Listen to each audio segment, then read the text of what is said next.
we did cover last night on our special Saturday show a lot of CPAC, but we didn't get to all of CPAC last night because CPAC is, I guess, ongoing through the weekend. And so while we were on last night, I guess one of the big headliners there, one of the only real top cabinet people there, is this man here, Robert F. Kennedy Jr., who decided now would be a great time to vouch for the character of Donald Trump, insisting It's exactly the opposite of everything I believed him to be. I basically drank the Kool-Aid. Well, let me just say this. President Trump is exactly the opposite of everything that I believed him to be.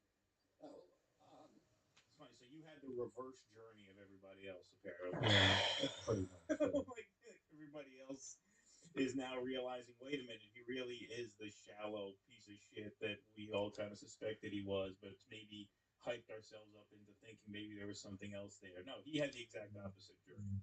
Yeah, yeah. and I basically drank the Kool-Aid, and he was this, bombastic narcissist that didn't read books, was ill-informed, and then now I know exactly the opposite. He's the opposite of a narcissist. He's an empath. He's an empath. He's an empath. Donald Trump, empath. Is an empath. You see it every time. He's an empath. This guy writes health books. Exactly the opposite. He's the opposite of a narcissist. He's an empath. You see that every time he talks about the Ukraine war, he talks about the casualties on both sides. You will not hear any Democrat ever talk about that. And he talks about the Russian kids who are dying. He gets the reports every week, and they make a huge impression on him. Yeah, it was like 2 years ago he used to talk about that. I haven't heard him talk about that in quite a while. Notice now he's well, no, not apologizing at all, denying and covering up bombing girls' schools in Iran. That's the empath. That's the empath Donald Trump. Here's another example of empath Donald Trump. Okay, I mean, When he calls women fat pigs, talking about their menstrual cycles. That was how they showed love in his family. That's what I've seen it myself. Being around the Trumps, they're always, hey, you're bleeding all over the carpet. That's get around. People don't understand that. Oh, an empath. Empath. This is one of my favorite stories that Donald Trump ever told. This was on the Howard Stern show, where he tells a story about how an old man fell off the stage at Mar-a-Lago and started bleeding all over his marble floors. And we see how concerned Donald Trump was for the man versus the beautiful marble floors.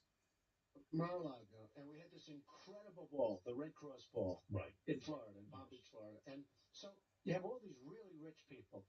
And a man, about 80 years old, very wealthy man, a lot of people didn't like him, he fell off the stage. So what happens is this guy falls off right on his face, hits his head, and I thought he died. And you know what I did? I said, oh my God, that's disgusting, and I turned away. I couldn't, he was right in front of me. I turned away. I didn't want to touch him. He's bleeding all over the place. I felt terribly. Beautiful marble floor, didn't look so good. It changed color. It became very red. And you have this poor guy, 80 years old, laying on the floor, unconscious. And all of the rich people are turning away. Oh, my God, this is terrible. This is disgusting. And, they're turning away. Nobody wants to help the guy. His wife is screaming. She's sitting right next to him. She's screaming. I was saying, get that blood cleaned up. It's disgusting. You wouldn't shake hands with him. In fact, I forgot to call the next half. I forgot to call to say, is he okay? He was okay. Yeah. It's just not my thing. Empath Donald Trump. Empath. Yeah. Here's another example of Donald Trump, the empath, calling into the television show on 9/11, to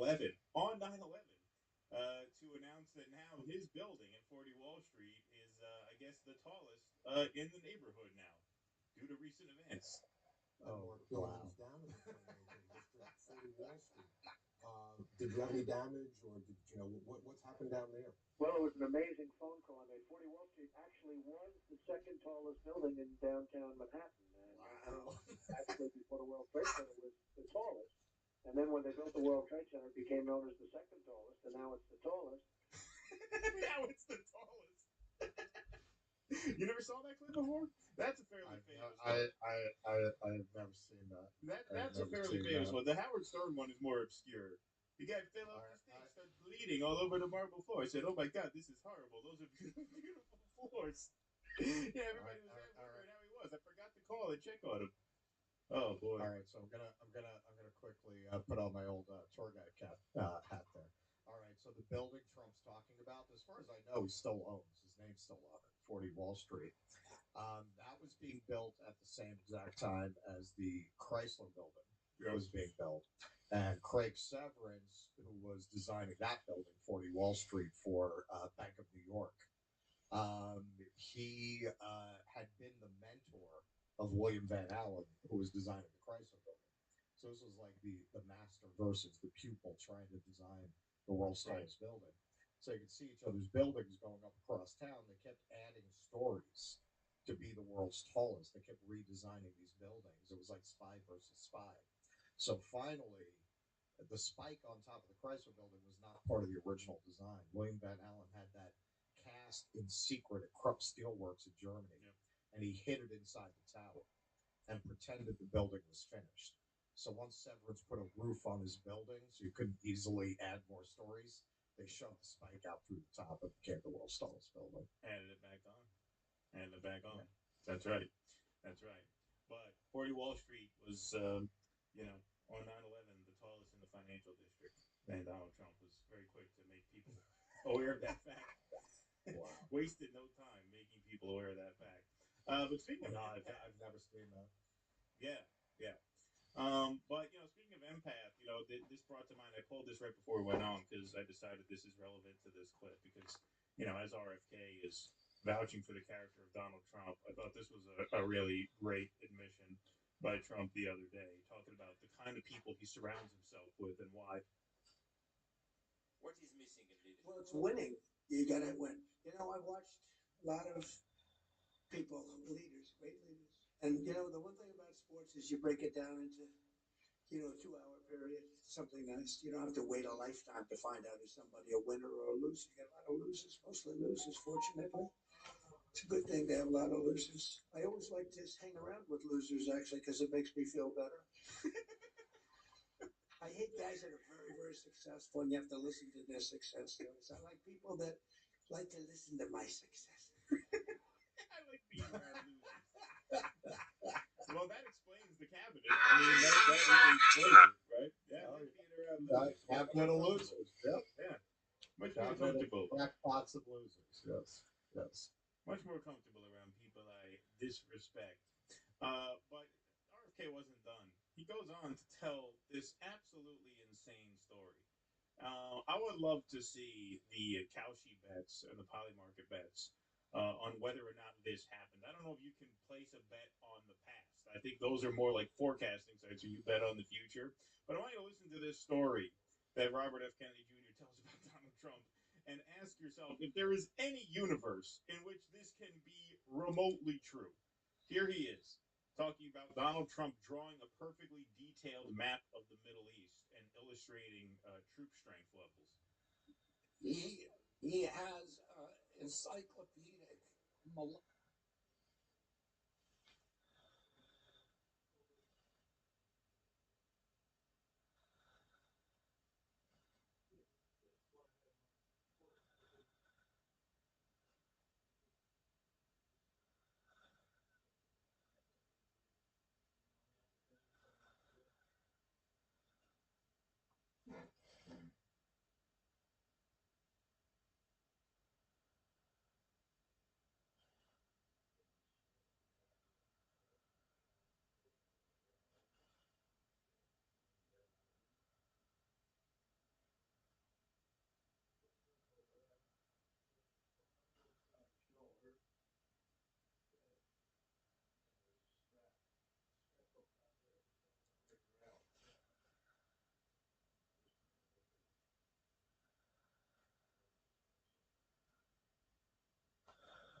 By breaking, the Chicago Bulls are waving Jaden Ivey after he spoke out against the NBA for promoting Pride Month and unrighteousness, according to ESPN.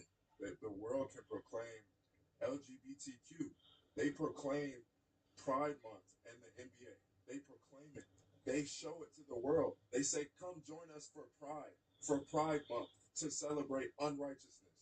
They proclaim it on the billboards. They proclaim it in the streets, unrighteousness. So how is it that one can't speak righteousness? How are they to say that this man is crazy? I'm not the J I used to be, but the OJ is dead. I'm alive in Christ. No matter what the basketball setting is, I'm born again. Holy Spirit, I've been saved by Jesus Christ. No matter what, how many DMPs I don't get to play, or no matter how many points I score, these things are a temporary thing. You know, I've always said it. I don't know why they don't leave that shit out of sports. Leave anything sexual or political out of sports. Sports is sports. If anything, it should be an escape from all of that. This is what's wrong with today. You're asked to join and celebrate something that's not of your own values, and then once you speak out about it, you're punished. There's different rules for different beliefs, because there's other people that have different religions. If they say this, no one actually complains or attacks them. They're not punished for it. I'll say he's having some sort of mental breakdown after this. The NBA was everything to me. I didn't know God. I didn't know Jesus when I came to the NBA. I was a fornicator. I was a pornography addict, and I used to get drunk. That's all I knew. And after a win, I felt good. After all those points, I felt good. I felt like I had everything set out for me, right? But as soon as that shut down for me, as soon as I didn't start, that's when God was humbling me. It says in the caption, I hope he gets the help he needs. This is what I said. People are going to make him out to be crazy. They're going to paint him out to be a lunatic. And I don't know the guy, but it doesn't seem like he's having a breakdown. It seems he's having more of a revelation. I don't think there's anything wrong with the guy becoming really Christian and expressing his beliefs, especially when they've allowed other players to get away with way worse. For example, Miles Bridges, arrested and criminally charged with multiple felony counts of domestic violence and child abuse after an alleged assault on the mother of his children. 30-game suspension remain with the team. Jaden Ivey, Christian, who spoke out against Pride Month, immediately cut from the team. Whether you're religious or not, you shouldn't be happy about the fact that he's being banned from a league for speaking up about his beliefs. Also, I didn't really hear him say anything outrageous. He said it's unrighteous. This is why the Chicago Bulls waived Jaden Ivey. God did not make a man to be with a man. God did not make a girl to be with a girl. God made a man for the purpose of procreation, to have another child. How else? How can a woman bear a child with a woman? How? We are here to reproduce. If men didn't have sex with women, if we all just stopped, humanity would no longer exist. This is a fact, whether you're religious or not. For me, it's deeper than it just being about religion. It's more the fact that he's not allowed to say what he believes in just because it doesn't fit in with their system. They said my conduct is detrimental to the team, right? Why didn't they just say, we don't agree with his stance on LGBTQ? Why didn't they say that? Well, how is it conduct detrimental to the team? What did I do to the team? What did I do to the players? I did nothing but practice with them, play with them, pass the ball to them, good teammate to them. Say good job, good shot, good job, good pass, way to play, bro. It was never detrimental to them. So why is it that the NBA and the Chicago Bulls say that I'm detrimental to the team? How? Because I believe in the truth? Because I know Jesus is the way, the truth, and the life? How is my conduct detrimental to the team? Because of what I believe. Apparently, he's also calling out Steph Curry, LeBron, Jordan. That's why you got Steph Curry, and he not even surrendered. And y'all believe he's a Christian. Y'all believe he's a Christian because he wrote Philippians 4:13. Y'all think he's a Christian, but he cursing just like the world. Friendship with the world is enmity with God. He friendship with the world. He don't know Jesus, and I pray he comes to the truth that him and his family will be saved in Jesus' name. Because all this stuff is not gonna matter on Judgment Day. All them rings he got, all them rings LeBron got, all them rings Michael Jordan got. I mean, if he's calling out Steph Curry for not being a perfect Christian or whatever, then I don't think many people are nowadays, let's be honest. Seems to me that he's had this huge revelation and he's proper full on with it, but there's probably going to be days where he fucks up, unless he becomes some sort of priest or something. Even priests probably mess up. Now, Steph Curry goes around talking about how he's a perfect Christian. He never makes a mistake, then fair enough. You take a stance like that, you're done. Tell you where you messed up at. It ain't even about the community you was talking about. It's the fact that your ass went at Steph Curry. You're done. You said anything about that man. You said something about Steph Curry. Oh yeah, you talk about Steph Curry, you call it the golden child, not a Christian. God might even do something to you for that. God don't play about him. Well, you know that 6 feet and the best player in the NBA. Jaden Ivey, your best bet now is just be gay. Your best bet is just be gay. Like Philly obviously news that the organization really doesn't love to embrace today with Jaden. Um, first of all, did you see what it was transpiring the last couple of days with him and the stuff he was posting? I would just say this: this is happening with the rules. You've got people from all different backgrounds, right? Inside the organization. So I think the first thing is how well organized. This goes for players, I think coaches, everything that building. It's always been, I think,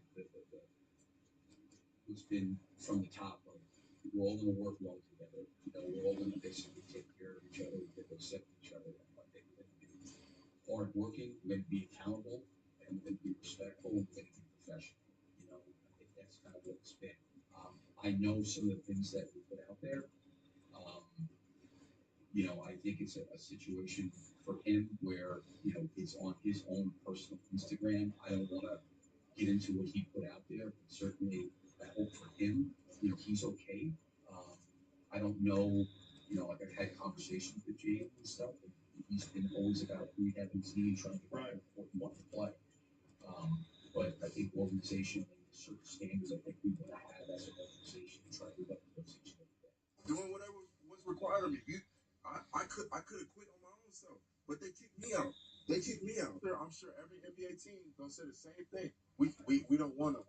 We don't want him. He's too religious. He's too religious for us. There is freedom of speech, but freedom of speech does not necessarily mean freedom of consequence. I also will remind everybody, starting from the sports perspective, your talent will make room for you. If Jaden Ivey was averaging 20 points and 10 assists right now, 20 points and 10 boards right now, we probably wouldn't be having this conversation. But because in January of 2025, he broke his left fibula, and then in October of 2025, he had arthroscopic knee surgery, and then again, he's missed the last 2 weeks he had missed, starting in February 21st after getting traded from the Detroit Pistons to the Chicago Bulls. As a result, averaging 11 points and 3 assists, his talent is not making room for him. Plus, if you're in the training room, we do not necessarily want to hear from you. We want to just see you recovering. So from a sports perspective, starting there, athletes, your talent makes room for you. The talent starts to diminish. We do not want to hear you more than we see you. That's number one. Number two, I don't like the path that Jaden Ivey is going down. And the reason I say this is this. Number one, Jaden Ivey's been through a lot. If you hear what he's talked about, he was molested as a child. He had an addiction while he was married. He's self-admitted that he was abusive towards his wife and his children. These are all Jaden Ivey's words, not my own. And so Jaden Ivey is also acknowledging like he's a struggling individual, or an individual that has struggled. So let me acknowledge that, acknowledge the emotional and the interpersonal aspects as well. Anybody who's been to therapy understands things that happen to you as a child, they impact you as an adult. Now let me talk about the biblical aspect of it. Because Jaden Ivey also has to understand that not everything that's legal is going to be biblical. Render to Caesar what is Caesar's. Also have to understand, you have to be wise, discerning, and tactful as to how you speak and when you speak and who you speak to. Jaden Ivey, if you want to quote Paul in Corinthians, Paul wrote what he wrote to the church in Corinth. He didn't necessarily write what he wrote to the church in Ephesus or the church in Galatia. In the same manner, Jaden Ivey, you got to use discernment of when you speak and who you're speaking to. If your job and your goal is to emulate Jesus, also understand when Jesus saw the woman who had committed adultery, he said, go and sin no more. He didn't then try to extrapolate every single sin and every single man she has slept with adulterously. So I will just start by saying, one, understand the difference between legal and biblical. Two, Jaden Ivey, make sure you tend to your mental and emotional health if indeed there is anything going on, because you have been very vulnerable about your struggles previously. And then three, render to Caesar what is Caesar's and render to God what's God's. That's biblical if you want to talk biblically. They weighed me. They said I'm crazy, right? I'm psycho. That's not how it is, right? When I came into the league, all I wanted to do was win championships, get millions of bucks, get that next contract, get all them cars. That's all I want. What good is it to gain the world? Your forfeiture. So what good? It does you no good. The piss is not gonna matter on Judgment Day. And the other people on the other side of this are saying all they're trying to do is create an inclusive environment where people feel welcome to come to the games, whatever. How's he even said that he doesn't want any gay people to come to the games? He's basically saying he just doesn't want it in his face. No one even needs to know that you're gay and like basketball. You can go to the basketball game and be gay. Who gives a fuck? The player's not there playing the sport thinking, oh, where's all the gays in the crowd? I don't think he's doing that, is he? They're getting destroyed in these comments. Being an outspoken Christian is detrimental to the team. What does that say about your team then? The Chicago Bulls announced today that the team is way to guard Jaden Ivey due to being Christian. NBA teams have kept players on their rosters who have beat a woman, being arrested over drugs and DUI, being accused of and have been in public sexual deviancy dramas. They drew the line today and waved Jaden Ivey for voicing a Christian view opposing LGBT pride events. Tell you what, they pissed off the wrong people.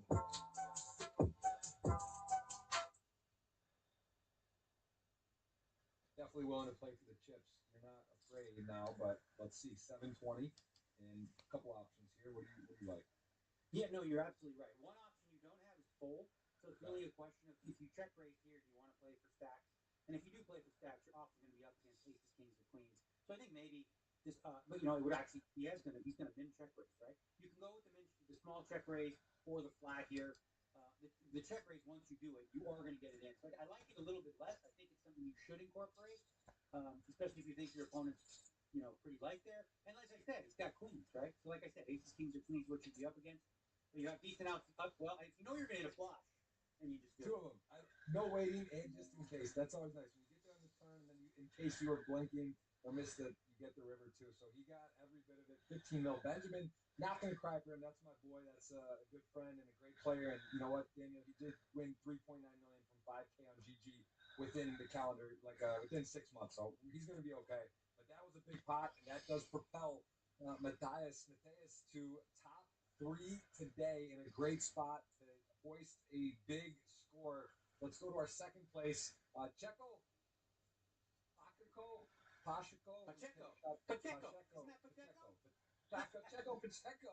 What a name, what a spot. He is in second, and he has got himself a chance. He's got 4 million earnings. He does play, looks like internationally all over there, the APT Superstar Challenge, and he is in a great position. Have you played with Checo before? No, but I'm like, this is my new favorite name, Checo Pacheco. And the profile pic, the dude smoking a cigarette, got the yellow shirt with the. Oh, this guy seems fun. This is a guy I'd like to go to the bar with and have a few drinks. Yeah, maybe. Hopefully, you might have to tighten up a little. Because exactly, if you're random, you come here and there's a Checo Pacheco. I'm thinking this guy's going a little bit wild. So we'll see if he is tighter. He fits the profile. The only other name that stands out similar to me recently is Toko Bongo Reg, who was on and was a guest on the show and took second. He spun up, Daniel, I believe $150 ticket to 1,000 to a second for 340 on GG Money. Then he came on the show a few weeks later. So another great name. Let's see how he plays. Let's take a look at 10s, 15 million, 357, 100K. So blinds are big. We are deep. This is probably final table bubble, right? I would say, looks like, yeah, exactly. So 30. This is literally with going to go to the FT on the stone bubble to get 10s. What a spot. There's a very short stack, and then you are covered by a few. But you open 10s. Nothing rocket science so far. We're at five-handed here. 10s, big hand. I mean, obviously pretty standard here with 10s. And, it's always uncomfortable when you get 3-bet with 10s because it's obviously too weak to fold. But, when you're up against it, you're in bad shape. Obviously, you're hoping to really be up against ace, king, ace, queen if you get it in. Rarely are you going to see people with a pair smaller than 10s get it in unless they're super short. Maybe like the small blind, for example. But it's a tricky one. And then when you get flatted, you're like, oh boy, ace, king, queen, or jack come a lot. So navigating that becomes complex, especially multi-way. So I had this up. I was on my computer, and I'm trying to remember if I don't think this actual hand, but I was sweating Daniel's stream yesterday, like on the side, and I had it and was checking out. And this did send to the final, so I missed his hand, but I was sort of loosely watching. And 10s, Daniel, what a spot. You got the guy all in. This is to go to the final table, I believe. Or one off, 11 or 10 left. And 10s, you get 3-bet. So he does call. You good with that? No, absolutely. This stack definitely makes a lot of sense. And this flop is one you can't get. I really would love to see, like, if I had the 10s here, I don't want to see a lot of money go in. Unless I make it, of course. But ideally, that's a board that's scary enough for aces or kings. So if my opponent has that, maybe they don't, force me to pay 3 streets for all of it. But I'm definitely going to go into check call here almost exclusively, I think. I mean, you can make a case for check raise, but I don't really like that case. I think um, your hand might be good. Oh, there's a 10. That's an interesting moment for me. Yeah, and I think, again, say you have a set here, but some of the hands he can have are an ace queen, king queen. Um, and if he doesn't, this is a spot where he may bluff. And there's two flush draws here. I'm probably going to go into check call again with the set of tens. It's like that is quite a board. The double flush draw. I mean, we'll look at that PLO hand on the flop, and then you got a set. So you're kind of like you're right in the middle. You're losing the stuff, but you are loving your hand, and so it is a yeah. So the dilemma really is like, do I want to protect my set on such a wet board, or do I want to give my opponent rope, or do I want to actually, because of the ICM factor, just kind of play a small pot, and if I am beat here, try to lose the minimum. Looks like some time's being taken. Very tricky spot. A lot of things you have to think about here, like, who's more likely to have a queen in their hand? And that's a close one, right? I mean, that's generally how you approach these spots. I'm saying if you don't, and you want to pretend you do, okay, well, who's more likely to have it? He's making a reasonable case here from under the gun one to have, like I said, king, queen, ace, queen. Those are realistic, possible. Oh, 4-10. Hello. I mean, not the nuts, though. Not the nuts. Talk about run out. That I is don't think quite we're run going to out. see queen nine of diamonds here very often. Right. Yeah, he did get 3-bet. It was under the gun open and the 3-bet. Either way, quad tens. What a special card on the river. It's definitely you're already wondering if you're winning, then you're now hitting the dream. So now what? There's a side pot and a big regular pot. You probably don't want to let your opponent check this back. So yeah, I think I like that bet of some size.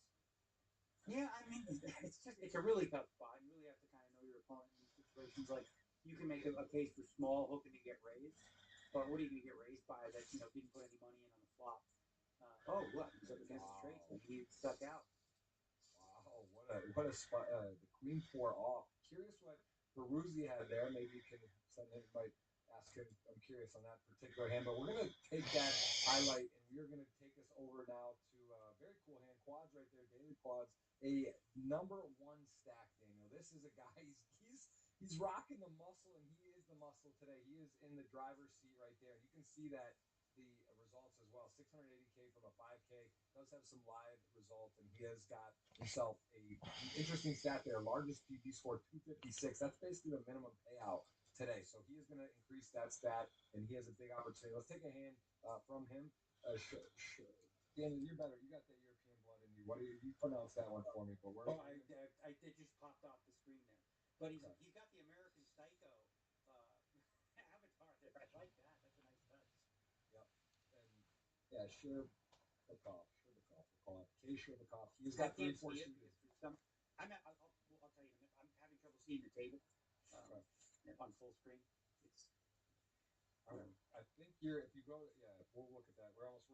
We're gonna finish up this pregame here shortly, and then we will of course take a 10-minute break, and then we're gonna go after the pregame concludes, and we will do the seat draw into a winner today. No deal making. This is again a very special event, and an honor and a pleasure to have Daniel on again on the show. Always great. This is really fun, and we are happy to have you guys. Let us know where you're watching from. Be ready for the giveaways. We'll have 3 of those at the end of the show for $50 tickets, and we'll also get a tweet out here in about 10 minutes for you guys. Chance to win some cash. So, all right, here we go, Daniel. 3-4 suited. Nothing too crazy thus far. Going to defend. It's against under the gun open, and we are 6-handed. So 3-4 suited calls, bottom pair, a couple back doors. So far, everything seems straightforward. And now a bet. This is early stages too. Kind of cool to see like an earlier stage of this tournament. Yeah, the only play that isn't available is fold. You have too much hand here to just fold. So it's a question of either you want to check raise, you want to check call, try to pick up some equity, maybe it goes check. A lot of different ways to still win the pot, or do you want to sort of turn it into a bluff? Now you do have the 3 straight 3 flush. There's a lot of turn cards where you could really bomb, but I mean you also have a pair. A pair is sometimes just the best hand, and generally when you're bluffing, you want to bluff with hands that don't have a lot of equity. Well, that's a gin card right there. If I ever saw one. Now you've got the pair and the straight flush draw. And this is one, you could check. Well, I don't think lead makes a ton of sense here. I think you could check raise for all of it, and if you're beat, you definitely have outs. You maybe get a hand like a queen to fold. He's going to go with the small lead. I know that's a thing now. I would have done that maybe on like a 5, 7, or an 8 with the deuce. Little less connected to what you're going to have here from the big blind, but it makes sense here. And now if you're Joao, you have to ask yourself, like, well, what if you got just a queen? I mean, he's going to do it, and this is going to force a call here. Way too much equity to fold now. You know, in all likelihood, you're up. And you know what? There's some chance that you have the best hand. Like Joao could, in theory, have ace jack of hearts, right? And if he does, you know, you're safe. If Joao has you beat, the only hand that's going to have you destroyed is like the queen with hearts. And I don't think Joao's even going to raise that on the turn because there's no point. That would be turning the queen into a bluff. So we've got a tank here. I mean, you got to. You don't come on. You got to gamble with this hand. What are we doing here? Yeah. What are we doing, buddy? I think we are. The only thing is I'm trying to okay. The king queen, it is the top pair, just the classic to the 61%, and the heart is drilled, and that is very interesting that we see. This is earlier stages. Look at now, Joao has 19 or how many million? He's got almost. I mean, just a crazy swing. You can see the chip stack now to where it was. So this is very early stages, and they both made it. So he did recover from that, and the chip leader would have been out, and now is in. So that is a look at our final table preview. And this is always fun, Dan. You love a little bit of a good bet, a wager, odds, sports things. This is cool. This is from the the betting incline odds. You can take a look, and I'll let you pick first. We can put a nice dinner on it, maybe for us and our ladies. Daniel, do a fancy one. If you don't mind, a little wager. We'll pick 100 units, 3 picks. I'll let you pick first as the guest. You break up 100 units into 3.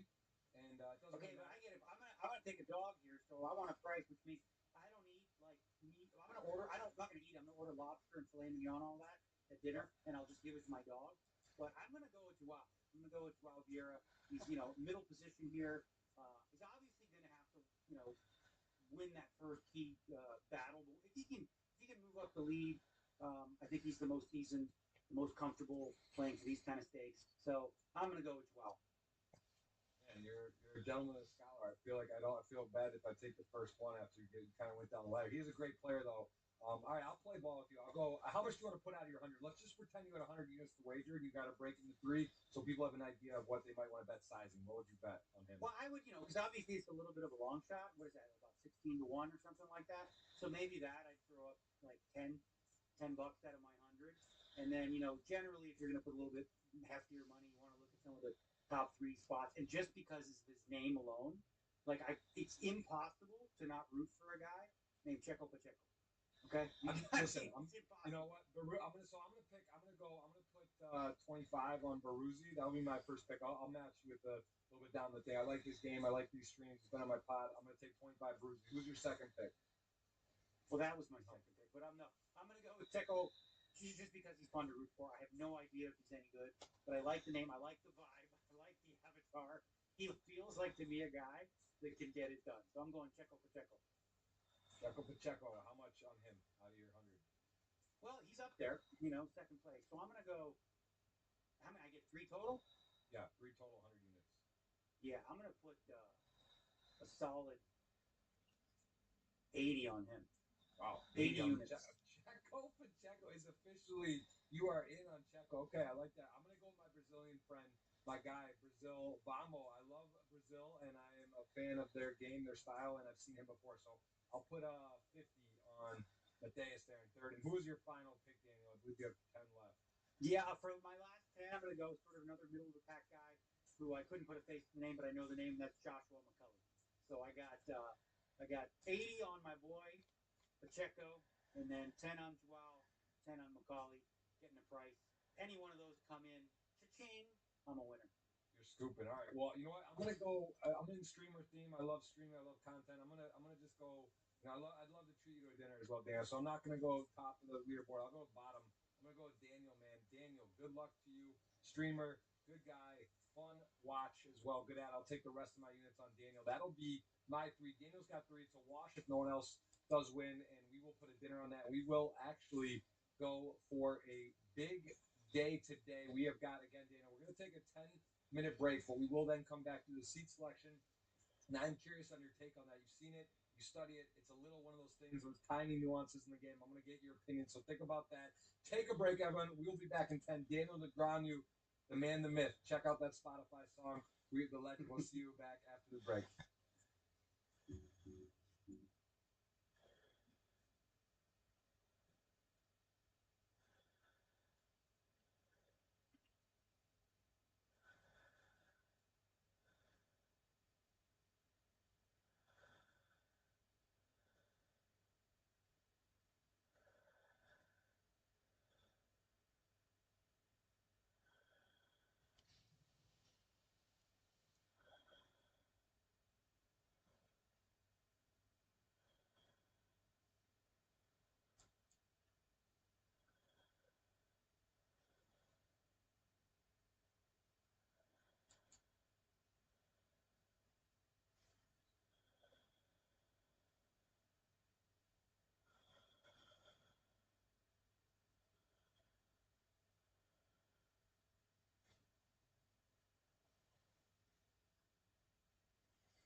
Our plan is to Trump-proof the economy by investing massively in Canadian economic independence, using the unmatched power of public ownership to ensure the fundamentals of a good life.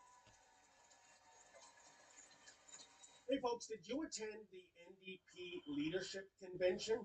Me neither, even though I doubt the gatekeepers would have let me in. Methinks too much toxic masculinity, if you know what I'm saying. Oh, and I'd have to fly to Winnipeg. That's where the convention took place, you see. That's a problem for me. You see, I am contractually obligated not to visit any city that sounds like a pirate game show. And Regina. Anyway, before I get started, I kindly ask that you all stand. No, silly, not for the national anthem. Rather, please rise for the Indigenous land acknowledgement. Here goes. We hereby acknowledge that we are on the traditional territory of many nations. This includes the Indians of Cleveland, the Redskins of Washington, the Eskimos of Edmonton, and the last of the Mohicans. The white man cause trouble? No. They're just having a little white man's fun. They're friends. Are you really the last of the Mohicans? That true? Me last of Mohicans. In that case, I can fight. What? Hey, hold on here. Look, you're not the last of the Mohicans. There's Mohicans galore. Oops, I stand corrected. Mohicans galore. I would now like to present my preferred gender pronouns, namely he, him, she, her, they, them, z, zer, they, them, and several other pronouns that I cannot pronounce. By the way, I plucked all of those pronouns from my beloved limited edition Bud Light Pride can. You know, Budweiser doesn't produce this can anymore. I wonder why. At this point, I also want to acknowledge all of the members of the LGGBDTTTIQQAAPP and sometimes Y community. This just off the wires from San Francisco. We've gotten word that tens of thousands of strangely dressed people have congregated in the South of Market area. And ladies and gentlemen, I do apologize for not wearing my keffiyeh scarf. I lost my original one, and the lady at Goodwill told me they were all sold out of this terrorist tablecloth, given the proliferation of anti-Zionist protests that have percolated these past 2.5 years. Oh well. Anyway, with all that rigmarole out of the way, allow me to throw to the NDP Leadership Convention highlights. Thank you, Delegate.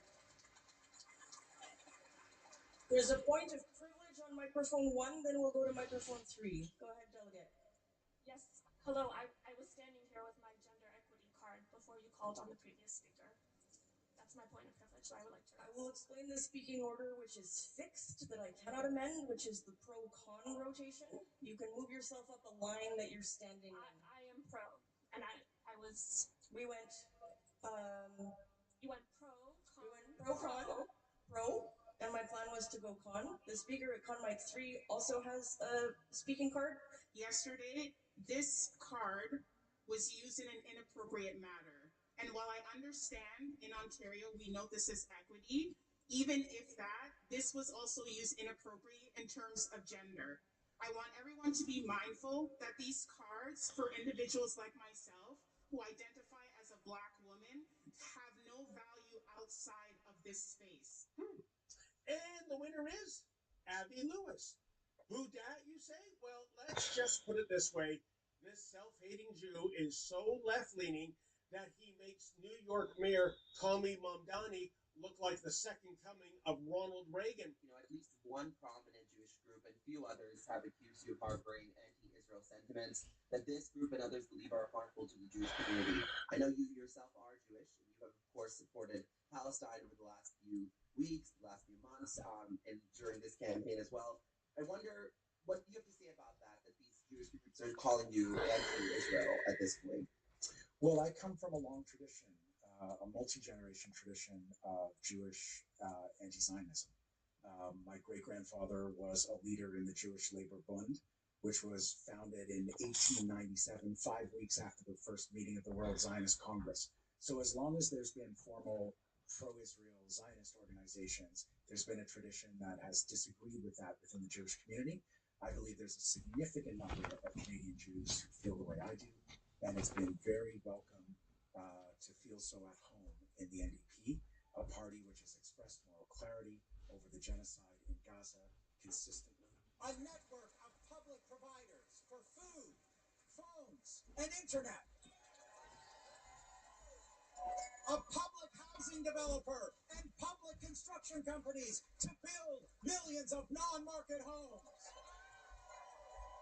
A 21st century electrical grid, an EV bus revolution, and a heat pump in every home.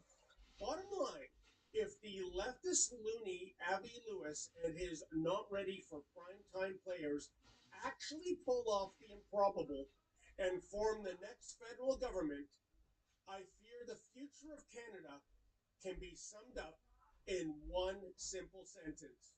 Hey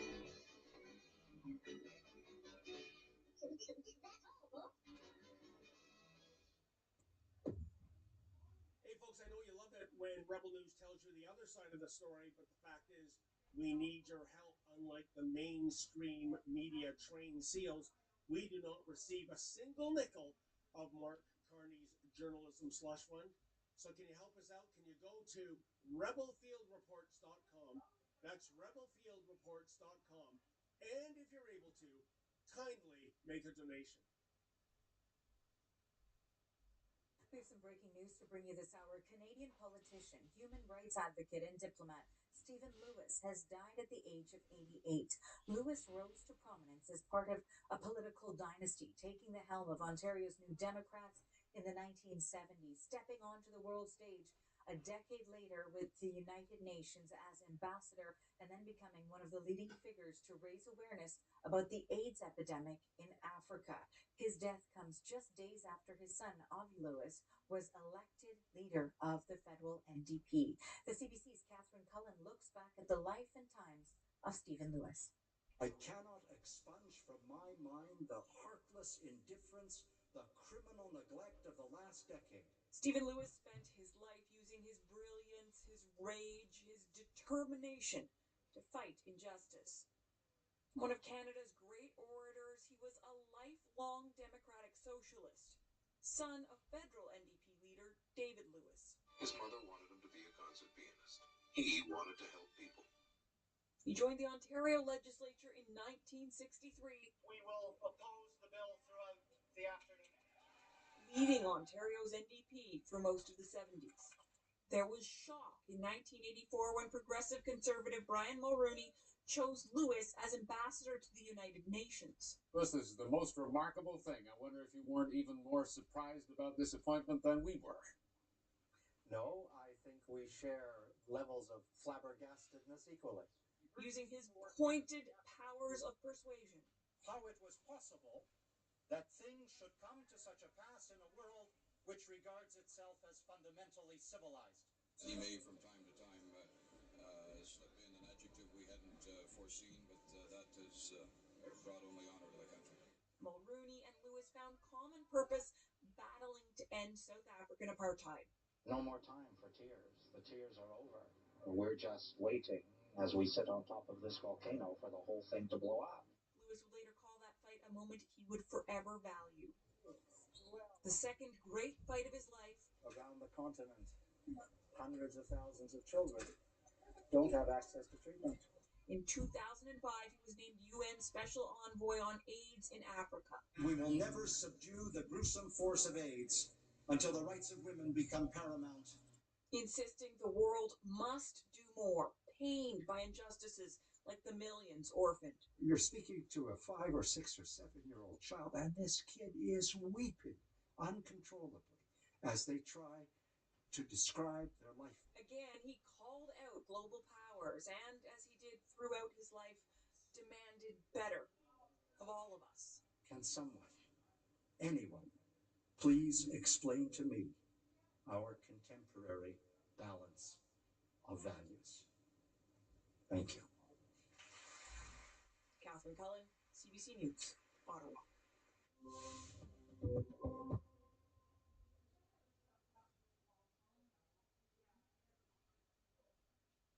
Now to an ABC News investigation. Half of all the new demand for electricity over the next 5 years in the U.S.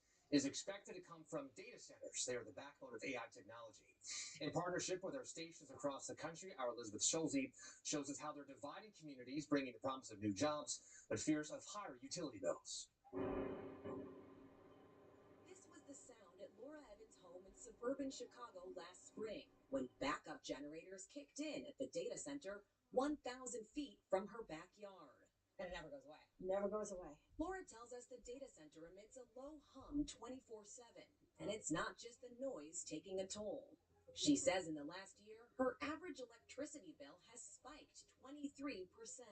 How do you budget when it's changing that much in 1 year? You can't. And the electric company warned prices could rise even more. They need more power at the data centers. Saying one reason why is increased electricity use from data centers and artificial intelligence. The energy demand from these facilities affects our ability to meet clean energy goals, have a livable planet, and also just pay our bills.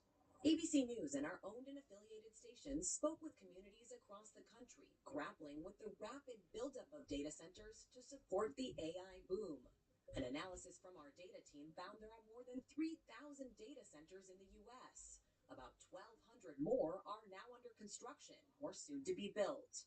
If you're watching a show or if you're using AI, ultimately a lot of the computation happening there, or at least the storage for that thing, is in a data center somewhere. And our analysis finds a majority of the country's large data centers are or will be in cities, towns, or developed suburbs. You need a really well-developed, very consistent grid. They need to be extremely reliable in the energy that they use, because if a data center suddenly goes out, if it completely loses power, all the tens of thousands of people who are interacting with it are suddenly going to be very mad. When these data centers go offline, your apps can go down almost right away. Exactly. So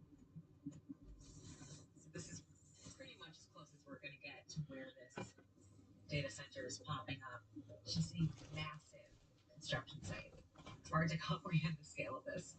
A 2-hour drive north of Laura's home, we visited the site of what will be one of the biggest data centers in the U.S. in the small town of Fort Washington, Wisconsin. A $15 billion project backed by OpenAI and Oracle that's part of the White House's Stargate initiative announced on President Trump's second day in office.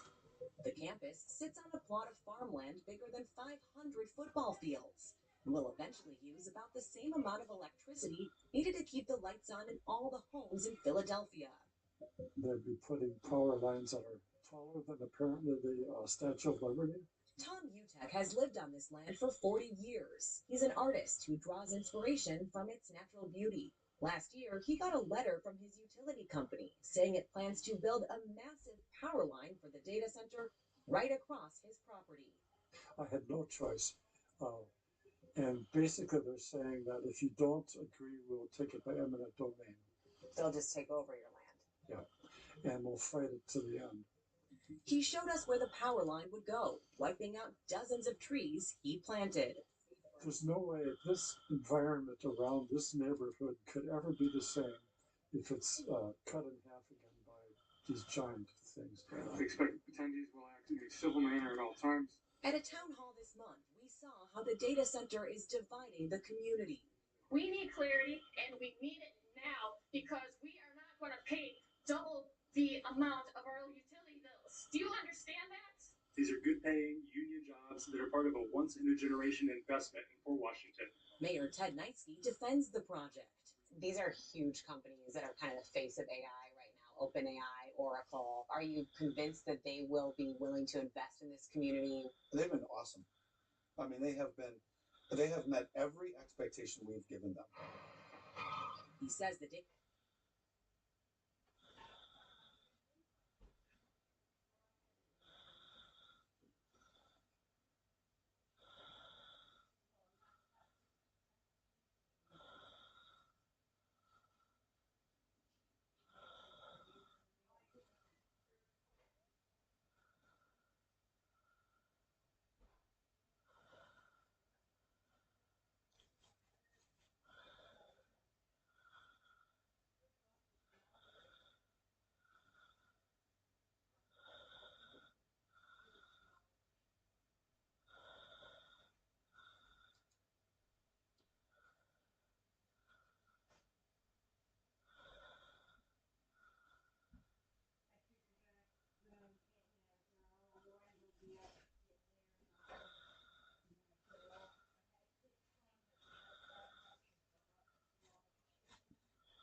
did he have there? Ace deuce.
This is the world's saltiest chip.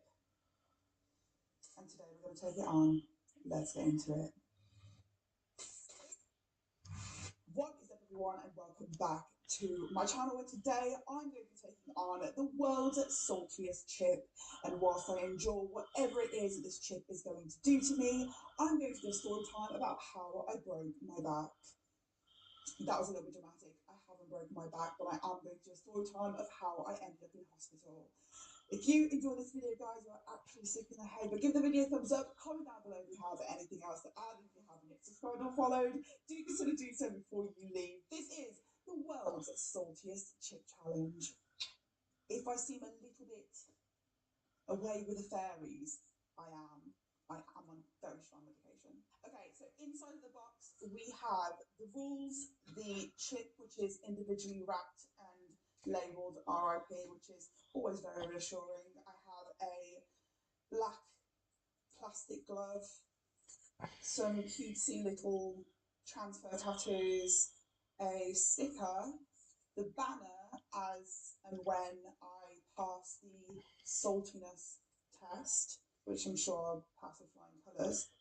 Let's get into the rules. The Salt Chip Challenge is made out of the saltiest ingredients on the planet. Are you ready for an unforgettable experience? Yes, I am always ready for an unforgettable experience. Number 1, put on the glove. Number 2, open carefully. Number 3, eat it. Number 4, can you handle the saltiness for at least 1 minute without eating or drinking?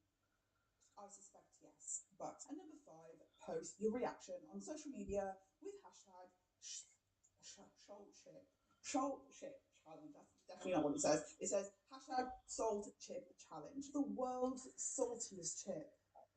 But how salty are we talking? Because to be the saltiest in the world, you've got to be pretty salty. Right then, everyone, let's get this glove on. A sinister moment of all of you. So sinister. Okay. Glove is on.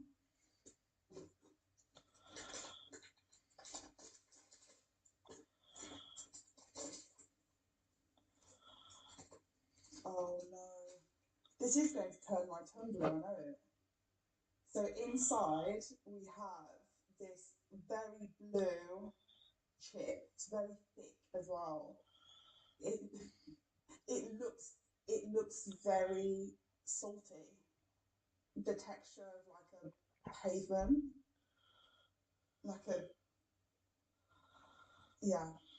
It looks like the texture of a pavement. Right then, everyone, so this is the chip. It is incredibly thick. It's blue. It's very salty looking.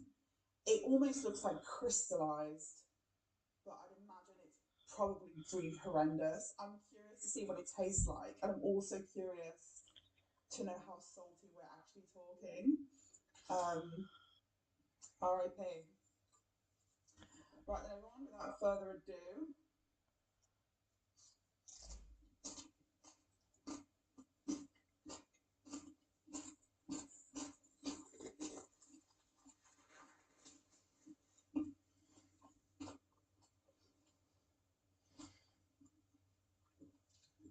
oh my goodness.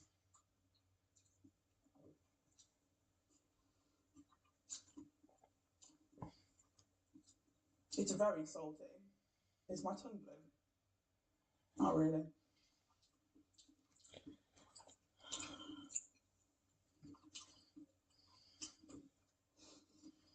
To be fair, my mum is Latin American. She puts salt on everything, so I don't know whether I'm particularly conditioned for these types of experiences. Actually, the flavour isn't terrible. It just tastes like a plain Dorito. Plain Dorito, very salty. Let's get into the story time. I'm going to let the timer run and hopefully get through it pretty efficiently. Saltiness levels high but very tolerable. I don't know whether this is just another me problem. Last weekend I found myself in A&E. I'll give you a rough timeline of events. Let me give you a bit of background first.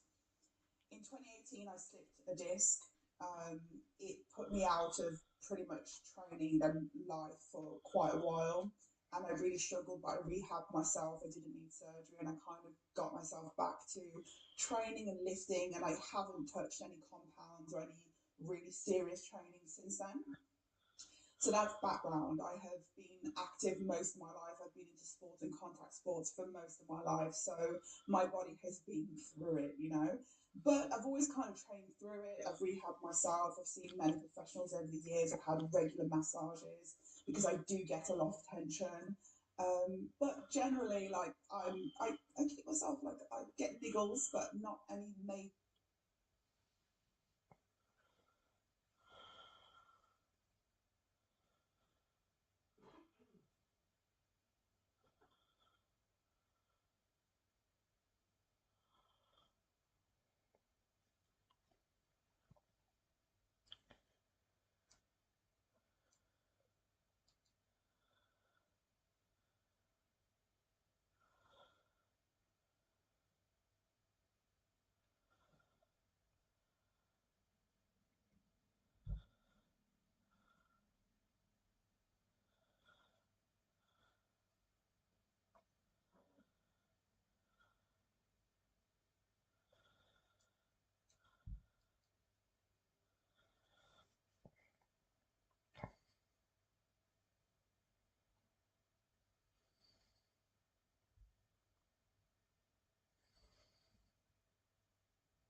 understand rape and abuse, and Rape and abuse. Rape?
He has.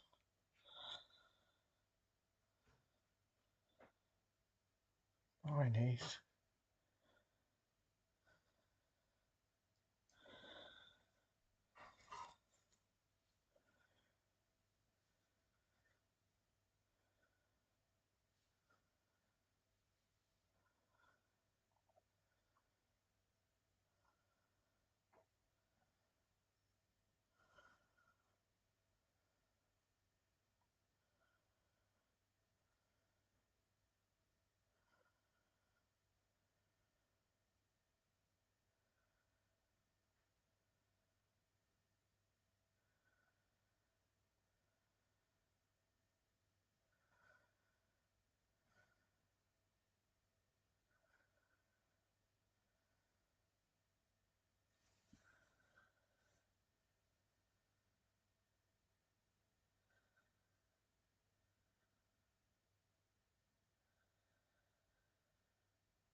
Anyway,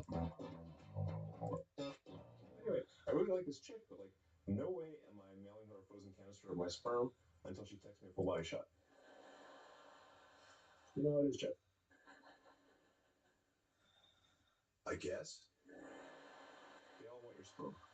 Bunch of sperm whores, the whole of them. No offense, Ghislaine. No, of course not.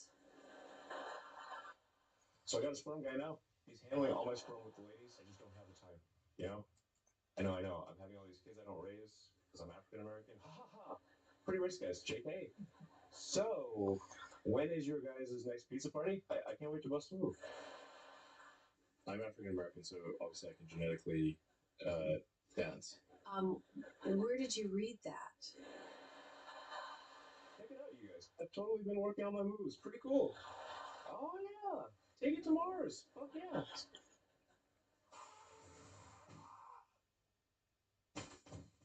I fucking hate nerds.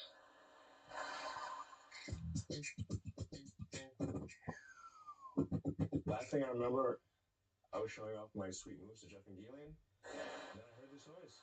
It was like an electric motor, like a Tesla, but evil. It was Stephen Hawking. Elon, that's literally impossible. Both Epstein and Stephen Hawking have been dead for years now. I think that hit really scrambled your circuits.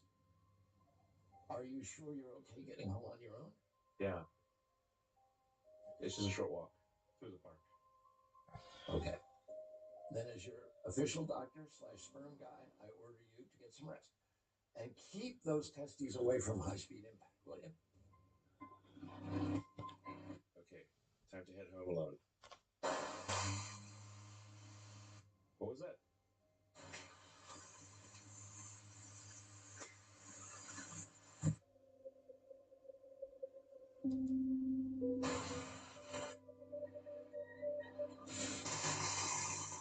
But there's nothing there.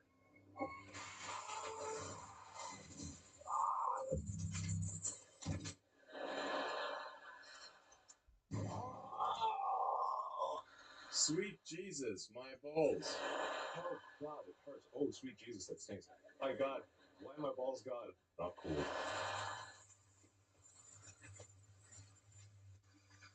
Oh, that hurts. Oh, no. Oh, no. Oh, no. Oh, no.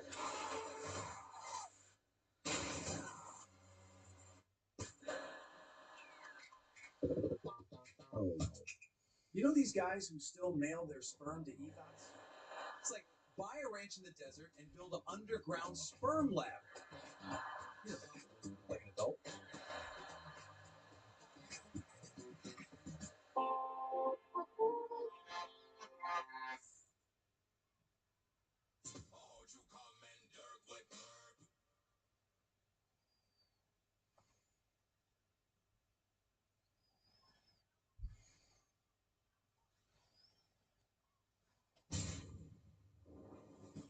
And I'm doing it for my daughter.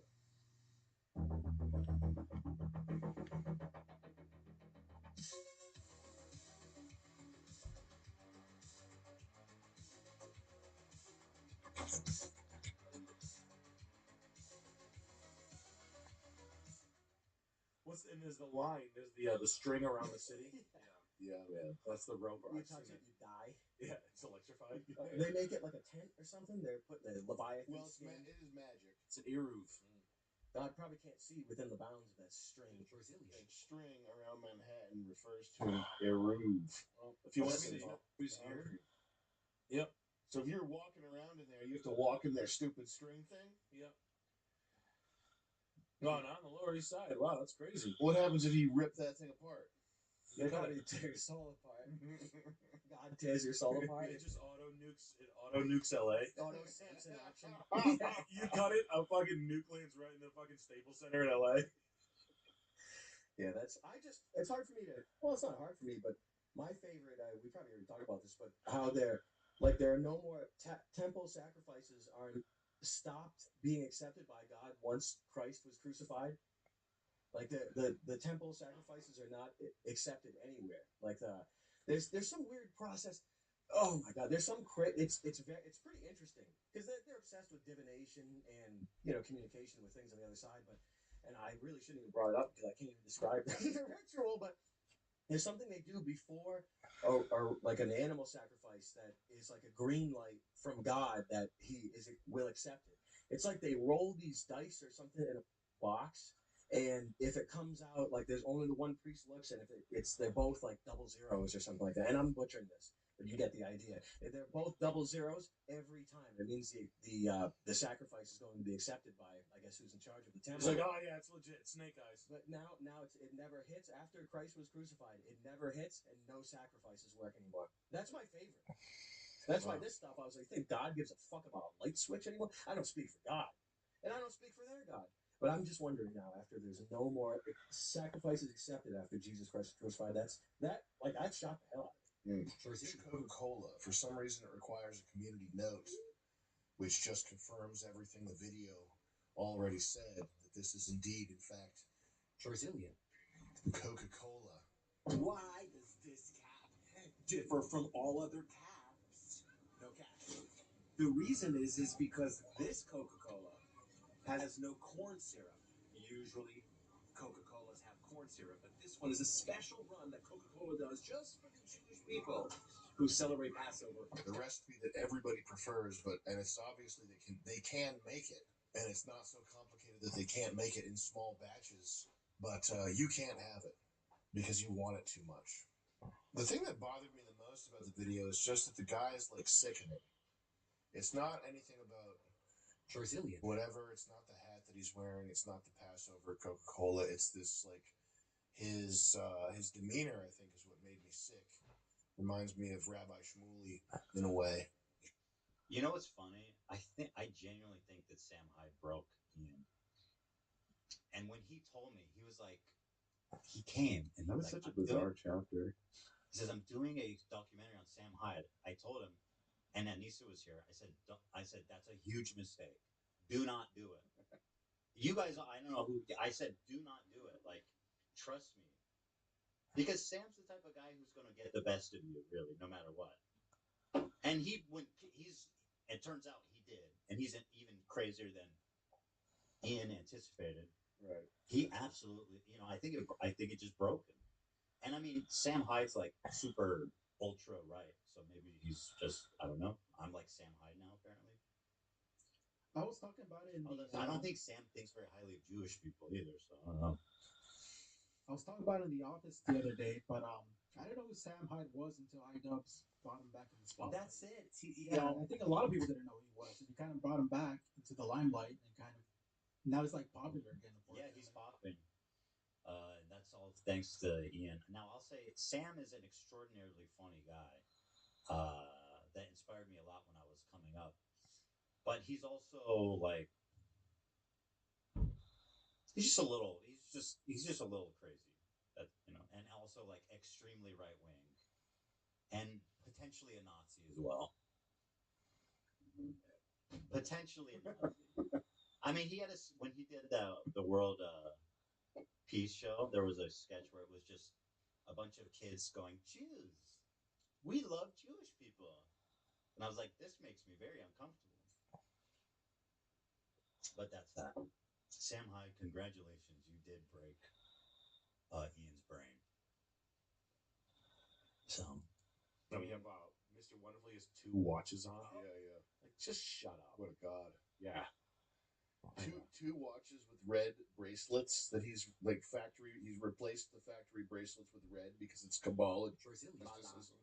Is it Richard Millet? Is he a Richard Millet? He's got all of them, but he swaps the bands out for red ones. Probably got red shoes. Look at the second picture right there. Oh yeah. It's me, the Brazilian. top Brazilian. O'Leary. I love these watches. I could cry. O'Leary. Why is he like red bands? O'Leary, the Irishman. So strange. He's a bit Irish. He must be Irish. He's O'Leary. What weird. Those people. things look like shit too. Weird. If you want to ruin a watch, the fastest way to do it is to put on a red band that the designers did not intend for it to have on it. They should sue it. Moron. Yeah, they should. They should. They should not allow them to buy anymore. Like if you modify if you sell a Ferrari and shit, they'll cut you out, Bugatti, etc. Yeah. That's like why colors. Like people are like, I'd wrap it in a color. I'm like, do you know how many billions of dollars they spent to like? They don't make a bad color in cars. People would always argue with me. I'm like, do you know there's billions of dollars spent to pick this color palette out? And like, well, it would look better if they made like a blow. I'm like, I agree, but I don't. I think you would miss. I think if you had the entire color and you could pick it, you would fuck that up. Yeah. You don't know what you're doing. Yeah. Like I wouldn't. Like we could fuck it up. You have auto design, and you've taken a few classes.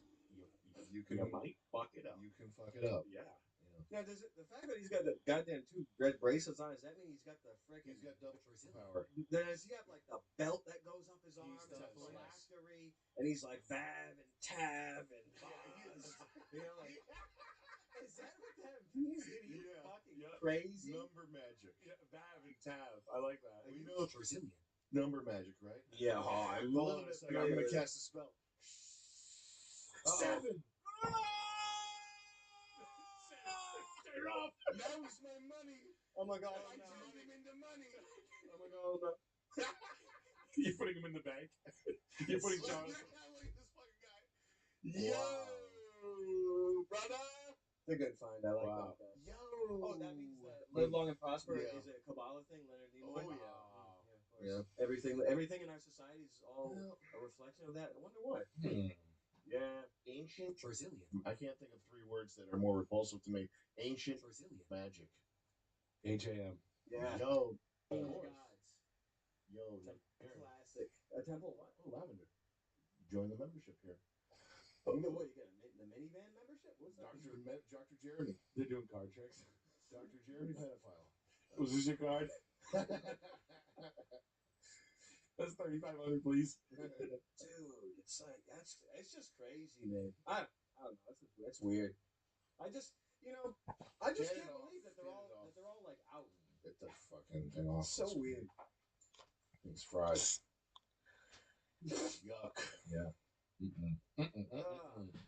Let's just sad. Guys, I'm Brazilian. I'm Brazilian. The Moses and Zipporah. I'm learning a lot.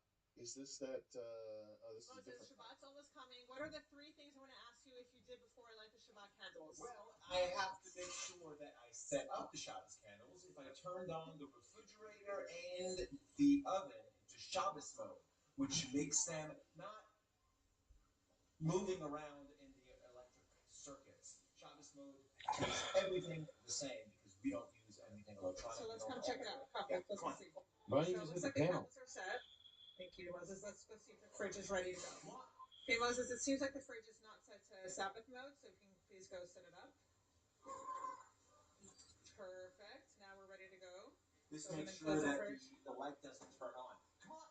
I also filled up the hot water all the way to the top, and then we pump it on Shabbos. Instead of what? Instead of just using the dispense. Because pumping is not Pumping causing anything electric. Yeah, that's right. Okay. Now let's make sure all the lights that are on stay on. I also got to make sure that my other wife is quiet, and that's Alexa. If we actually say Alexa, sometimes she answers. So we put her on mute and make sure that if we're talking about, hey, I said Alexa this week and she found out this, that she doesn't actually answer. But we could look at her time. We can make Alexa like my husband's, I think I want to do that. Alexa, change your voice to a male voice. Okay, bye, Moses. Shabbat shalom. She hit her. It's a fun game. But there's really strange ones that are. Cute couple. I just figured that out about the Sabbath electronics. Yeah. Oh yeah. Like that they're like skirting God. Yeah. Isn't that funny? That's like a weird. Putting their sin into a chicken and then the chicken to death. Is that a thing? Mm-hmm. Yeah. That's. What the fuck is that? It's legal. It's it's like legal bending. Their religious text is like a legal document. That's why they have the high verbal IQ and the legal tendencies. The Talmud is like their ancient legal text. So it's just gonna set you up into doing. I don't want to learn about. I don't even want to see this but stuff. They're lawyering with. Honestly, like this stuff makes me grow little hairs out of my head. Lawyering with God. Yeah. It's a fun pastime. That seems they like love it. It doesn't seem very holy or moral, but it must be because I'm so full of shame. There's a video where he found somebody. wanted a Coca-Cola, but it was inside of a non-kosher building, so he had somebody go get a Coke.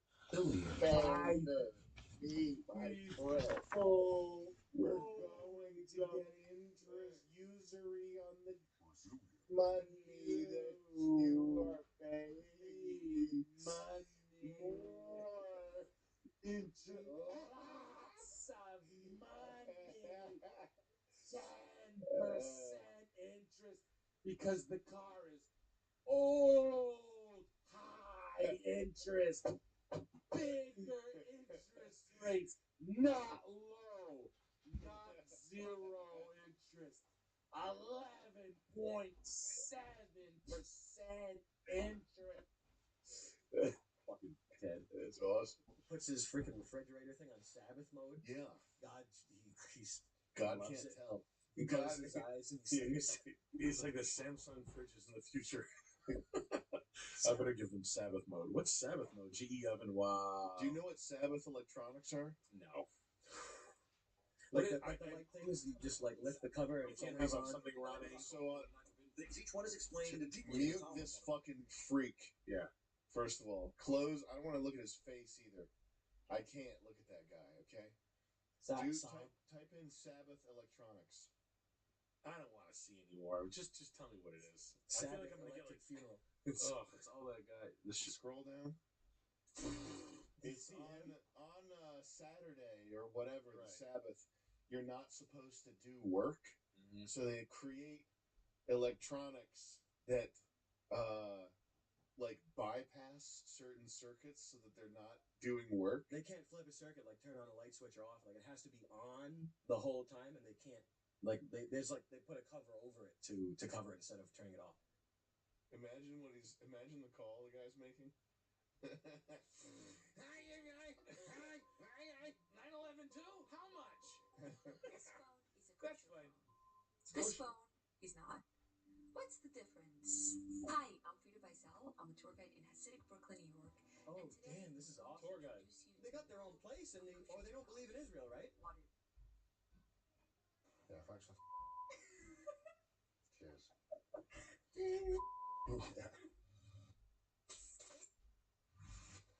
Hey guys, hope you're all good.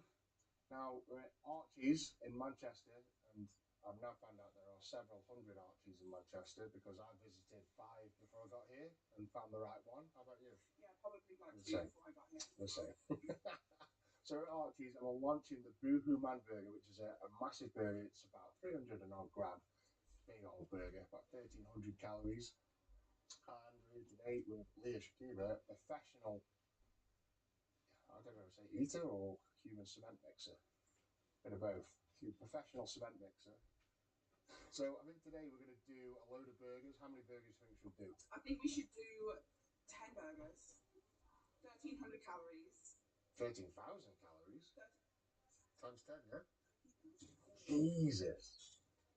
That's like... That doesn't seem right. No, it doesn't. That's... 300 grams, 1,000 calories and 300 grams. Must be a lot of bacon and cheese and stuff on there as well. Yeah, butter, lard, Sounds delicious. Everything. So 10 burgers, head to head, quickest to finish wins. I've got my money on you, personally. Oh, you just lost money. 13,000 calories. What are your tactics going into this? Eat fast and furious and then win. So do you just literally... Because I know I've seen videos of you like sliding sausages down your throat. Probably like... not going to do like a no bite situation. Okay. Probably So you're actually going to chew I'm this? going to try and chew this. Okay. Thankful. How fast do you think you're going to do 10 big burgers live? I want to say like 1 minute each. I said 10 minutes. I mean, yeah, my inner optimist is going, yes. I'm not very optimistic at all. I honestly think I'm not going to finish. So I'm just here for a free dinner and to watch the human cement mixer. This is really exciting, the promotion of this brand new Boohoo Man Burger, and also the clothing range will also be available. So click the link down in the description and check out the brand new merch. Yes. Yeah, if you're ready. I'm going to order the burgers then.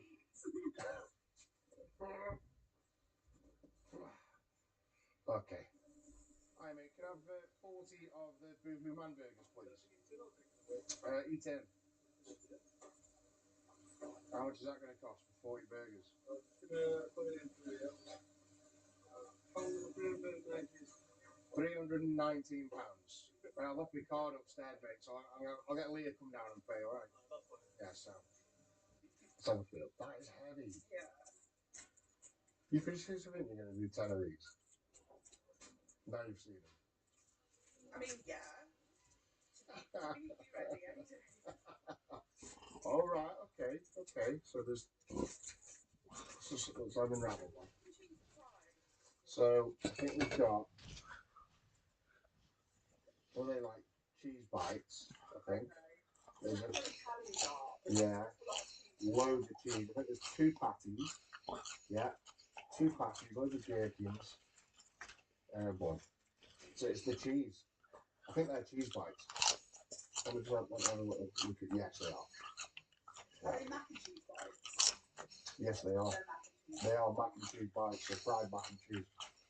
Wow. I mean, that is honestly like for my tea, my dinner. One of these with a portion of fries would do. Like easily. So just have a look at that. I mean, that is a nice burger. That is a good burger right there. Okay, I think my optimism has gone down even worse. Not that I was optimistic to begin with.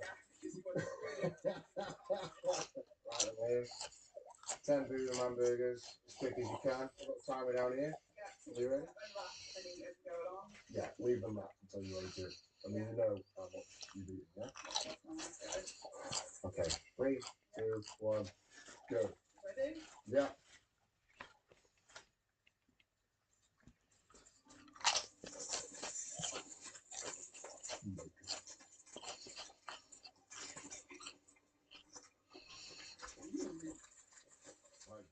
It's really good.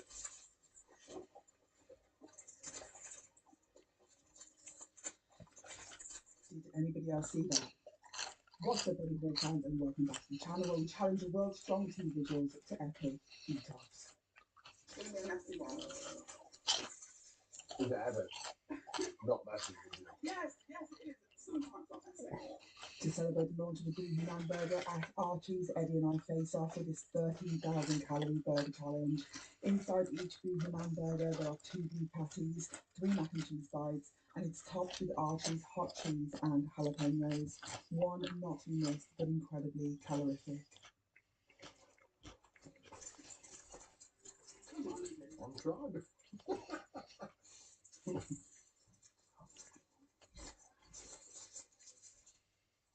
It's not a matter of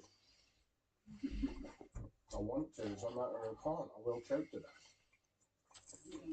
Mom, have you nearly choked to death? Me? Doing this stuff, yeah.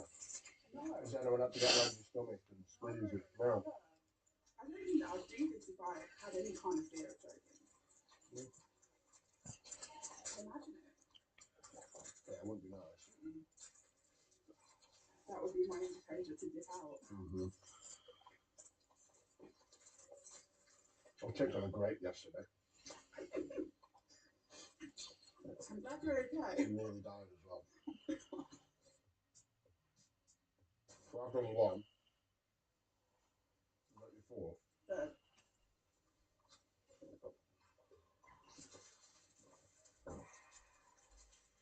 They are some big burgers. I must admit, that was gorgeous. Like, let's talk a little bit more about this challenge. So Archie's challenged Eddie and I to a head-to-head to see who could eat 10 Boohoo Man burgers the quickest. The total calories on this burger challenge is 13,000 calories. so juicy.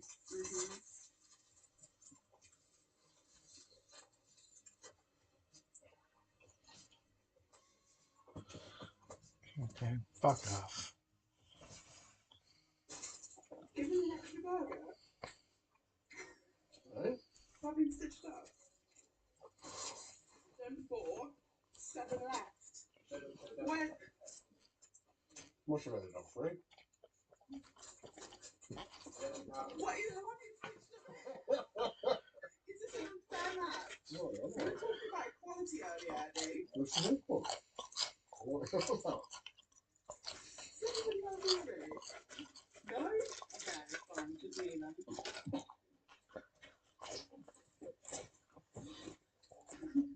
I did it right. start, as soon as you press the timer, put it on your platter. Well, I've eaten. Oh, this is my second one just coming up. So I've got 8 left. Yeah. I told you I don't want to cook today. Chill then, can't I? Because Well, no, you got to set the standard. this burger, 4 burger, no. Stop it. 6 burger. 6. Wow. 6. No. No. 6 burger, 4 burgers left. Feeling confident. Eddie, brilliant. Yeah.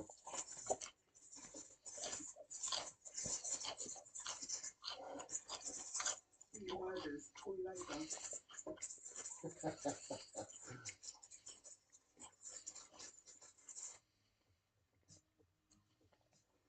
Clear alright? Plenty of space left? Not even a starter. I don't think so. Start it. As this is a super interactive video, I'm going to leave you to enjoy the rest of the burger shaped carnage. If you enjoyed the video, give it a thumbs up. Comment below what you would like to see Eddie and I conquer next. Don't miss the outtakes at the end, and I'll catch you guys on the next one.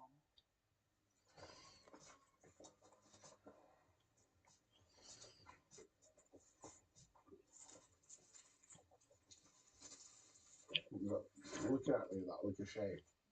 I really do, sorry. I'm embracing the shame. I feel really sorry for me. No, I feel ashamed of myself. You're over here just being a normal human being. Yeah. Well, 3 of these burgers is an insane meal. Excuse me. You think you'd have a burger or anything like it? Just, you ever get like burger? Out my nose.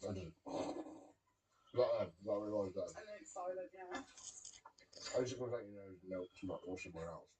Can't be a lady about it, man. You can put tension in this room.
Queen, a jack, an ace, they're like really extra slow play hand. He beats so much, but ultimately he's faster. But does he call his luck? We know he does.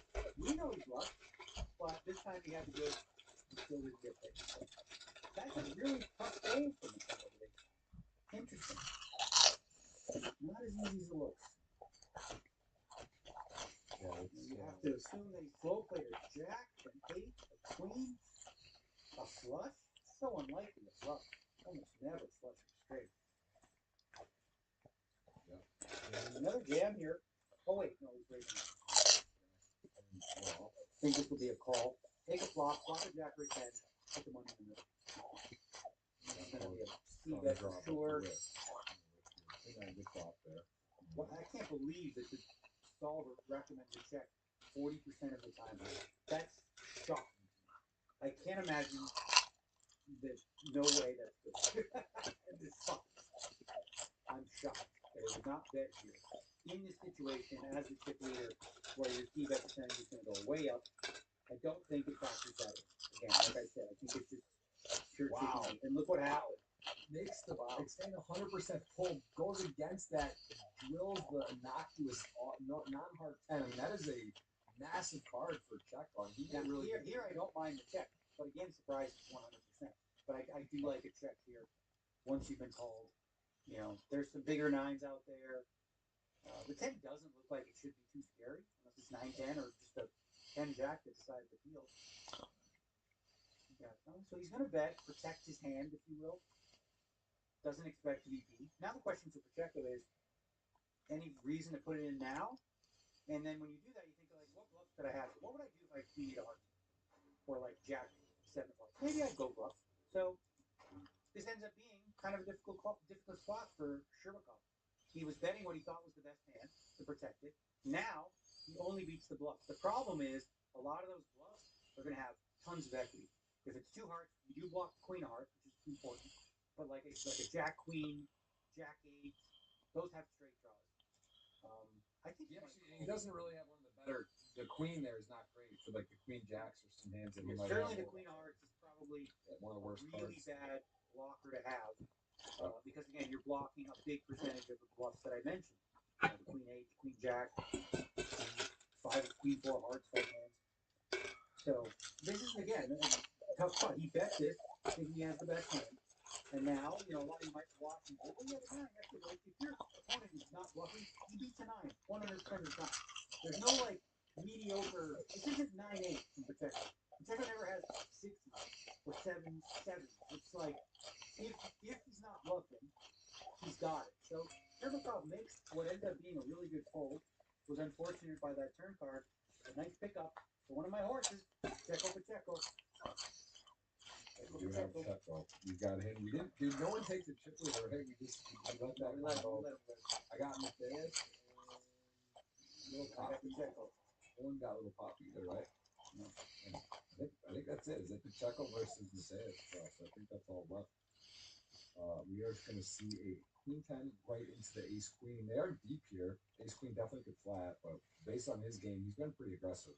You know, the thing is that ace queen hand is usually one of those ones in the middle that you put into your calling range, especially at this depth. But obviously, it's fine to 3-bet, and it's going to get through. I would imagine. I can't see little Poppy, you know, defending a hand this week. Now, queen 10 suited becomes a decision. Queen 10 off. Okay.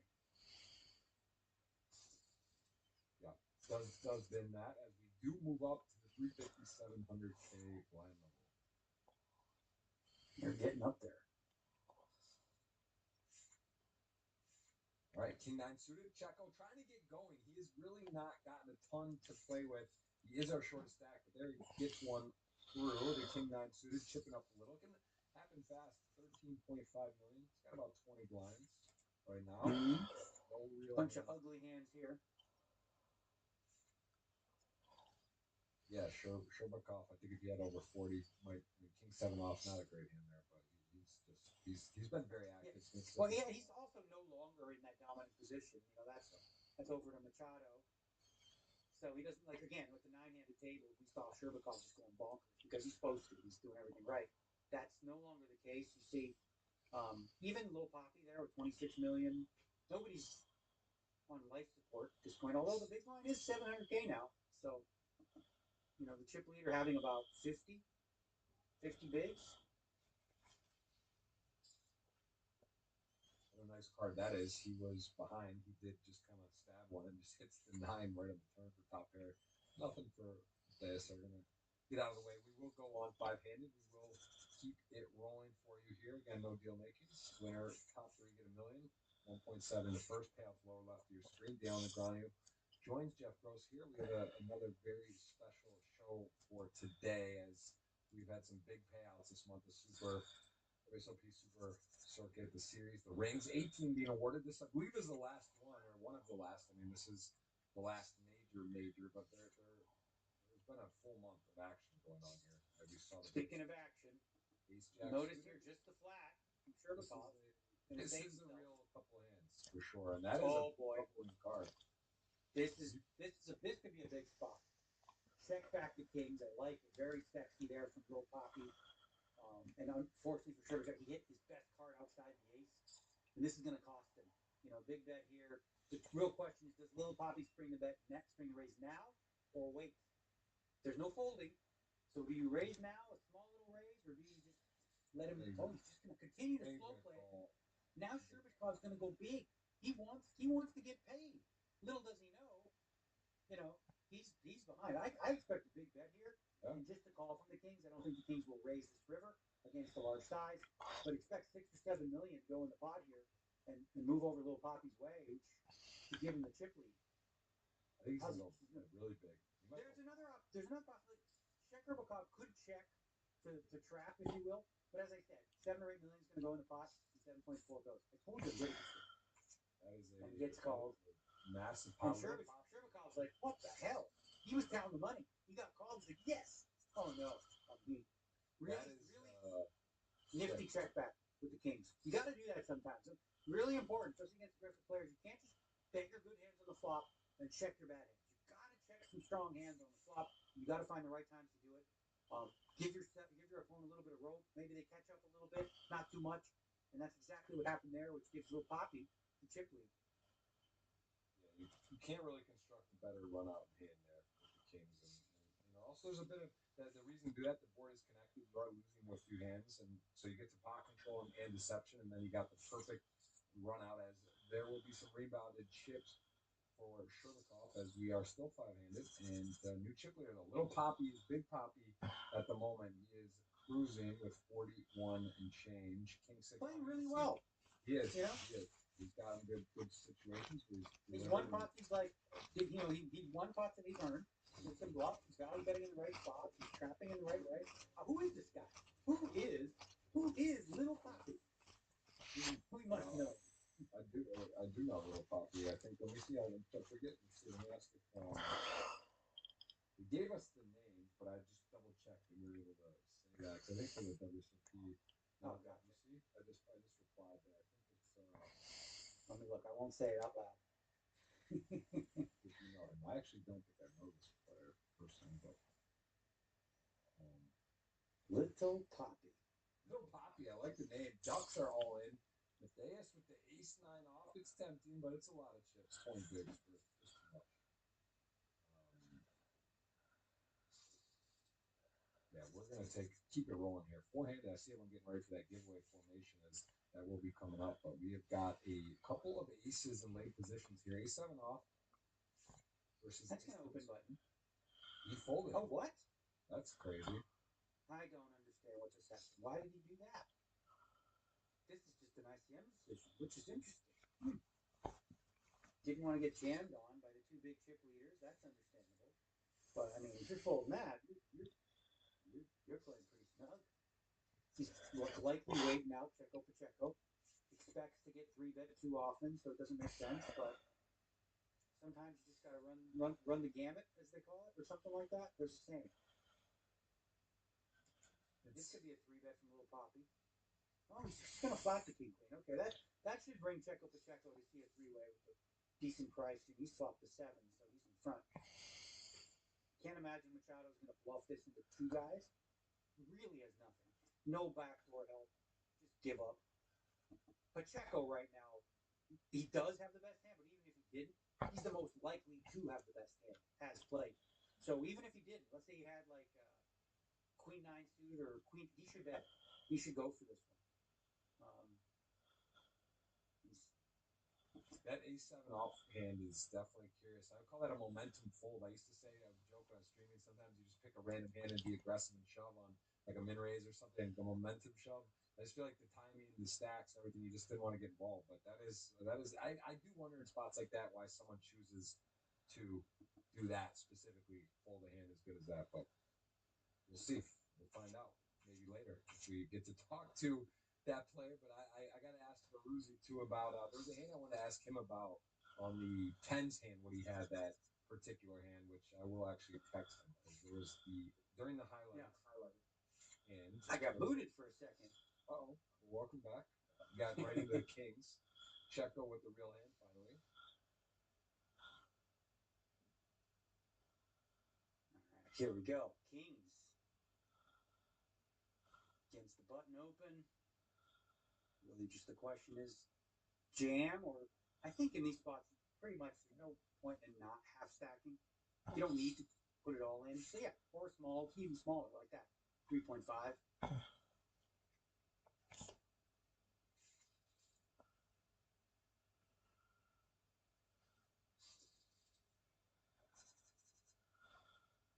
Asked Bruzy would he have that hand. Actually, Bruzy was on the show just last month, so again a little blue magic coming in, getting rewarded, but not the dream finish. It's still quite a score from 10,000. And as we saw, I mentioned Coco Bongo Rag took a $150 ticket to 1,000 to 340. So there are a lot of satellites and different options. You guys are dreaming of playing this. This is a big buy-in for sure at online. 10K. Dean, what do you equate that to? A 50K, 100K. That's a big boy buying online for live. Like this is some of the biggest. Yeah, I mean, really wild to see just how big they've gotten both online and live.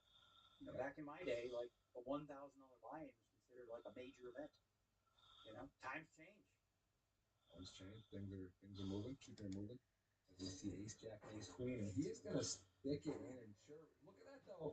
Sherlock just with the plan. He decided he's turning this hand. He's gonna knows that's what he wanted to see. He thought maybe I have the best hand, but if I get raised, I will fold. And he didn't waste a second there once he got raised in a relatively close spot. But yes, fold makes sense. Probably would have flatted Ace Jack suited and not 3-bet folded. I would imagine it was that close, but he just 3-bet Ace Jack off and fold. Here he goes getting popped right away again.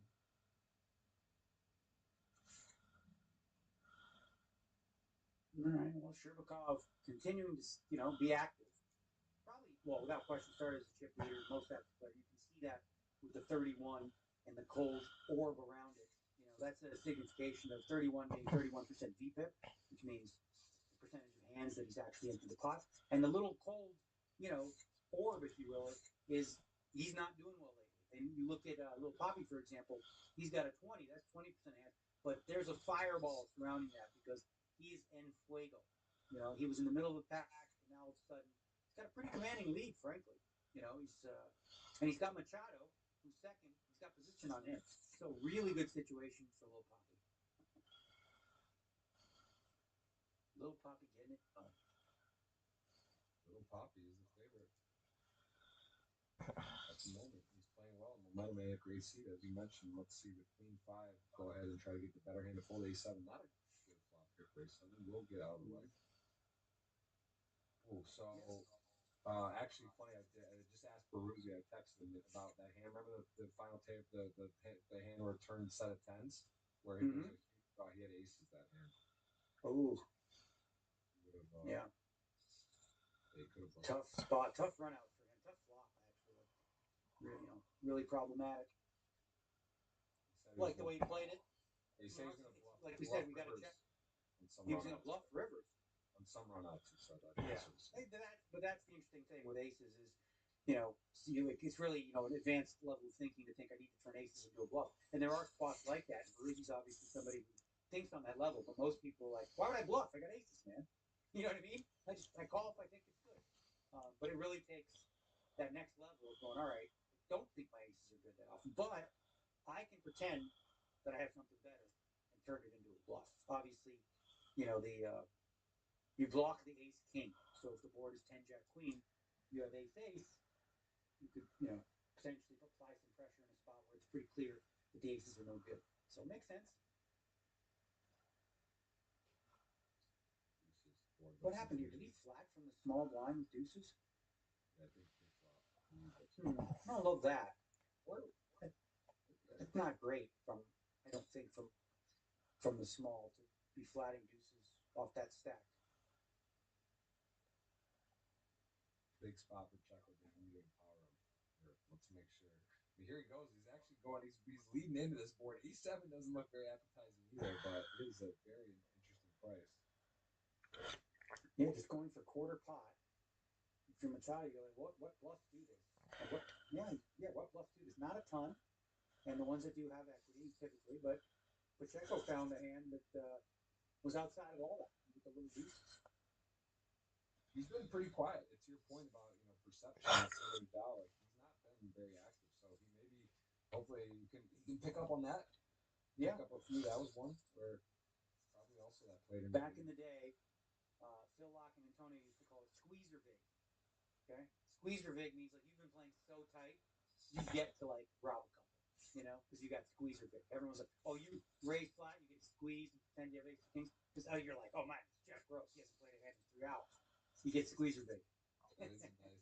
That's definitely a relevant thing. I don't think I actually heard that term before. So very interesting. As I do like the term upstuck. Phil Lock, that's the first person I heard say that upstuck.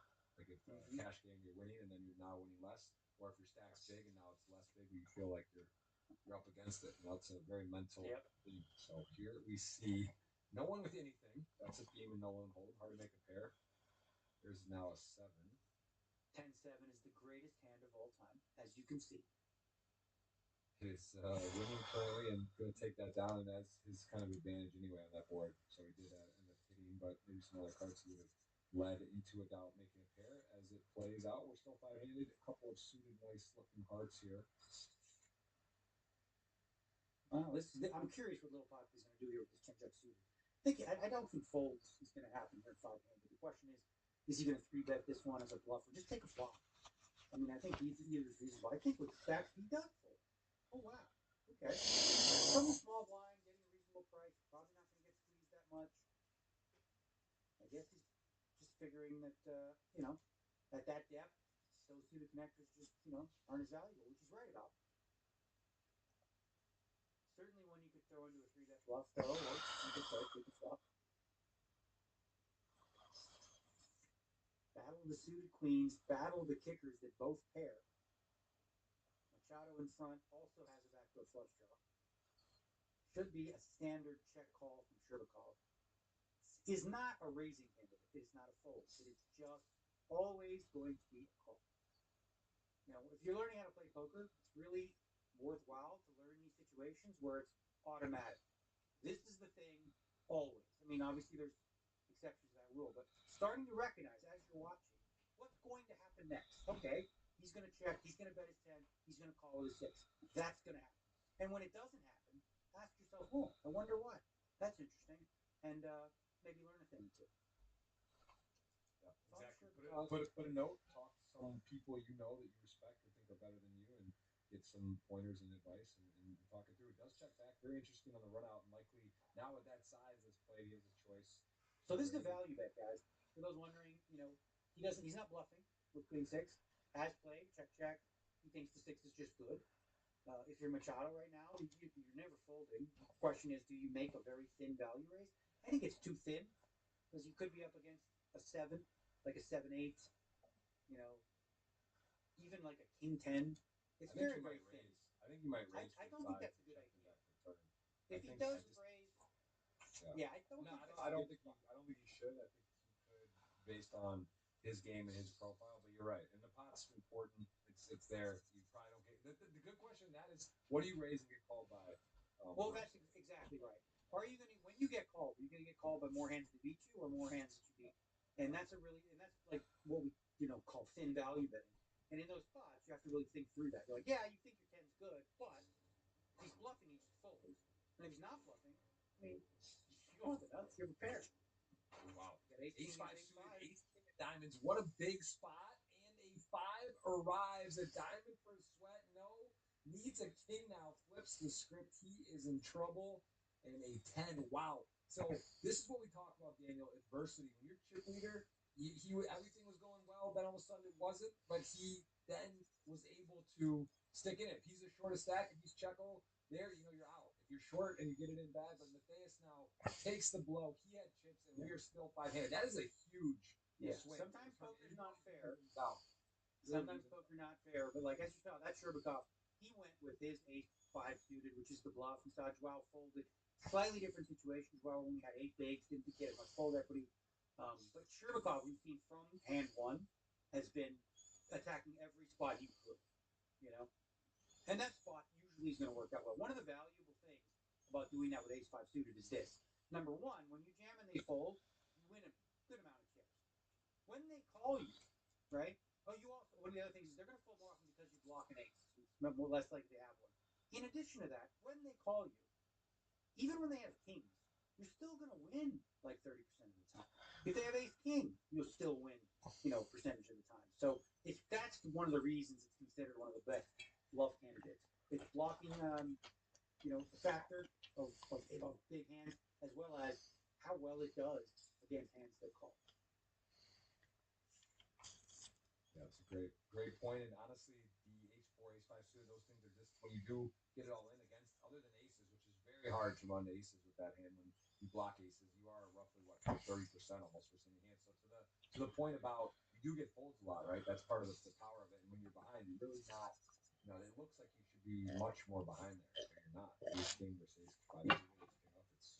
I mean, when you have ace-5 suited, you're very unlikely to run into aces. It happens, sure, but it's very unlikely. So, if you get up against queens, fine, But more often than not, especially five-handed, somebody opened with king-10, ace-9, ace-8, queen-jack, and you just get to win the pot.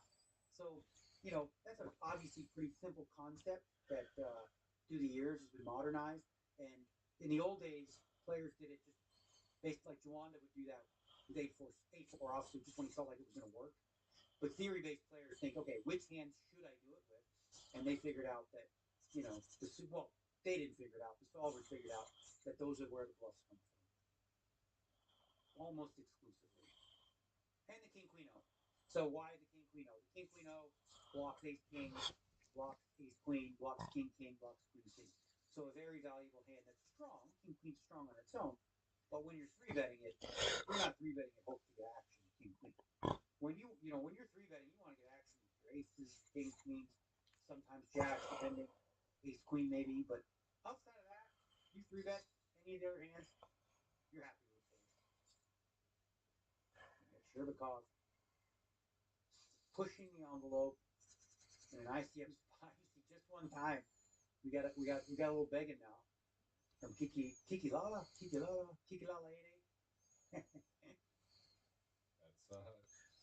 That's a huge swing for the. I mean, talk about the difference. You're down to four-handed. You got two big stacks. The other guys are short. And all of a sudden, that's very tight and very dicey.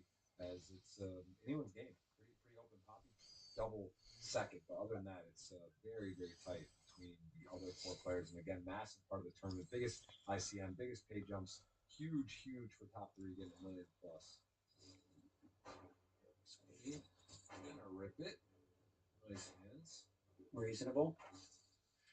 Taking a look around the table at the clocks. Kiki's got 6 minutes. Oh, we got a mystery hand. Go for it. Mystery hand. Daniel ace jack off here. Sherbakov gonna open, and we got the 1 and 2 stack. This is a fun one. Ace jack off. It's always fun with the mystery hand, and you're getting the GTO wizard sort of hand too to play into your guessing. This makes sense. That's small. Good percentage of the time. Yeah. What is little Poppy up to? Obviously, against a check raise, it's a fold. I expect to see he's check raising? So the GTO wizard says fold always. Poppy says no. Check raise. No, not Poppy. Little Poppy was supposed to fold his hand? Yeah, now it's saying. We don't know what his hand is. Well, we definitely know Sherbakov's supposed to fold. Right.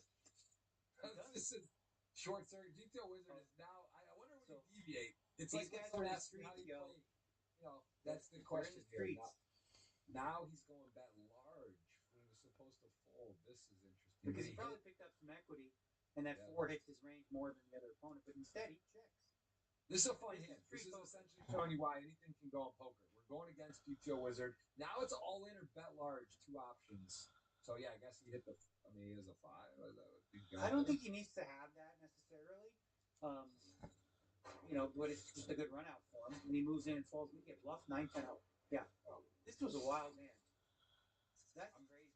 I'm gonna have to go replay that in my head. But notice that was a And well, part of the reason it's mandatory bluff is because from the big blind, that card's supposed to help you more than it is the other player.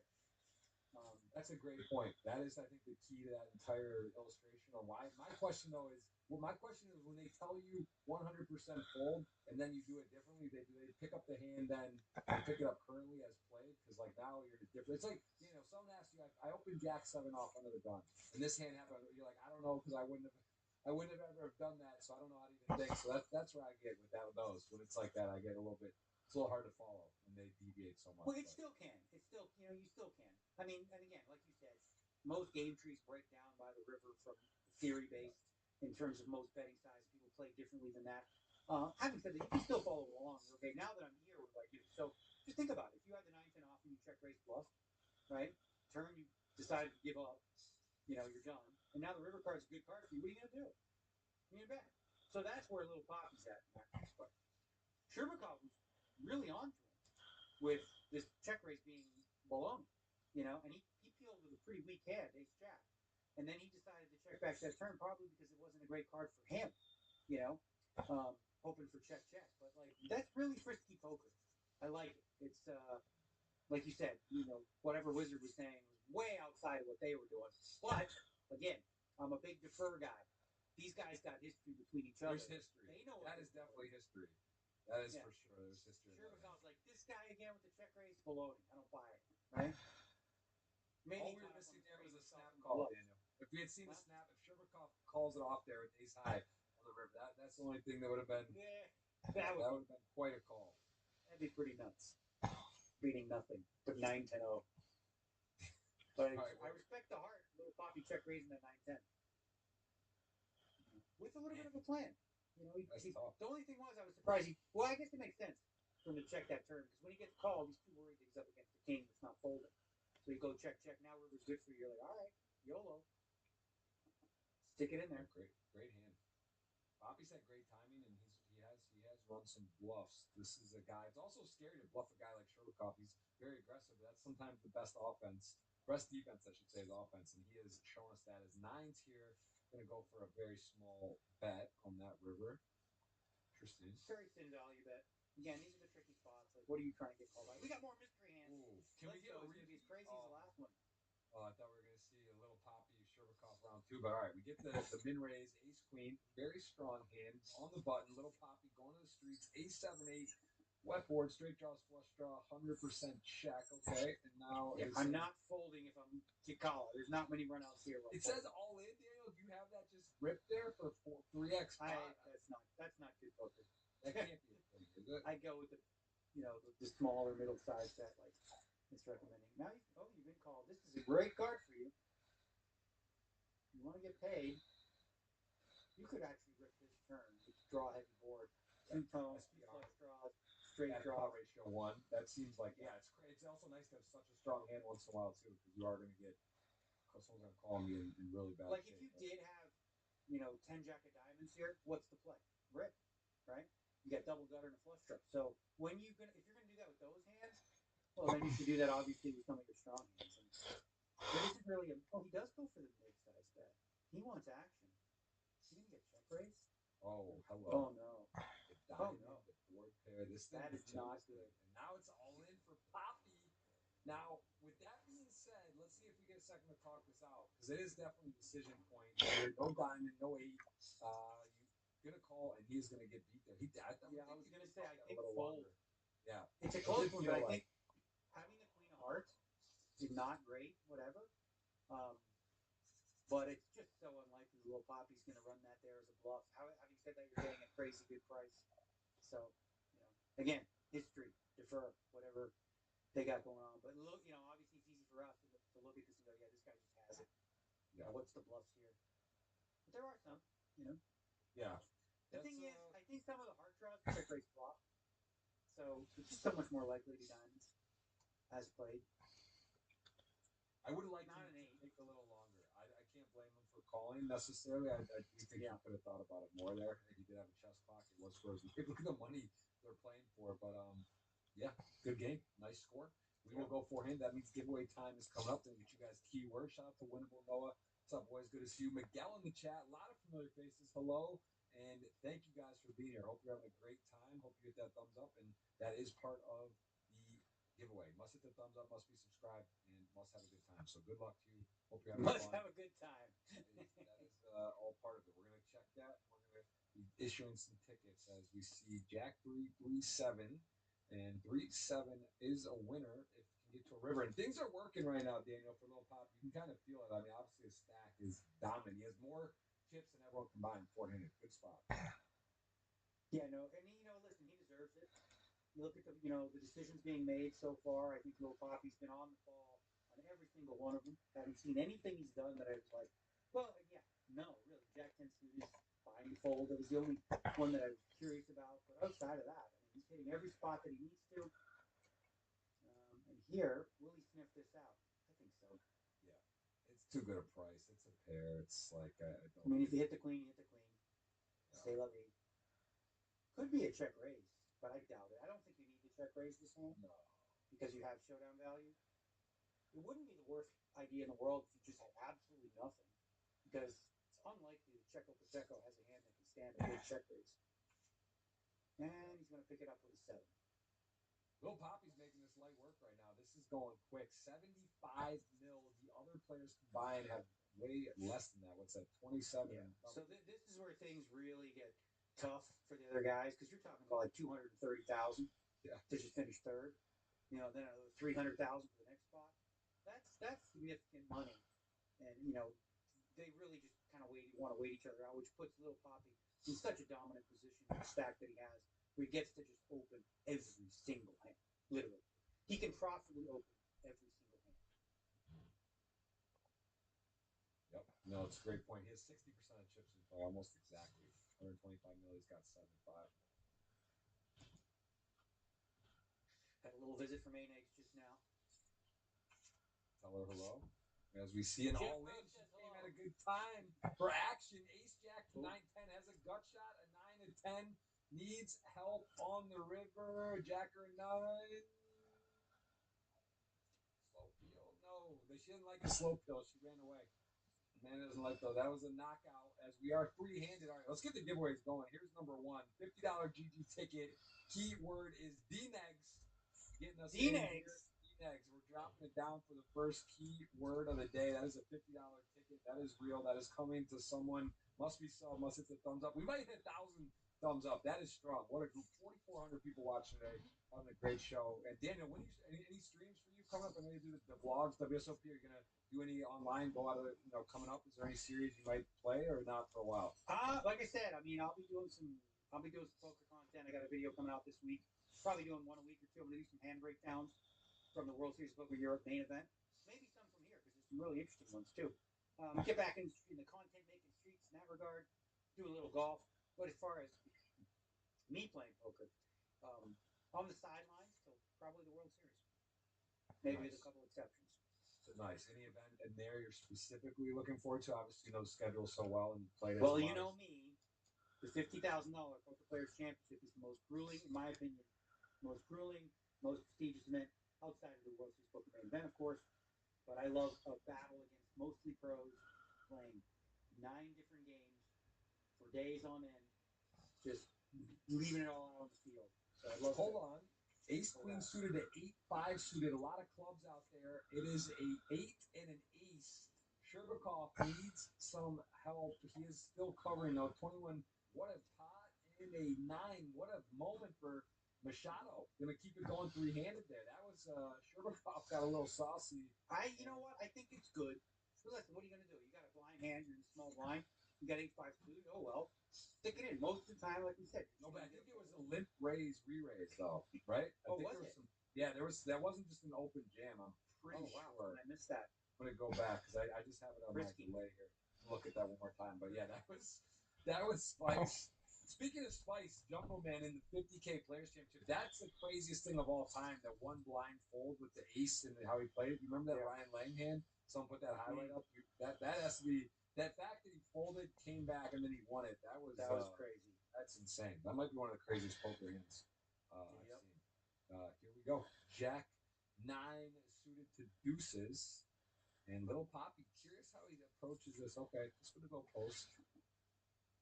All right, this is a flop he might go at hard, but I don't think he's done here with deuces. Could check raise. Although, what are you really repping when you check raise? What 8 are you repping? And he's going to do it anyway. He's going to say, listen, Machado, don't mess with me, bro. I didn't come here to just let you push me around. Now Machado does have some backdoor equity, right? He's also blocking, very importantly, Jack 8 of clubs and Jack 9 8 of clubs and Jack 8 of clubs. Two of the hands that would be value. So he is going to make the call. He's going to float here. And that ace on the turn, you would expect Machado to like. And it's, whoops, see, little Poppy's going with that check raise check again. Now, will Machado bet this ace? I think if I have an ace here, I'm checking this back. I don't think I'm betting. He's going to bet. Interesting. So I would have probably checked that back and maybe looked to bluff the river. But this could work too. Really fighting for these pots on the paired board. What you see high stakes players do. I do want to make a point that that hand with the 8-5 suited, that was none of that happened. It was a open to 2.4 and then a 5.6 click. And then with 11, he then shoved it. So that was how. So he got called here, but this is crazy. He just got called. The deuces made the call in the turn. Now they're both playing the board. The question is, who wins this pot? Little Poppy. Wow. Little Poppy wins. Little Poppy is who? That is who? Man, Little Poppy is Do this not guy mess is. with Little Poppy right now. How I about am that? not. Little Poppy just said, don't mess with Little Poppy. Little Poppy. They knew he couldn't win by checking, but it makes sense. Like, he could have had an ace, right? Check call, or check raise, check call, go bonkers all in. I mean, could be a 4 too. Could be an 8. Could be That was something. just absolutely firing, man. We're seeing high level stuff. Great bluffs. That's cojones right there. We're seeing action. 3-handed here. Everyone is in $1 million score, Daniel, for a 10K. That is a lot of buy-ins, but there's a lot to play for still. Look at those jumps all the way up. I mean, 1.7 million plus. Blinds are easy. Here we go. This is the blind level everyone loves because you can see how many bigs everyone has pretty easily. That has been a request. Some people have been saying, what do you think about? I'll take your opinion over almost anyone here. And for production value, what do you think about having the big blinds versus chips shown? Because we've had Well, I'll be honest. I mean, one of the things I love about playing on GG Poker is that you can play in blinds, and it's just very easy to follow and easy to play. I think when you're playing live poker, you know, you got actual chips and stuff like that. It is what it is. But with online, I tend to agree. I prefer when I do play and I stream, I put it in big blinds. I prefer that personally, but you know, seems like I said, easier to follow. I think for the stream's sake here, because the nice thing about the exactly, the feature on YouTube, you just click a button, it goes interchangeably. That's not how it works here, but I think it would be nice to like flash it up or once a leveler every once or in between every 10 hands, just show real quick like whatever. But I often when I do play and I have it in big blinds, like I'll have say like a 30,000 stack, and I still have a 30,000 stack, but I've lost half my blinds, and people are like, "What happened? Did he lose a really big pot?" I'm like, "No." I always have to explain that. You're like, "What did he lose? What happened?" No, the blinds went up. They have less of them, but I don't. Same amount of chips. That is, yeah, no, for sure. That makes sense. As we just saw Ace 8 get Ace 8 to fold, and this is a fun place to be if you're Little Poppy. They both have effectively the same stack, and there's a massive pay jump. So, yeah, Little Poppy, you see how he's able to construct this and whittle them I down. think he should be playing more aggressive with this Jack 3 off. I think a raise to 3x is probably better. You know, just simply because of ICM pressure. Having said that, I don't know how these guys are financially. It's only 300,000. You already guaranteed $1 million. Still, significant amount of money. A lot. He's going to lose this one. A lot of cheese on the line here as we see a very exciting finish, 3-handed. We are going to pick the first winner here in 1 second, and we'll have 2 more giveaways for you guys. And of course, the tweet, Jeff Gross Poker can retweet. That's the win. 50 cash there. 53 times tickets coming for GG. And yeah, lots to play for still. All right, he's going to fold. 3-4 off. Queen 10, King 10, reasonable hands.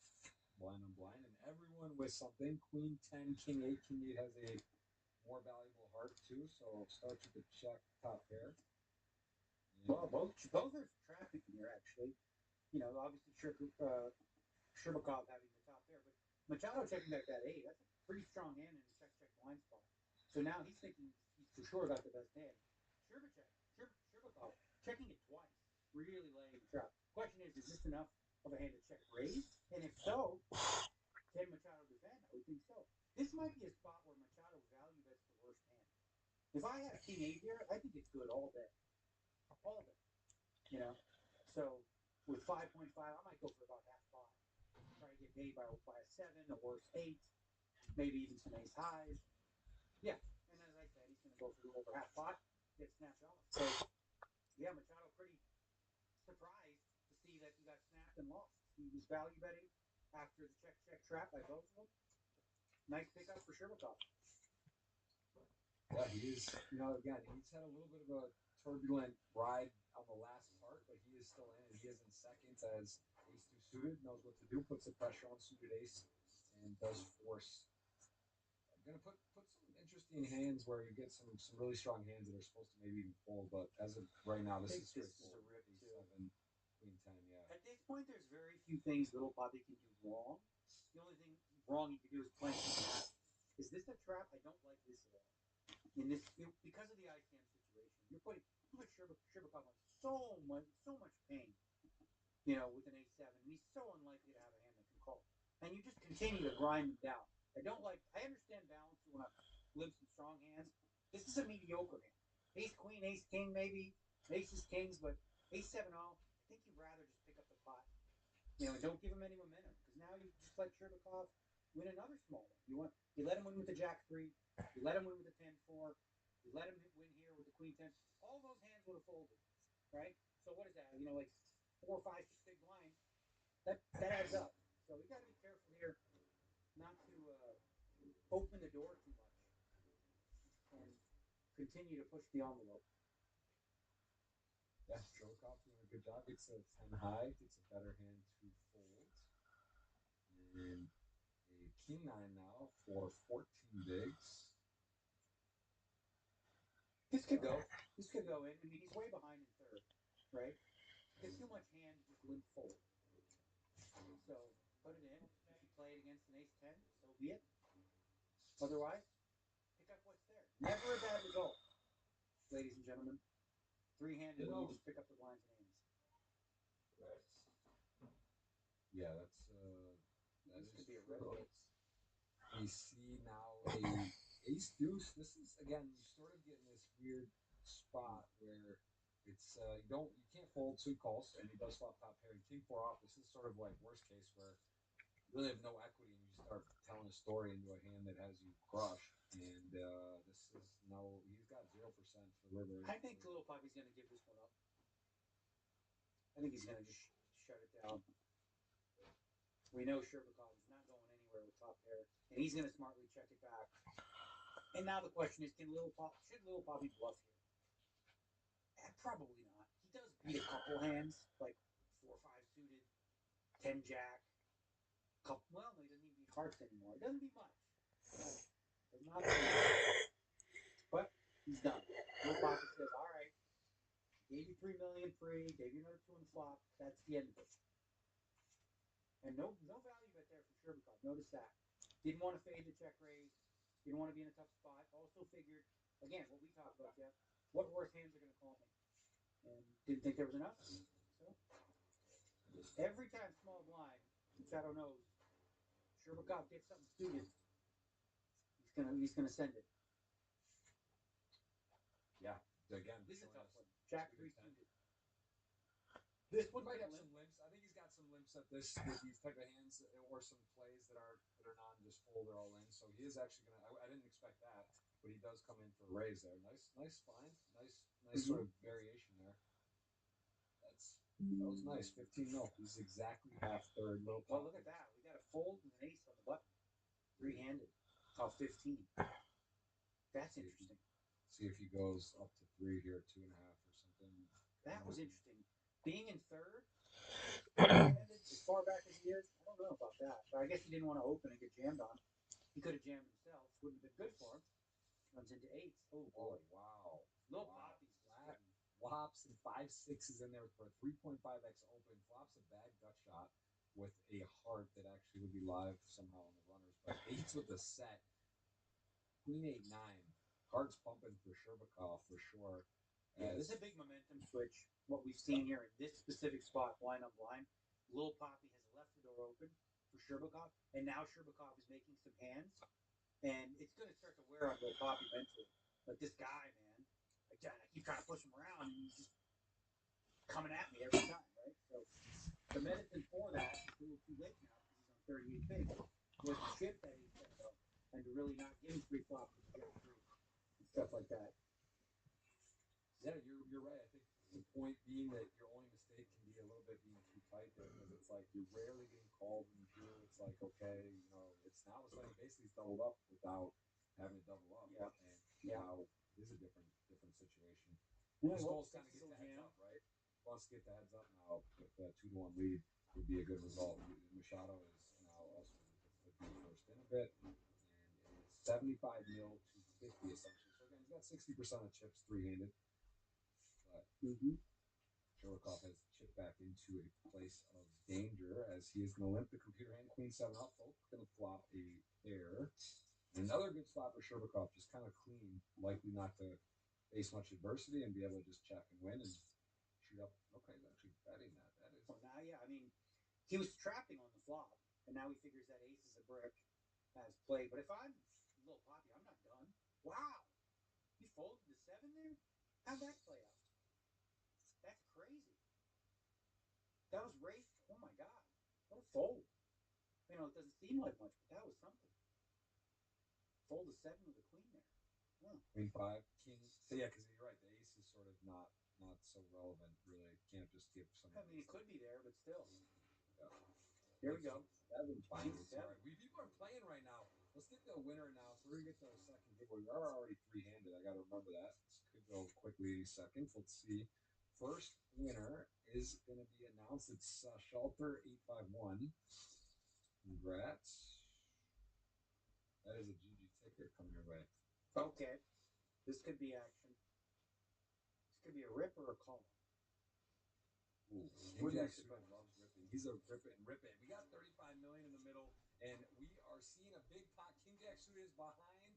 Needs a gut shot now. The ace pairs. The turn is clean. 10 only for 10%.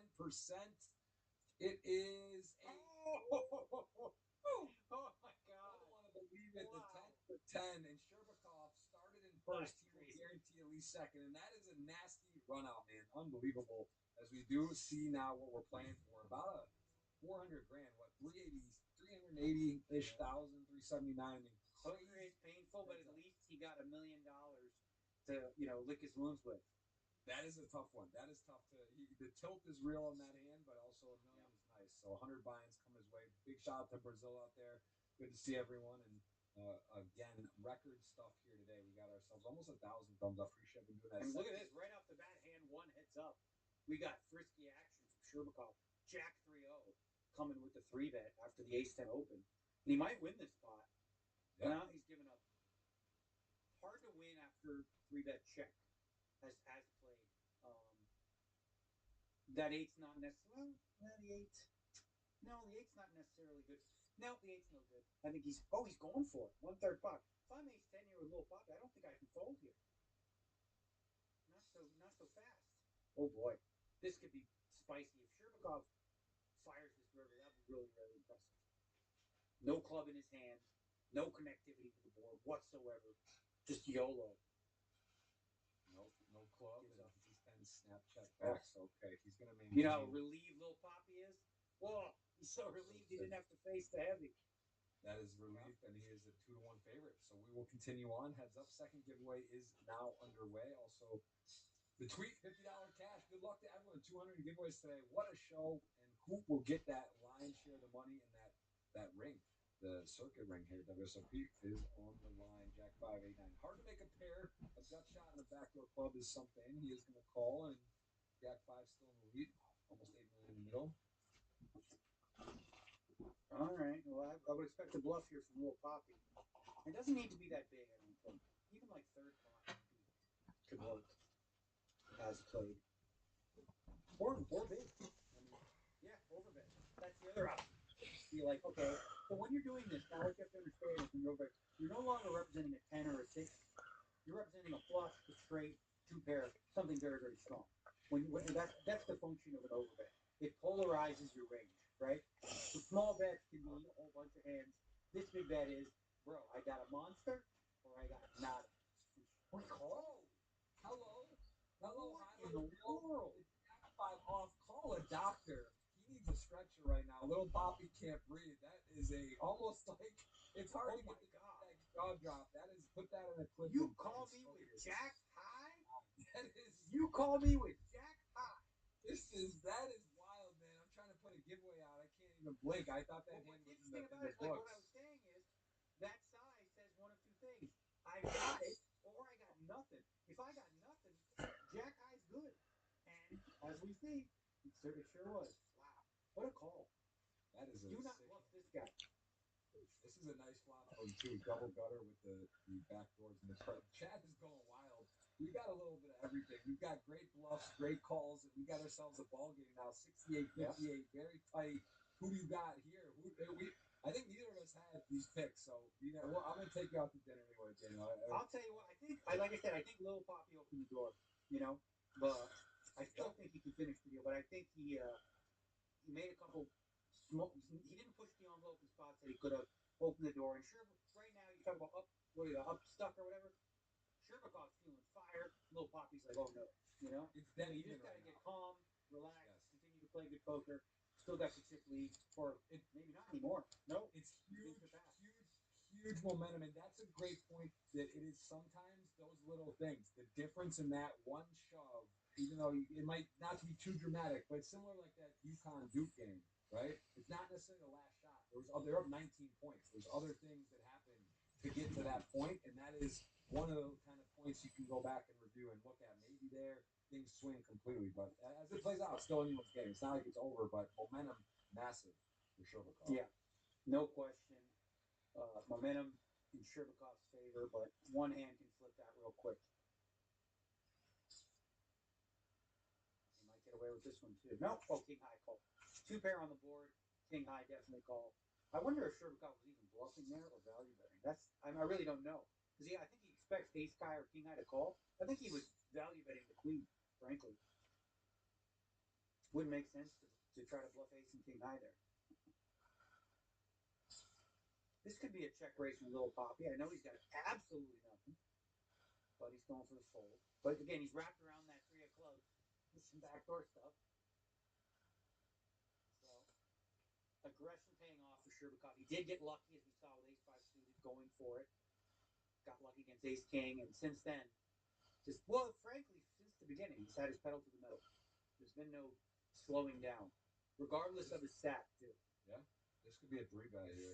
9. Oh, he folds. Okay, I like that versus calling, but folded 3-bet. All right, Ace King suited. It's separating a little. 70 to 60, still tight. Blinds are still a lot of play.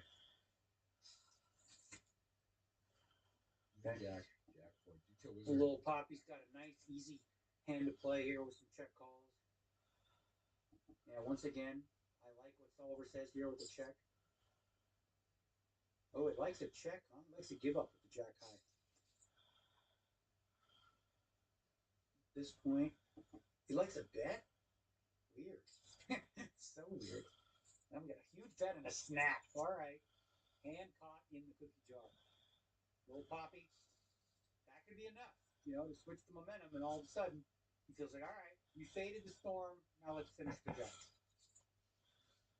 Yeah, it is exactly. That was his. It's a push, and it's back to very even, but he does takes away a bit of the blow, and it's too close to call. This is it. We got a match. We got a real match. We got boys playing for big money. The good news is, though, you got to feel good. Like me, anyway. I always think, like, listen, I'm guaranteed 1.3 million, right? Yeah, $400,000 is a lot of money, sure, but who cares, man? I already got 1.3. I'm not going to be. I'm not going to make it scared. I'm going to go for it. No, we got I'll tell you what, the Jack 5 call, that's up there on hero calls. Big pop, big bet, grown man bet, 10 mil, calls it off there. As your point, it is polarizing, but still, that's impressive. You're not there's almost what he beats. Frankly, what he beats.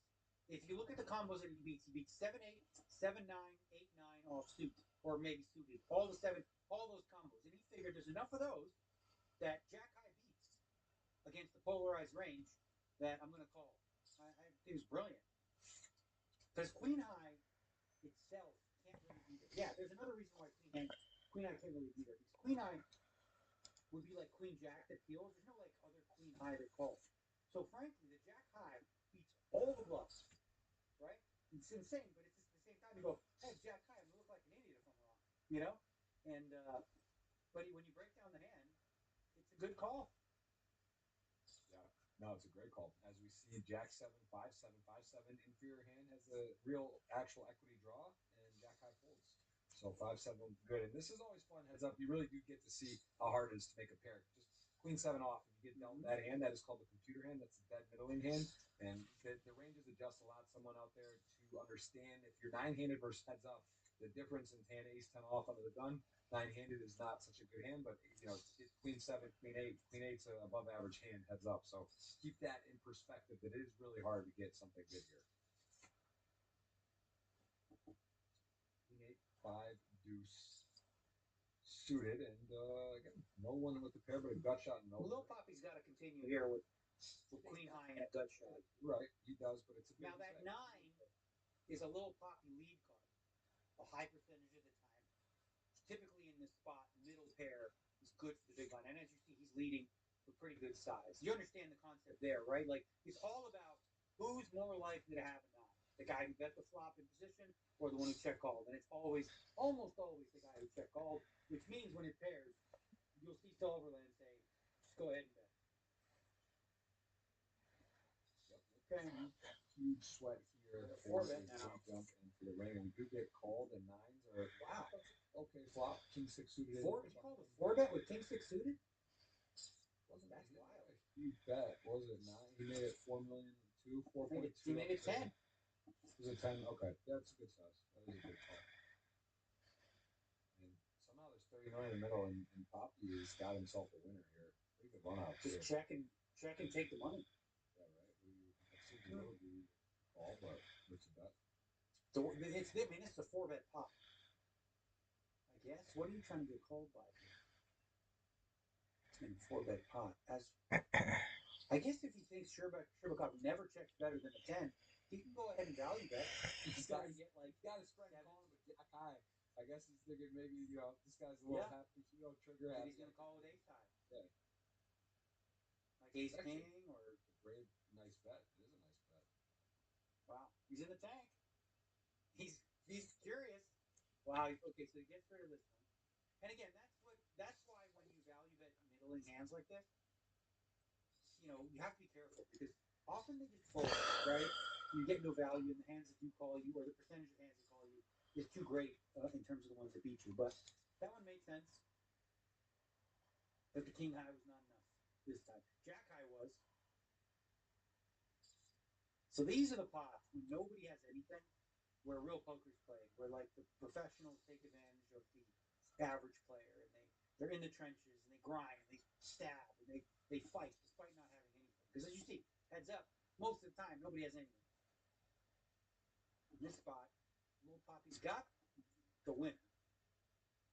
Sherbakov will not put another chip in this pot, I don't think. Moving on. Lines will go up very soon.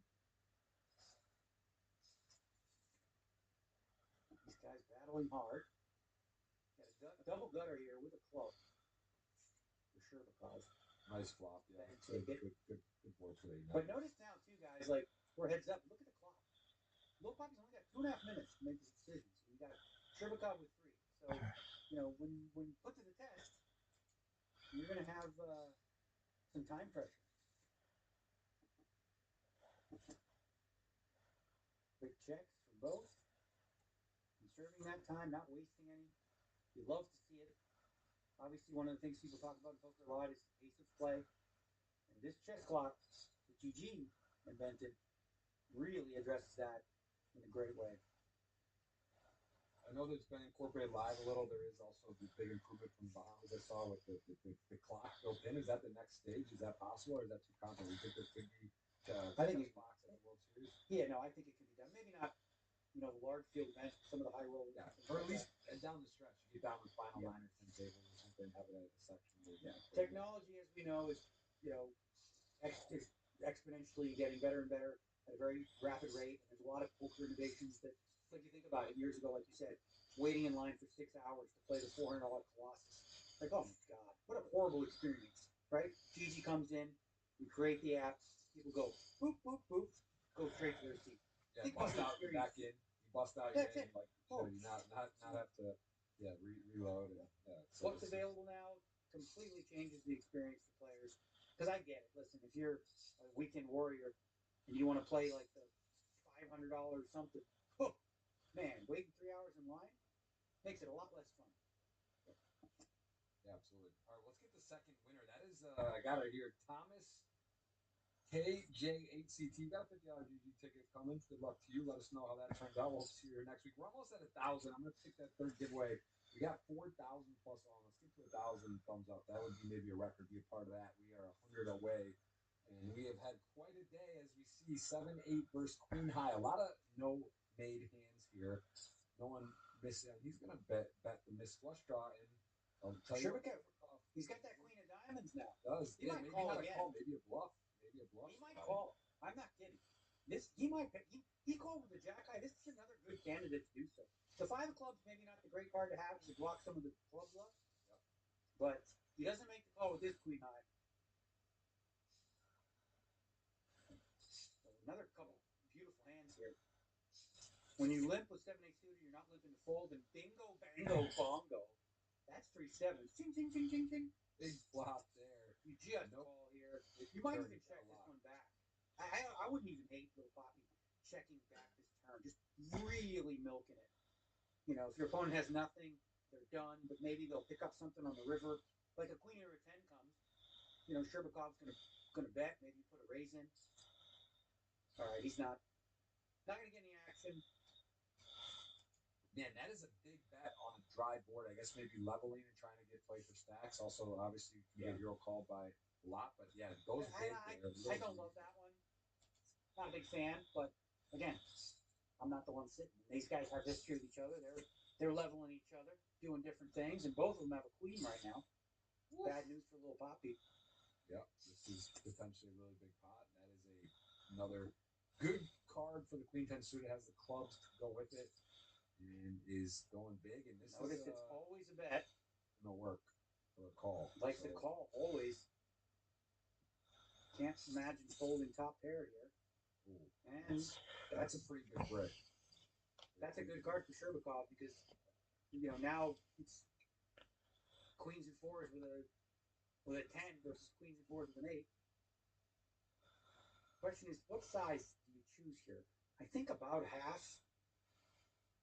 He's gonna go 18. I think about half in that neighborhood.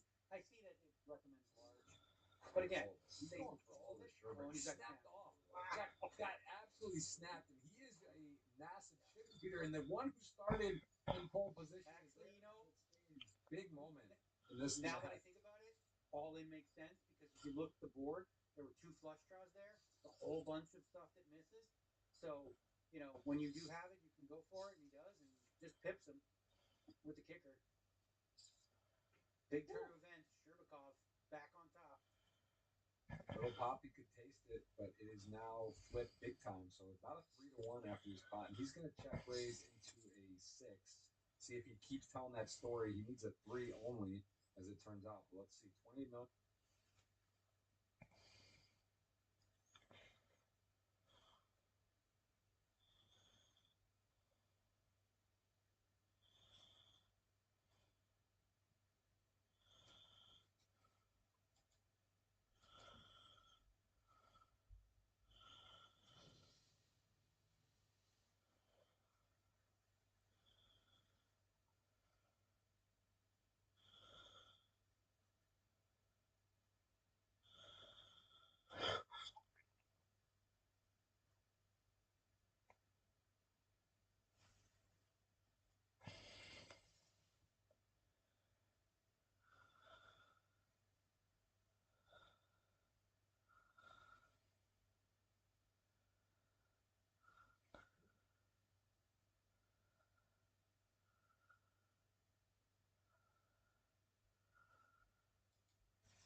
Hey, here's a crazy development. bullet used to kill Charlie Kirk did not match the rifle allegedly used by the suspect, Tyler Robinson. New court filing claims. What? Huh? No kidding. Ah, you mean some straight A student who never committed a crime in his life didn't take a rifle apart and then put it in his backpack and then climb up on a roof through an open stairwell that should not have been open, got up to the roof, nobody saw him, put the gun together, put the scope on it, lined up, took the shot, took the gun apart again, changed his clothes. Again, nobody saw him. No cops get to that stairwell. Nobody gets nothing. Nobody can get to. That's what you're supposed to believe happened. And of course, now the bullet doesn't match the gun they said he used. By the way, they couldn't find that gun. The gun sniffing dogs who can smell that stuff couldn't find it until the FBI showed up, and then immediately they found the gun. Does that mean it was planted by the FBI, Jimmy? Yes, that's what that means. The bullet that killed conservative commentator Charlie Kirk did not match the rifle used by suspected killer Tyler Robinson, a bombshell new court filing statement. I should have Baron Coleman on for this. I wish I did. Robinson, 22, is facing capital murder charges and a potential death sentence for Kirk's murder at Utah University on September 10th. But his defense attorneys now argue that the Bureau of Alcohol, Tobacco, and Firearms and Explosives was unable to identify the bullet recovered at autopsy to the rifle allegedly tied to Mr. Robinson. The defense team may now offer the ATF firearm analyst's testimony as exculpatory evidence. They said in a motion filed on Friday to push the preliminary hearing back at least 6 months, Fox News reports. And here's something else you need to know about this. His defense attorneys are related to that Terrell Farnsworth guy who was in charge. He's the guy who took the SD cards out of the cameras that were behind Charlie Kirk. That guy, and lied about it. He got caught lying about it. Why he did it? Twice. That guy's related to his defense attorney. Now, we already had somebody on maybe a month or two ago, who said that it was the defense attorneys they're corrupted, and it looks like they might be, because they haven't called. You think they would have called Candace Owens and said, "Hey, what do you got? What's this information?" They didn't. You think they would have called Baron Coleman? They didn't. They haven't called. They haven't done anything.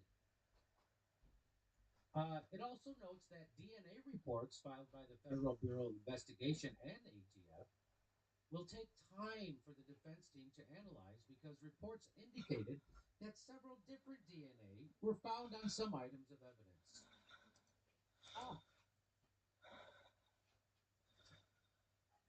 As these cases indicate, determining the number of contributors to a DNA mixture and determining whether the FBI and the ATF reliably applied, validated, and correct scientific procedures is a complicated process, which requires the assistance of various types of experts, including forensic biologists, geneticists, system engineers, and statisticians, all of whom must review and evaluate several different categories. The filing states, according to Deseret News. Is that what that is?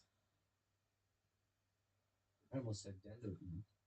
Robinson's attorneys added that they have received about 20,000 electronic audio files, videos, and written documents that prosecutors have presented as evidence in the case. What is known at present is that Mr. Robinson has not yet received the forensic case files and data necessary to investigate. They already paved over the crime scene.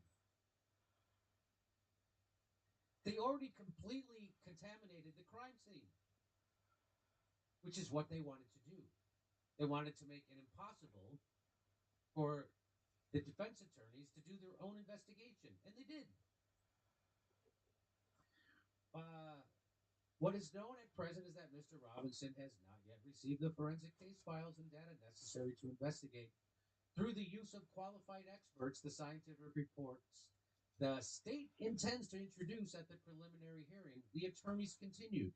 Defense attorneys and prosecutors had previously met on March 12th Based on that meeting, the defense said in the motion it believes prosecutors will introduce discrete buckets of evidence through 3 identified law enforcement witnesses at the preliminary hearing. This includes a conclusory forensic DNA and ballistic reports authored by the FBI and the ATF, so you know they're legit, social media data, testimony by law enforcement officers about the crime scene and search locations, and testimony by Mr. Robinson's parents and roommates, as well as significant amounts of hearsay from non-testifying peace officers. I wonder if they're going to talk about that. Was it named George Zinn, the guy who dropped it? Looked like Ed Asner, who dropped his pants and said, "I did it, I did it." He said that he had foreknowledge of this and was offered money to do that, to distract people. Prosecutors have alleged that Robinson drove 3 hours from his home to a university campus to kill Kirk. Okay. So, I don't have any confidence in his defense team, I'll tell you that. It looks like he's being railroaded. And we were wondering where are his parents? Where are his parents? Where's his lover? Where's his trans lover? I know there's a gag order, so maybe his parents aren't allowed to talk. But we'll see. I don't know what that means. Exactly. But he did not confess. People keep saying he confessed. He didn't confess. He did not confess.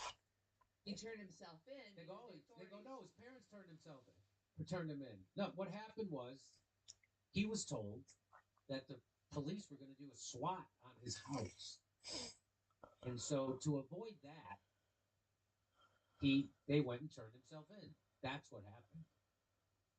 And then they go, no, he confessed to his lover through those texts. Okay. If you think that he actually did that, again, a straight A student is going to text exactly what he did to his lover. No reason for him to do that because he's going to go see his lover in just a few hours. What? I know I'm a straight A student, but I just figured I'd, completely give away the game to the FBI when they come to look for my texts. So he did not, that's not a confession. That's a made-up piece of evidence by the FBI. That's not real. The text message that he supposedly confessed to his lover, that's not real. And now it looks like they can't even match the bullet to the gun. There's no way a 30-06 bullet shot by Tyler Robinson hit Charlie in the neck. And by the way, that wound, remember when the blood was spurting? That looked like an exit. That didn't look like an entrance. That looked like an exit, doesn't it? But there was no entrance in the back of his head. So what was that? But if it was a 30-06, it definitely would have left an exit wound. It would have left a drive-through window in his neck. And his head would have almost fallen off. But that didn't happen. And credible reports that he was still alive in the car. It was not a 30-06, and that's why they can't match up that bullet. Anyway, that's I've got plenty of jokes about Erica Kirk and this whole situation. Everybody at TPUSA, the liars, and are they complicit? They're certainly complicit in the cover-up. They're certainly covering this up as hard as they can, and they're lying left and right. All of them are lying left and right, from the head of his security to the Mikey McCoys, amazing Mikey McCoys. Yeah. So anyway, there you go. I thought that was interesting. You might want to hear it. If you'd like to hear my jokes about it, I've got at least 10 minutes of material on this that is very funny. Come see me in Salt Lake City, Las Vegas, Burbank. That's May 7th. Burbank, that's a Thursday, May 7th. That's a special show, surprises. And then Tulsa, Oklahoma, Oklahoma City, Spokane, and Tacoma. Go to jimmydore.com for a link for tickets. Don't go anywhere else because resellers charge you more. Only go to jimmydore.com for a link. Come see me in Salt Lake City, Las Vegas, Nevada. May 7th, it's a Thursday special show in Burbank, California. Tickets going fat.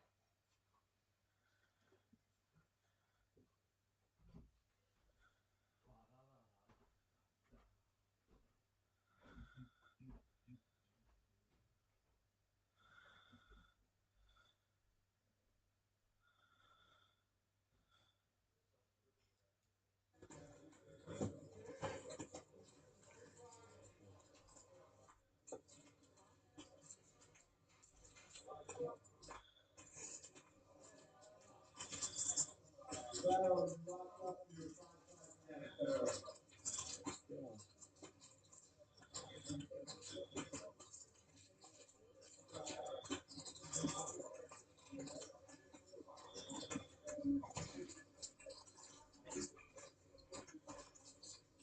squeeze from Airball. And I don't think this is getting through. Kick-out calls. Key to Airball's squeeze there is kick-out having a marker. Airball thinking that he doesn't have much.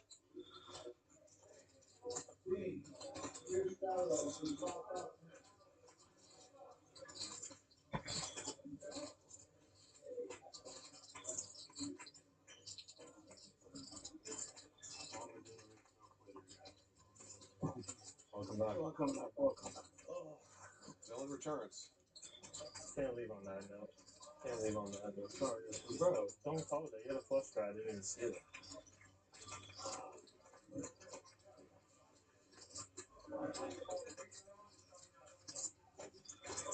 Three base to a flop and 4-6-4 off. Flops best. Plenty of quarters. Oh, okay. Okay. I'll get 300 real quick.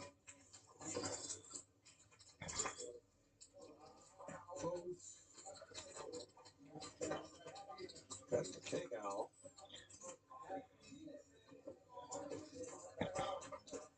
Now he's the one bluffing. Airball's the one continuing, and wow. It's bottom two. Chin card for Airball. It's already ahead. Quick check from Airball, and Takeout has the ace of hearts. He goes for it. 26,000 and Airball size, but he's calling. And wins this 97K pot. Gets out of line pre-flop with the 6-4 off. Pays off for him in a big way. My win play is 468,000. Yeah, pretty good.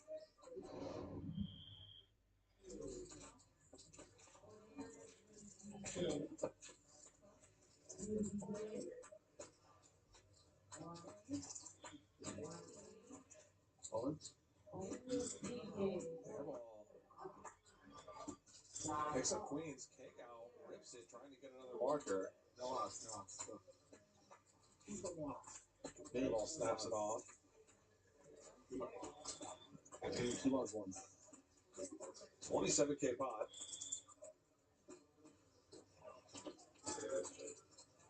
Airball's been running it once tonight. And there's an ace. Hey, that one.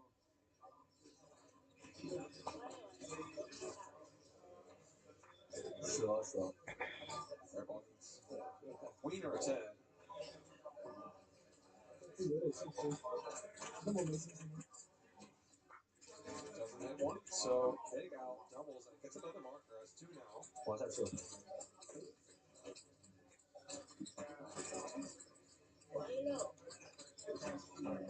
Two binders. Yeah, look out for Kagow when he's got two markers. Wouldn't mind hitting that like button. We would greatly appreciate it. Help us reach as many people as we can here tonight. Love to get to 1,000 by the end of the night. Big Mike is our big winner, plus 86K. Airball now stuck 61. Dylan down 52. Smaller winners tonight. Sharing profits, which emanate from Airball, Dylan, and Galito. Okay, so I've wanted to do this for a while, and I definitely wanted to do it while I'm still on the show in Asia, because this whole Iran debacle is going to is already particularly impacting people right where I am. Southeast Asia is being hit hard by Iran's cutoff of oil and gas. NPR, oh, it's lefty, it's lefty. This is how the propaganda works. Iran's cutoff of oil and gas, or U.S. imperial policy. Which is it? Who's responsible? This tells you Iran is responsible. Iran's not responsible. They were sitting there minding their own business. Um, Southeast Asia, home to some 700 million people, gets most of its oil and gas through the Strait of Hormuz, making it among the regions hardest hit by Iran's blockade of the oil. The Philippines imports 90% of its oil from the Middle East, and with little to no oil making it through the Strait of Hormuz, President Ferdinand Marcos Jr. declared a national energy emergency on Tuesday, saying, "Nothing is off the table. We are looking at everything that we can do." Cutting fuel taxes and providing subsidies for poorer Filipinos are two options the government is employing to help address rising gas prices, as well as is a 4-day work week.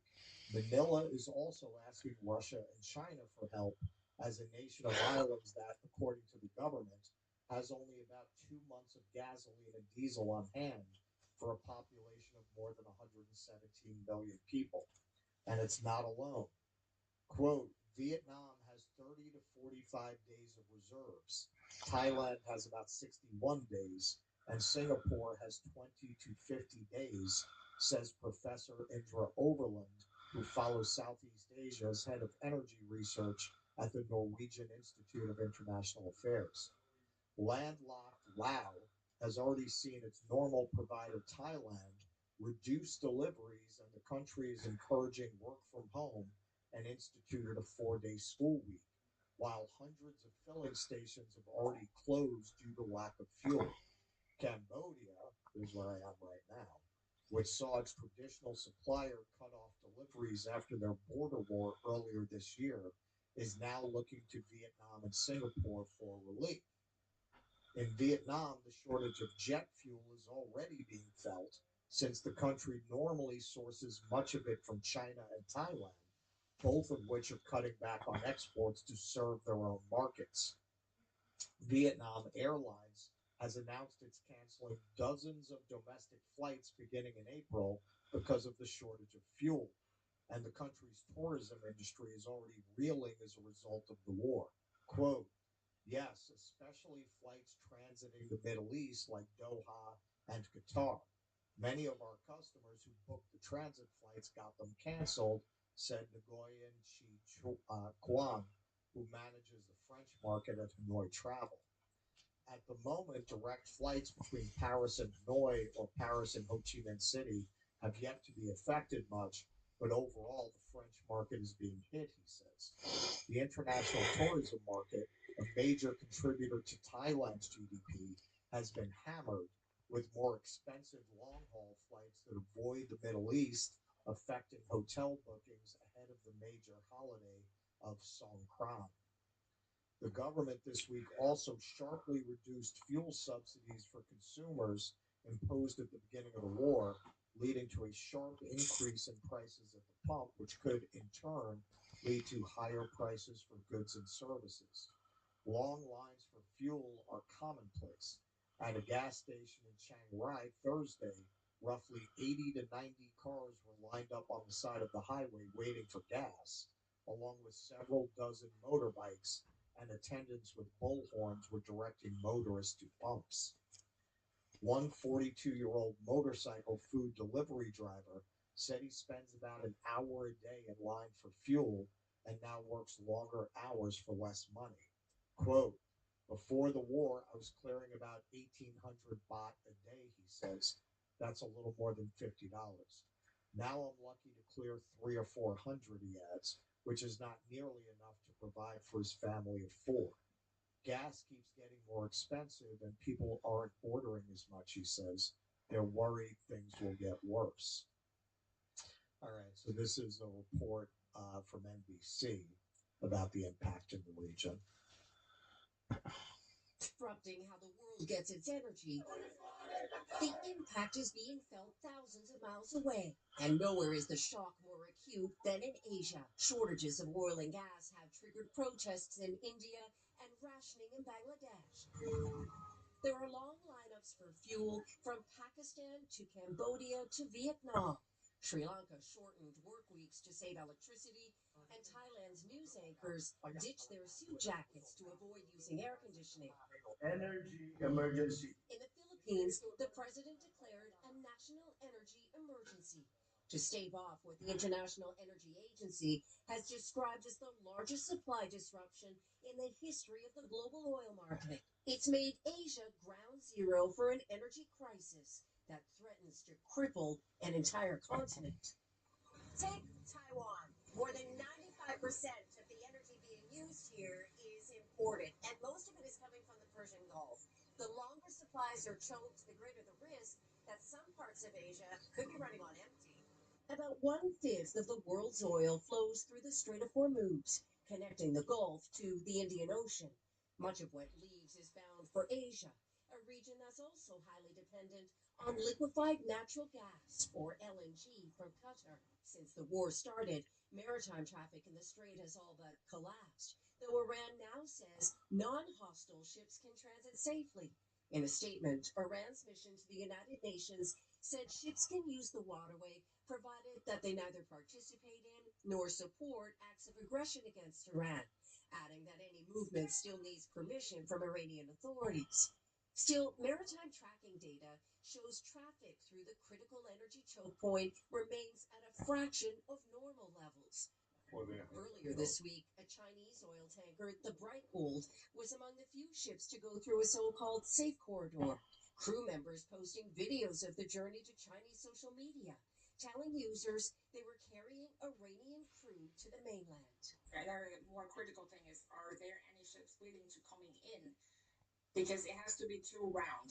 Otherwise, you're just like clearing out the backlog, but the flow itself or the trade is still frozen.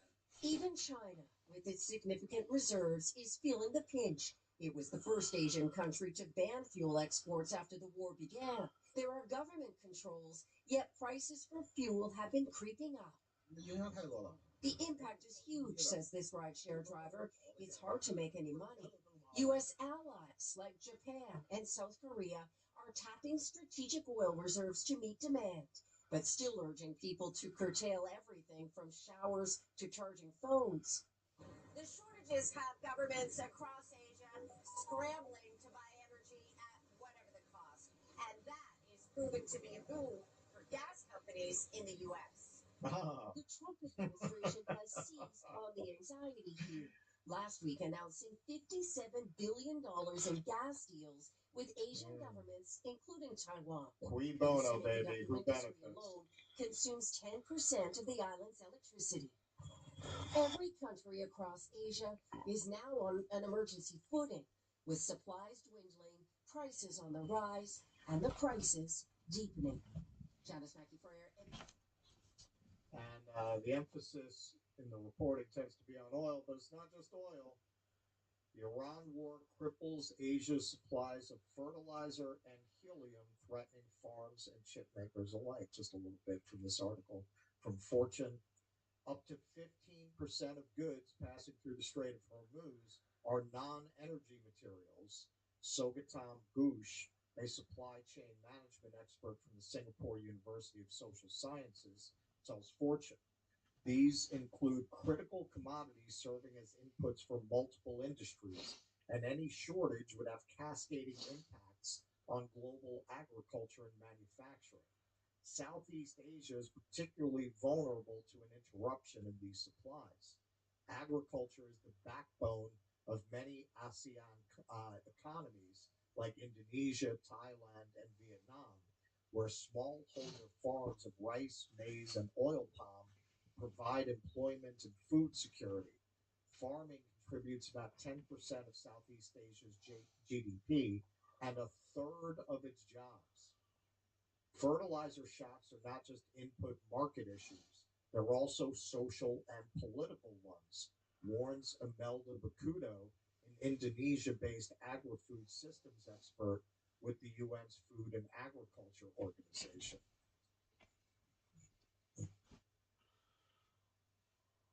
Oh, sorry about that. Had a little glitch. The risk is not only lower yields, but also reduced farmer incomes, higher rural vulnerability, and eventually higher food prices for consumers. All right, well, here's just a little bit of what is going on in the Philippines, and take note of this.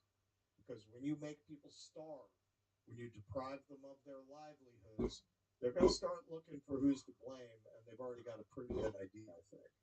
Here too, and a sense that things could well boil over. Government subsidies and scrambling may not be enough. The problem here, and the reason these people are so worried, is There's the Philippines, by the way. there doesn't seem to be an end in sight to all this, and energy shocks, by their very nature, take a while to bite and longer to work their way through. And it's hitting a region where the economies just don't have the broad shoulders or the reserves to handle it. Indeed, across Asia, there is barely a country untouched. Vietnam has ruled working from home. Bangladesh has rationed fuel and closed universities. Back in Manila, they're not shy with their sense of what or who is responsible. Who do you blame for the fact that the fuel prices are so high? Whose fault is it? Number one, the U.S. imperialists. The US imperialists. Yes. Because the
Lodge is like actually closed. World Series of Poker Europe has begun.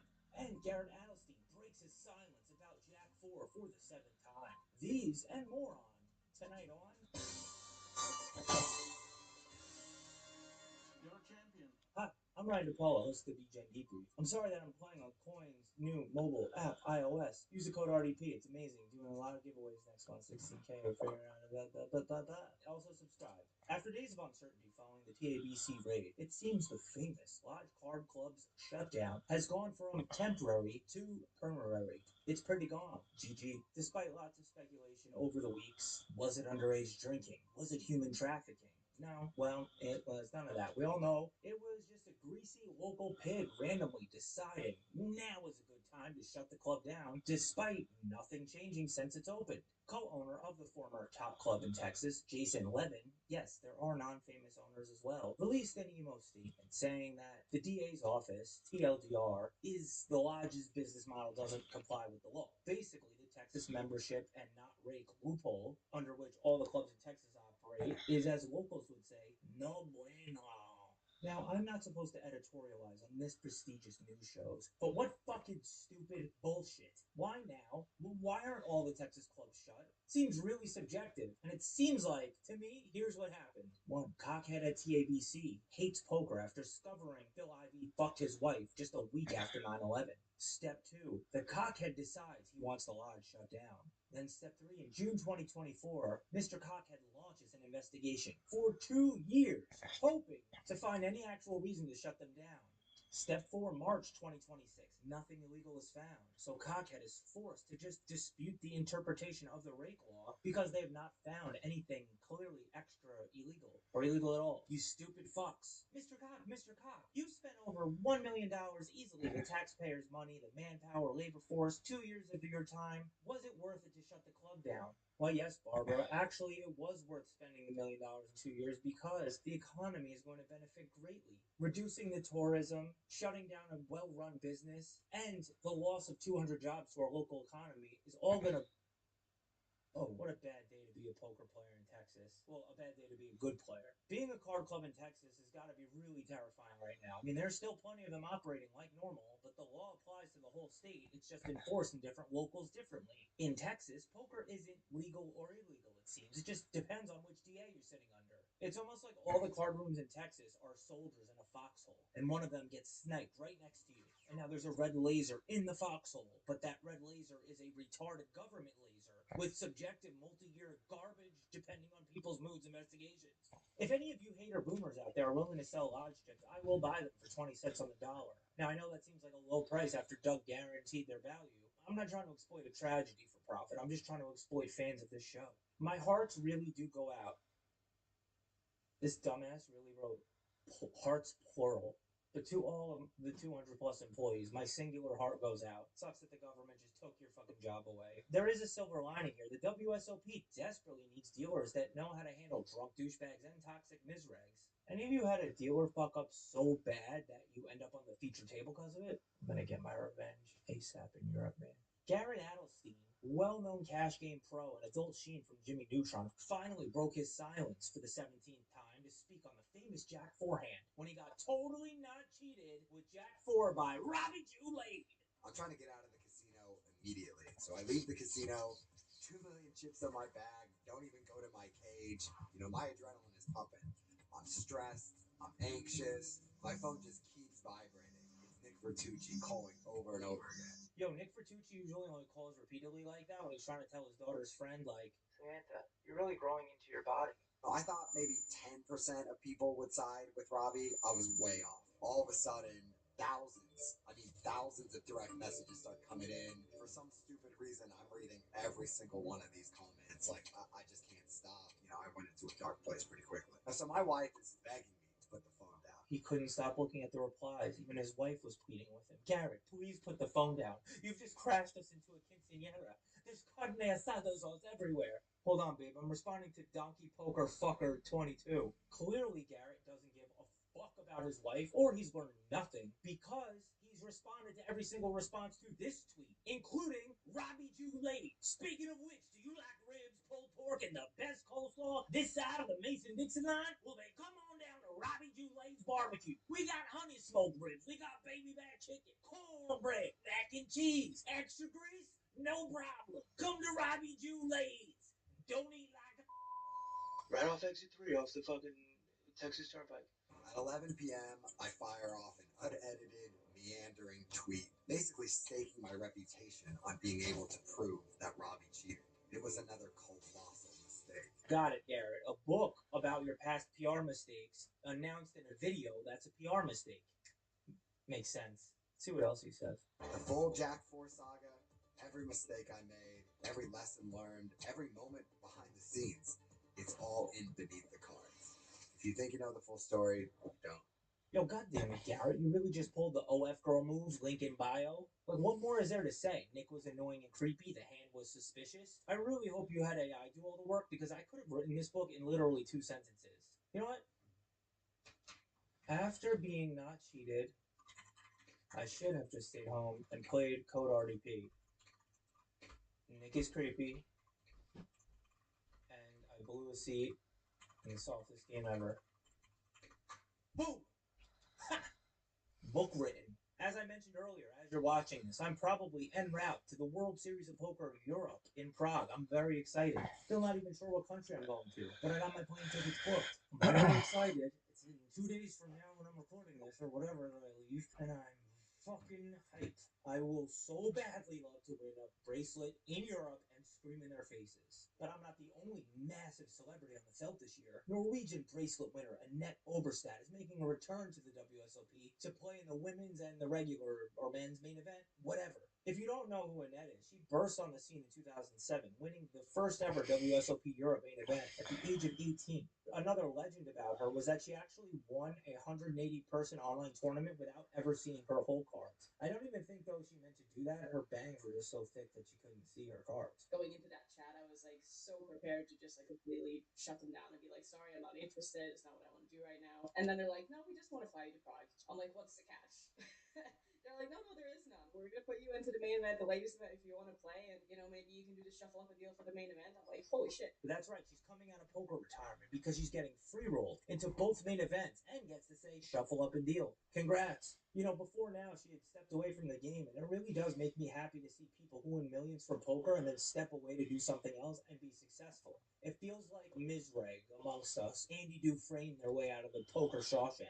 You know, if you look up my Hendon Mob, it looks like I did the same thing, because there is no evidence of me playing any poker in nearly a year, so congratulations to me too, I guess. Our next story, Alan Kessler won his 5th ring in some confusing mixed game bullshit. Congratulations, Alan. Where is it? Okay. Ring number 5. Ring number 5. What does it feel like? What does it feel like to win the most prestigious title in all of poker, Alan?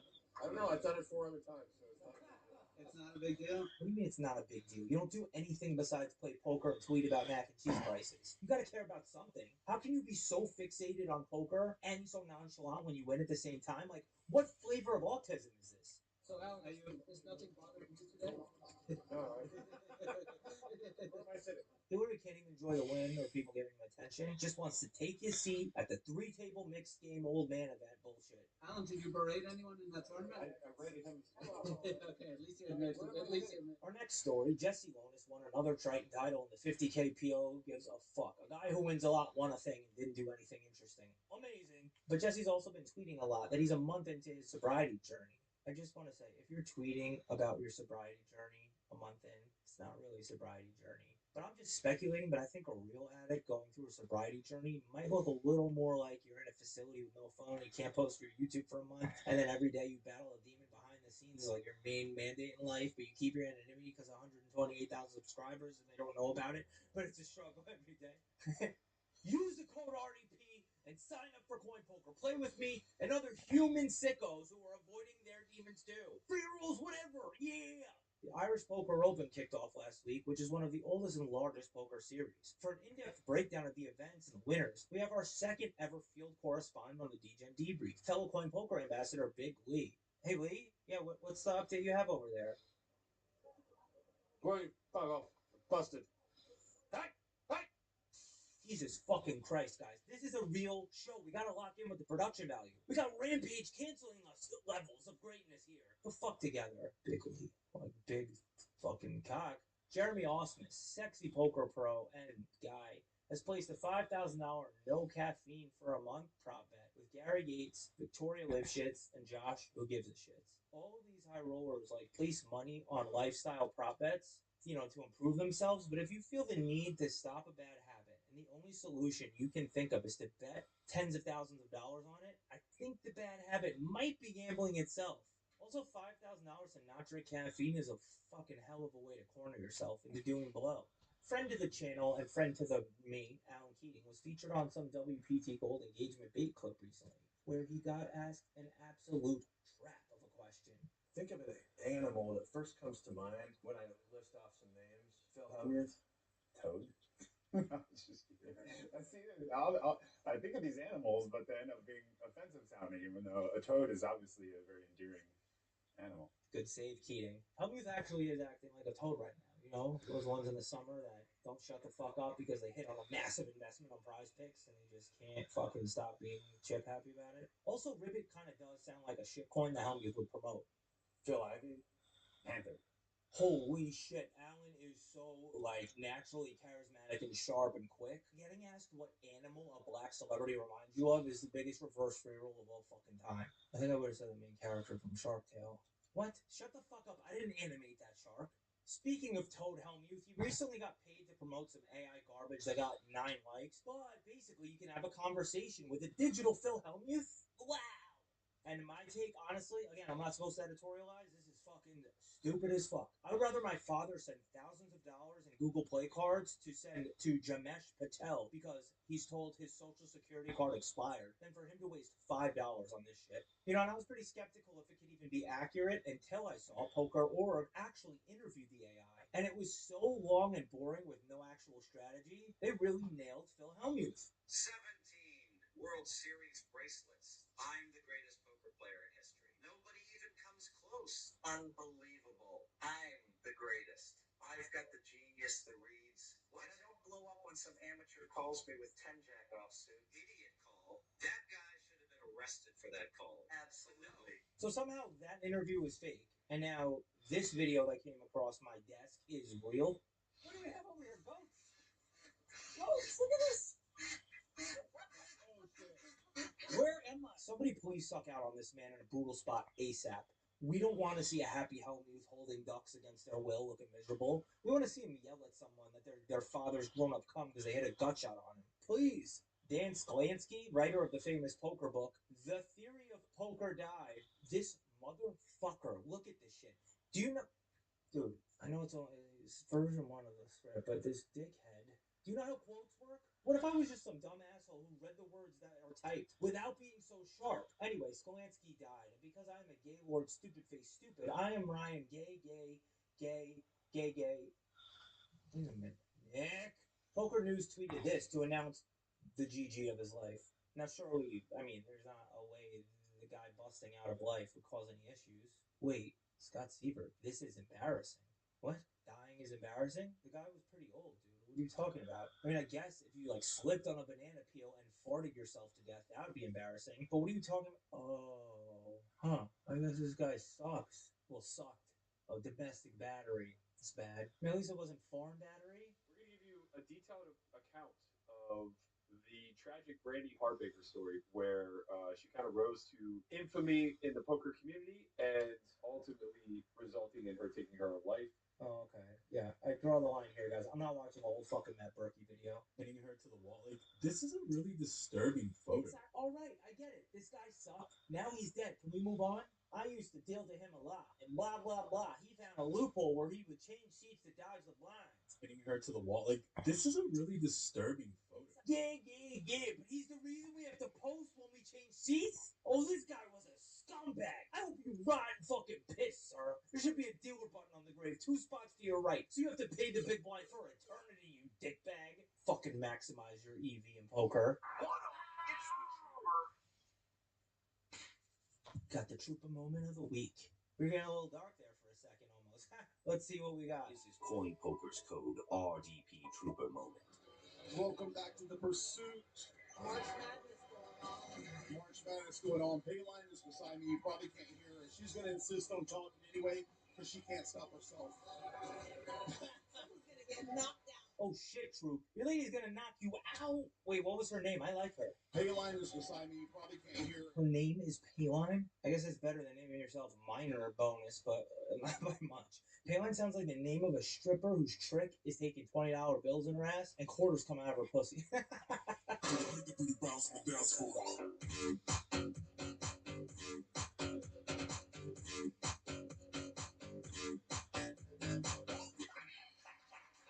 Now, he doesn't deserve any applause. He called with King Jack.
Let's go ahead and put E4 up on the screen. We've got a little bit of polling here about the support for the war, which continues to be extremely high. Very different political landscape in Israel for the war with Iran than here. You still have 78% of Jewish Israelis who support continuing the war. Now, that is down from the 93% who supported it a month ago. I guess you have some small percentage that are getting tired of living in bomb shelters. But, you know, you still have overwhelming support. And then meanwhile, what they call Arab Israelis, which are Palestinians who live in Israel, 19% support the war. I guess originally it was about 26%. So you can see the way the society is completely divided here. We also wanted to get to this incident that unfolded with CNN's Jeremy Diamond and his team on the ground. So his photojournalist was actually assaulted by IDF soldiers. And then Jeremy was able to speak to these IDF soldiers and ask them basically, like, what are you doing? And their responses were incredibly revealing about the way that the settlement movement works and the way that they are supported by the IDF and by the state and the way this whole thing is designed. Let's go ahead and take a listen. This is E6 to that. Producer Abir Salman identifies us as journalists before translating the soldiers' commands. Sit down, sit down, sit down. So the soldiers just immediately came up and started pointing their weapons directly at us, telling everyone to sit down immediately. Obviously, we're not posing any threat here. The commander comes straight for our camera, and within seconds...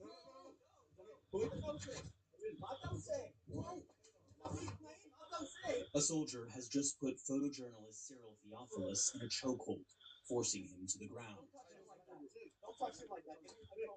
The soldier who assaulted Theophilus continues to demand he turn off his camera before another smacks my phone. So as you can see, what we have seen happen in the last 24 hours is that settlers came to this area, they settled that hilltop, and now you have a lot of soldiers coming to this area with the Palestinians in this area. They're on top of the home of Imad, the man that we were just speaking to. And we're seeing the soldiers treat the Palestinians in the area as a threat, when really what started this problem was obviously the settlers who came in the middle of the night and took over land that's not theirs. The Palestinians here are detained and questioned. Soldiers detain us too, and walk us back to our vehicle. They say they're trying to establish order between settlers and Palestinians. So then let's put the next piece up on the screen, and this is a VO. I'll read you what happens here. This is an exchange between Jeremy and one of the soldiers who is, so they're having this interaction.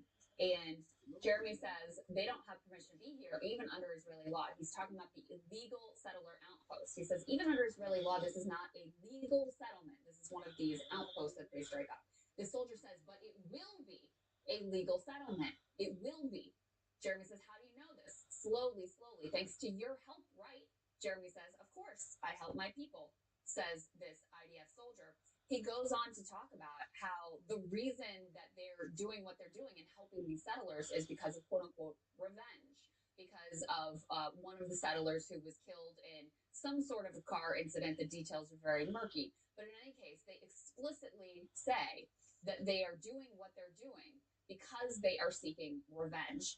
And, this is something that Jasper Nathaniel has talked to us about. So you have these sort of designated, quote unquote, by Israeli law, legal settlements. They're illegal under international law, but Israeli law says these, settlements, okay, these are officially sanctioned. And then what settlers will do is they'll create these outposts. They'll just go in and steal Palestinian land and set up a tent, put a car there. And then gradually those outposts, which are illegal, again, even under Israeli law, let alone under international law, those settlements will grow, and then eventually the state will come in and say, okay, it's legal now. And so that's what the soldier is talking about there. He says, well, it's illegal now, but it's going to be legal in the future. And Jeremy says, oh, with your help? And he's like, yeah, of course, I help my people. And it just shows you exactly what's going on. What's really crazy about this is that I don't really know why. I don't pretend to understand, like, the Zionist community in the U.S., but every once in a while, they just, like, pay attention. And so, that pogrom that we covered a few weeks ago, for some reason, they were all like, wow, Bibi really needs to do something about this. With this one, though, it's pretty clear. They just messed up. They messed with the wrong journalists. They happened to mess with a United States citizen from CNN. Mm-hmm. That's it. By the way, does anybody remember? They just murdered those 2 guys in Lebanon, and they photoshopped his body onto a Hezbollah military uniform. They even admitted it. They're like, yeah, we photoshopped it, right? Yeah. I mean, these people, they don't care whatsoever. It's basically in their training. In their IDF response, they're like, we've called back with the entire reservist brigade, and we are going to retrain them. Yeah. And you're like, well, this behavior's been happening this whole time. Same brigade is responsible. Didn't they kill a citizen, a U.S. citizen? I believe they're responsible, at least, in some way, not to mention for all of their behavior. This is part and parcel, I think, for what they are. It also, I think, demonstrates the serious problems for the IDF, which the IDF chief even warned about. They're stretched to the brink. They've got these like reservist 19-year-olds. 5 of them got killed yesterday in Lebanon. So that's a real disaster, I think, for a society which is not very big. And then they're stretched all across the brink, and then you've probably just got the same phenomenon of putting people in various different places, no oversight, this same culture where you've encouraged this with Gaza. This is what it creates. So this particular battalion is called the Netza Yehuda 97th Battalion, and it's an ultra-Orthodox Israeli military unit, and has come under scrutiny before. In fact, the Biden administration considered sanctioning them because they, have done all sorts of wild things in the past as well. I don't want to make it sound like they're out of line with official government policy. They're not, but they are a bit of an outlier in terms of their aggressive tactics and I guess how brazen they are about it. And so this is, this ultra-Orthodox unit that's set up. So it basically, comes from a bunch of the settlers and set up because, they have religious restrictions on men and women serving together, et cetera. So that's what this particular battalion is. And worth noting that the Biden administration considered sanctioning them, but didn't. And apparently Tony Blinken himself intervened and convinced them, like, no, the Israelis will handle it. They're on it. Most moral army in the universe, blah, blah, blah. And so now they're doing this PR thing, pulling them from the field and sending them for quote unquote retraining, as you said. I mean, it reminds a little bit of the ICE rampaging. The training was really not the issue. The problem was the mission that they were set on. The problem was what leadership wanted them to do. That's the problem here as well, where it's not just this battalion, it's the IDF in general is there by and large to protect settlers and help push forward the settlement movement. And they understand that to be the mission. They understand that to be what they're doing. They are a force for the Israeli government's project of continually expanding settlements and stealing Palestinian land. So Jeremy actually, to his credit, who I think, handled this all very admirably, he spoke to this in response to the Israelis saying, oh, we're so sorry, and we're going to pull them, we're going to retrain them, etc. Let's take a listen to E8. The Israeli military has indeed taken what appears to be unprecedented action in the result of this, both in speed and in scope, with the Israeli military's chief of staff suspending the entire battalion from operations in the West Bank, sending them back for training, all of that happening within 48 hours of our report airing. In addition, Meir, that soldier that you saw speaking about revenge, about helping illegal settler outposts become legal, he has been dismissed from the Israeli military altogether. The soldier who assaulted my cameraman, Cyril Theophilus, he is under investigation now by Israel's military police. We will follow, of course, the results of that investigation. But I do think it's important to note that the swiftness and the scale of this response is only really happening in large part because of who we are, because we are journalists working for an American news network. We have seen incidents similar to this before involving Palestinian journalists where there is no accountability. We have also continued to watch as settler violence in the West Bank has continued to increase at a dramatic pace. And on that count as well, we have not yet heard a sufficient response from the Israeli military about what they are going to do to counter that growing settler violence against Palestinians. And that is also an issue that we will continue to cover extensively. Yeah, I really appreciate him highlighting the fact that, if this was a Palestinian journalist, they wouldn't have done anything whatsoever. If anything, they would have arrested or criminalized Palestinian journalists. And that's the flip side of the conversation we were having earlier about how Palestinians are put through this military, quote-unquote, military court system where they're all convicted with almost no exception. And then on the flip side of that is when settlers steal land, brutalize Palestinians, even murder Palestinians, they almost never face any sort of criminal conviction or accountability, which is what makes it even more remarkable that Ben-Gvir is actually a convicted terrorist even within Israel. That shows you what an absolute maniac and racist monster that guy is. Everybody go and follow Jeremy because don't forget who's about to buy CNN.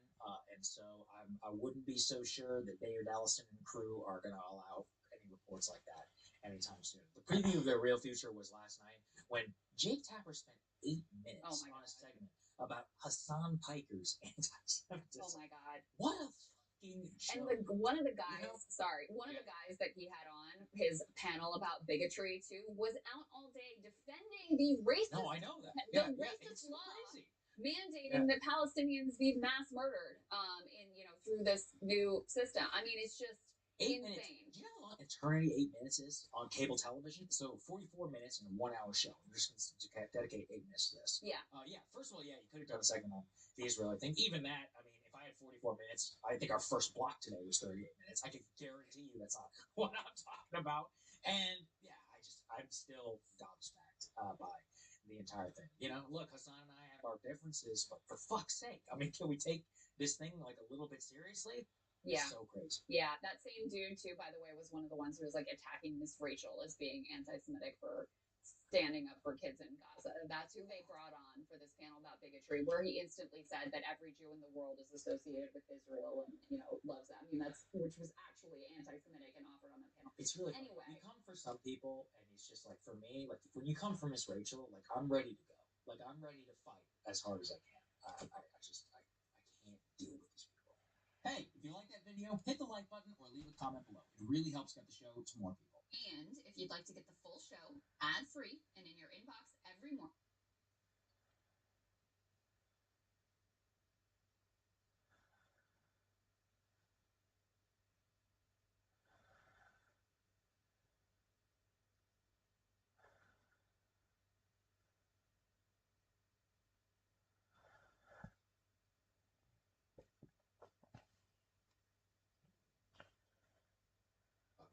He does, I know that. Picked up it, I think they wouldn't let me out, but I was fine with that. Ronnie B lied about his cancer. Louis, maybe he's lying.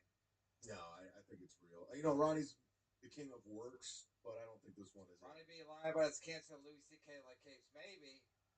I was thinking about that the other night because I saw Louis on some podcast, and I was like, Louis told me to go for it, so I went for it. Norton's on tour with Louis right now over in Japan.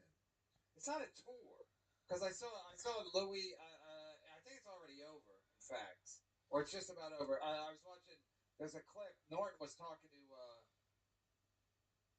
Howie Mandel, and he's like, "Yeah, I'm on tour with Louis C.K. We're doing like 6 weeks." And then I looked on the tour on Louis' website. It's 6 shows. It's not 6 weeks. So they went to China. I can't go to China. I have kids. I have kids and a wife. I can't go to China with Louis C.K. So Norton can. I can't. Have you ever gone to China? I've been to Hong Kong. Close enough. I didn't care for it. I didn't care for Hong Kong. You didn't like the food? Yeah, I gotta. They're like, it's just like America. I was staying at like a Hyatt, and they gave me I got a turkey club, and it was absolute garbage. I remember having a McDonald's in Dublin, Ireland. It was awful. Yeah, they always gotta fuck it up. Just come here. If you're gonna be an American hotel, American company, come here. See how we make it. Actually, just buy it and then take it back with you and study it. You don't have to make it fancy because you're in Dublin, because that's the way Yuzi wants it. Kevin Brennan, do you like Anthony Comia? Mailing shit, aka Chad's merch strategy. Oh yeah, mailing shit. You gotta mail your shit to see if it's got any cancerous cells. Speaking of cancerous cells, Wichita. How's everyone doing? All the Chads. Right, Chad and Chad in the evening. Right. We're doing it. Yeah. How's the weather in Buffalo? It's pouring out all day, but that's okay. We need the rain. Yeah, I get it. I like your attitude. You make lemonades out of lemon. We need the rain. That's right. Hey, Clearwater tried to see that game on Sunday? Nope. I heard it was, what was it? No, it wasn't basketball. I think it's hockey season, right? Yeah, He doesn't even know who Kobe Bryant is. You think he's gonna watch the UConn game? Yeah, but everybody seemed like everybody was watching it. That kid, that freshman man, he's all over the place. Yeah. I heard about Tiger. He got whatnot. He did some driving and had a couple drinks. Oh, you heard about that? Yeah. Oh, Stuttering John's on right now. It's on in my background. I gotta turn it off. Can you hear it? Sorry for your background. Okay, yeah, we can all hear it. Yeah, I'm trying to turn it off. Ah! I'm gonna make that my ringtone. AK Chad's merch strategy, mailing shit. Z-Man, Ron had a serious drug problem back then. Possibly. I think we all did at one point, right? We all did? Yeah. They can't catch us all. They caught Tiger. Yeah, Tiger. They caught Tiger a couple times. Why is he driving? Isn't he a multi-billionaire? I think what it is, I think Tiger's life's been so routine and structured that he likes being out of control. I think that's why he went crazy and fucked all the waitresses. You know what happened? The same thing happened to Mike Tyson. Once Gus D'Amato died, Mike Tyson, no one could control Mike Tyson. Once Tiger Woods' dad died, nobody could rein him in. And then he just I wanted to do all these act outs. You know, and you love an act out, but not if it's rape and Mike Tyson. You don't stand by that, and you don't stand by. I mean, Tiger Woods, at least he kept it a golf theme. By didn't he have like 18 girlfriends or something, one for each hole on a golf course? He had a lot. I think maybe 19. What's the irony? He needs a driver. Comedy. No, I think he likes just going crazy. I think he loves driving drunk because it's like I'm out of control. Who doesn't? It's freedom. Yeah. Kevin and Chad question: who's the comedian Bob and Mike M always referenced as a narcissist? It's not Stuttering John. He lives in Florida. Knows Jim Florentine. Live in Florida too. Who's the comedian Bob and Mike Morse always referenced as? Oh, I know who you're talking about. Oh, yeah. Fuck. We had dinner with him like 2 years ago. He's a real hack. Oh, he's the worst. Totally. Artie Fletcher. Artie Fletcher. Yeah, everybody hates him. And he lies nonstop. Like nonstop. You thought I was a liar. This guy blows me away. He tells people that he was on NYPD. Like he just makes up credits. Kevin and Chad question is it's not we answer your question, Rev Rage. People do these shows like they're planting a tree. Something will be around of them when they grow. People do these shows like they're planting a tree. Something will be around of them when they grow. I don't know what that means. Yeah. Me either. I think he's talking about again. All the people that listen to Stuttering John, all the people that listen to Howard Stern and Opie Anthony, they all want to do the same show, except that's played out, and everybody's doing that same fucking show, the good-natured ribbing show, because I guess that's what Howard Stern and Opie Anthony were mostly about, just the back and forth and blah blah. But everybody's doing that good-natured ribbing show, and it's played out. And literally, Bob and Pat Dixon, it's not even up, but it's the same show as Nick Swartzen and Tom Papa that we were watching earlier, except not as gay. Yeah, if I see Pat Dixon on screen, I'm usually clicking away. I'm not a fan of his podcasting. Chad, with Nick on tour, that's a fact. Go with it. Blue. Chad Blue. No, he's saying you should go with that, like the DUI. Yeah, I'm good with that one. I said it before, my entry point at KB was Chip Chips and the one with Feehan and Skeevy. Best Chip episode ever. You're welcome. What's up? Again, I don't think I'm great. I just think I'm a little different, and all the other shows suck. That's all I think. Again, was I great on my first Opie and Jimmy? No, I was just different because I was actually naming names and I wasn't pulling punches because I didn't give a fuck. But so again, I don't think I'm great. I just think everybody else sucks. Everybody. Tom Segura, Burt Kreischer, Nick Swartzen, Dave Attell. They all suck. Dave Juskow, all the Dave. Where do you stand on Theo Vaughn? I mean, Theo Vaughn kind of does make me laugh when I see these little clips, but I'm sure a long version of Theo Vaughn is unwatchable. But I could be wrong. all I watch is those short little 15-second Theo Vaughnisms, and they make me laugh from time to time. What about Shane Gillis? These are the hot names. Shane's the same thing. He just sits there and he tells a story, and everybody cackles, and it's like, is it funny? I just saw a thing where he said he went to a pizza place, and people want to take pictures with him, and they were black, of course. So what's his sidekick's name? I don't even know. No, you do. That Matt and Shane. Oh, Matt. Yeah, Matt. McClary. Yeah, Matt McClary. So Shane goes, "Oh, did I say they were all black?" I've never shied away from a challenge. We just don't bagel. He's a space. We got a couple shots. I like to make it a break, even just to hit the rim from the table is great.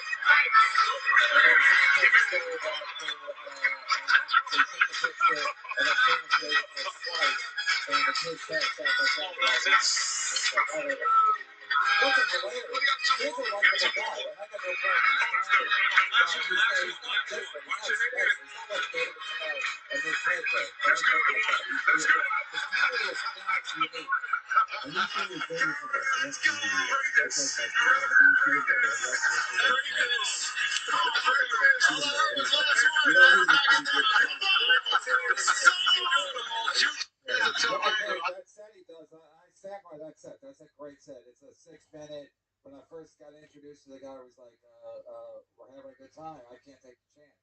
And then the thing about when his girlfriend left him, when they turned off the electricity, I tweeted it out, and I remember Vinnie Brand saw it, and he's like, "Does Vinnie Brand comedy?" Goes, "This guy's funny." So I was just, if the guy's unique, if the comedy's unique at all and funny, I'll give him a shout out. I'm not holding back.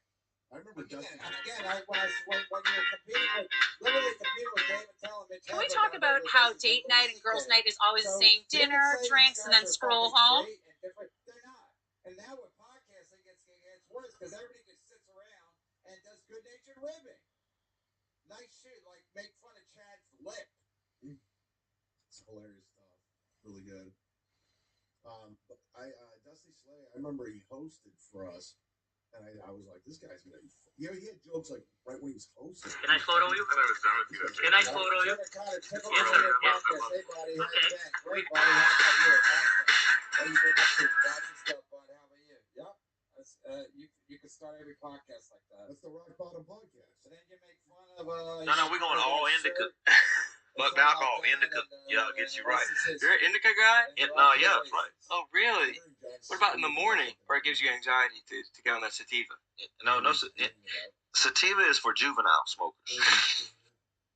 Because right now, he's done. Question is, are we going to his funeral? Goddamn thumbnails. So yes, I am the victim. Yes. And you're the asshole who decided to make money off of what I developed for fucking years. So if your lawyer doesn't understand, stop talking about that. He's talking about the ISO network. Oh, because that's what he's talking about at the beginning. I understand. Stuttering John was on Howard Stern and Jay Leno. The show is unwatchable. He doesn't make any money. And again, he's helping me make money. So thank you, John. Thank you. Please don't go, John. I'm making money off of you. Thank you. My family thanks you. We're gonna have a nice Easter thanks to you. So thank you. Don't go. Now that his wrist is broke, he ain't going anywhere because he can't go to the gym. Now that his wrist, he's gonna get real fucked because he, like Bob pointed out, the great Bob Levy. Even though I've been shitting on him for 20 minutes, the great Bob Levy pointed out that he can't do any exercises, so he can't even go to the gym. Oh, he's gonna get fat. Yeah, I go to the gym. You can already tell something weird's happening because his face is like real puffy, and you can just tell he's gonna be drinking more and whatnot. Because this is all he has. He has the gym, he has Stevie Tomatoes, he's got the Yankees, and he's got drinking. That's it. And streaming. Those 5 things. That's all he has. What is it again? I was looking for something. The Yankees, Stevie Tomatoes, the gym. I thought you didn't go to Stevie Tomatoes anymore. No, he goes. He just wants to throw people off the trail. And he's got drinking and streaming. That's all. He has 5 things in his life. So look how big his head is. He really does look like Barney Rubble. Look, his like his jowls are getting bigger. I mean, I know I was just talking about making fun of Chad's lip, but I'm not making fun of it. I'm just saying I think it's already affecting what he looks like. He's starting to look more and more like John Wayne Gacy. I mean Clearwater Chad. Like so he can't work out, so now he's just going to be drinking himself to death. That's his favorite thing. Drinking himself to death? Yeah, doxing. All right, Clearwater Chad, we're here to address what Joey C did to you. Did he blindside you? Do you felt he stabbed you in the back? Did you see it coming at all? Well, he texted me right before he went live. So, and what he said? He wasn't happy that I was debating the puppets. Oh, that's the main thing. Not the communism, but the puppets were number one. He doesn't like the puppets. All the puppets? I mean, like someone else said, he was on stream with you and Tuki hours before that. So I didn't know that he didn't like. He didn't want me to not debate the puppet. So when were you debating the puppet? The same morning. That same morning. What same morning? He was on my show. What day was he on my show? Sunday, right? Yeah, Sunday morning. Yeah, Sunday morning. I got the link from the American Cupcake and American Cupcake. Oh, by the way, I don't know if you guys know this, but American Cupcakes. He stopped by Buffalo yesterday. We went to the buffet together. You hung out with him? Yeah, and we went live, so it's on his channel. I think his channel's called American Cupcake. What the fuck is American Cupcake? American Cupcake. He calls myself kind of hotline. Nice guy in person. Nice guy. Yeah, but who isn't? Chad just met Nick and Fort Wayne, and he said he was a nice guy. Yeah, he was. I stand by that. So I'm looking for dog bites man or man bites dog situation. Everybody's a nice guy, so it becomes like I want to meet a real prick. You and me both. Right. Remember when I went Borgo? Clearwater Chad, he was a nice guy, right? Yeah, of course. Yeah, Borgo was great. Borgo was a nice guy. Chad, he gifted you 50 memberships yesterday? Yeah, it was really nice. Why did he do that? I have no idea. He was in a good mood. Because we got a lot of hotties in the chat, like Jesse's Angel and KK. So I think he's in there flirting. I think he wants to throw his money around, like, look what Daddy has. And these girls are like, ooh, Borgo. Danny G wants to know what's more in a closet, a coat hanger or Tom Papa? Tom Papa's not gay. He's got 2 kids. But so did Patty Rossborough's husband, Eric Kornfeld. So did John Travolta. They both had 2 daughters. So there you go. Red flag right there. Patty Rossborough's 2 daughters with a gay man, and Tom Papa's wife has 2 daughters with an alleged gay man. It doesn't even matter. I don't even care if Tom Papa's gay anymore. I don't even care. I used to, and I don't anymore. I think on Opie's show I called him a half a you know what. You did. I remember. How she scrambles yet? What? He's in the fucking Robo That was a busy week. BGYS. Very mistake, obviously. Opposite of Gloryhole. To be like a shame crater. Scissors for sure. Okay, asparagus, yeah, with the butter in there. Surprised you didn't like hot in pot. there. Yeah, I mean, listen. And then I went, the guys who ran the thing, they took us to a bar. And there was a lot of Asian women there. And after a time, I was really into Asian women. And Putting the he whole eggs and things. Salsa. Or which for ones sure. are and which ones Get aren't. that super high quality salsa in there and paint it. Then I ended Maybe up I in should have put it in jail, like an aerosol thing. Did you stand up there? Yeah, something like That, that. steak, eggs, and some asparagus. What's so late? Lazy It's like a vinegar? I kid. One Late and is a 10, better. and Yeah, I hate to start late, but better late than never. Especially when there's no competition. Nobody was live, so then I'm like, what? And then I like to fuck with John's numbers too. So if I go late, I can always snipe John if I want, or at least shit. You know what I was planning on doing today? What I did was shitting on John for being such a failure, because I know he watches it. If he's not live, he watches when I'm live. So I shit on him, and then he has to go on and address it and I don't think he wants to because facts are facts. He's a radio failure. He's a deadbeat dad. Clear to chat. Are you a deadbeat dad? No. John, Stuttering John is literally he's the definition of a deadbeat dad. The Tiger thing was a work. You dummies ran with it. Yeah, it's a work. The Tiger Woods thing? Yeah. It's total fake. I flip a car. I mean, what the fuck? He's committed to the work. I mean, we all drive recklessly from time to time, but you usually don't flip the car on its side. Right? He's a pill popper, man. He likes drugs. Clear to chat. Thoughts on Ray using EBT card in 2 states? Is that true? That's his privilege. That's what he was doing. Declared a just say if he was or not. You're friends with him.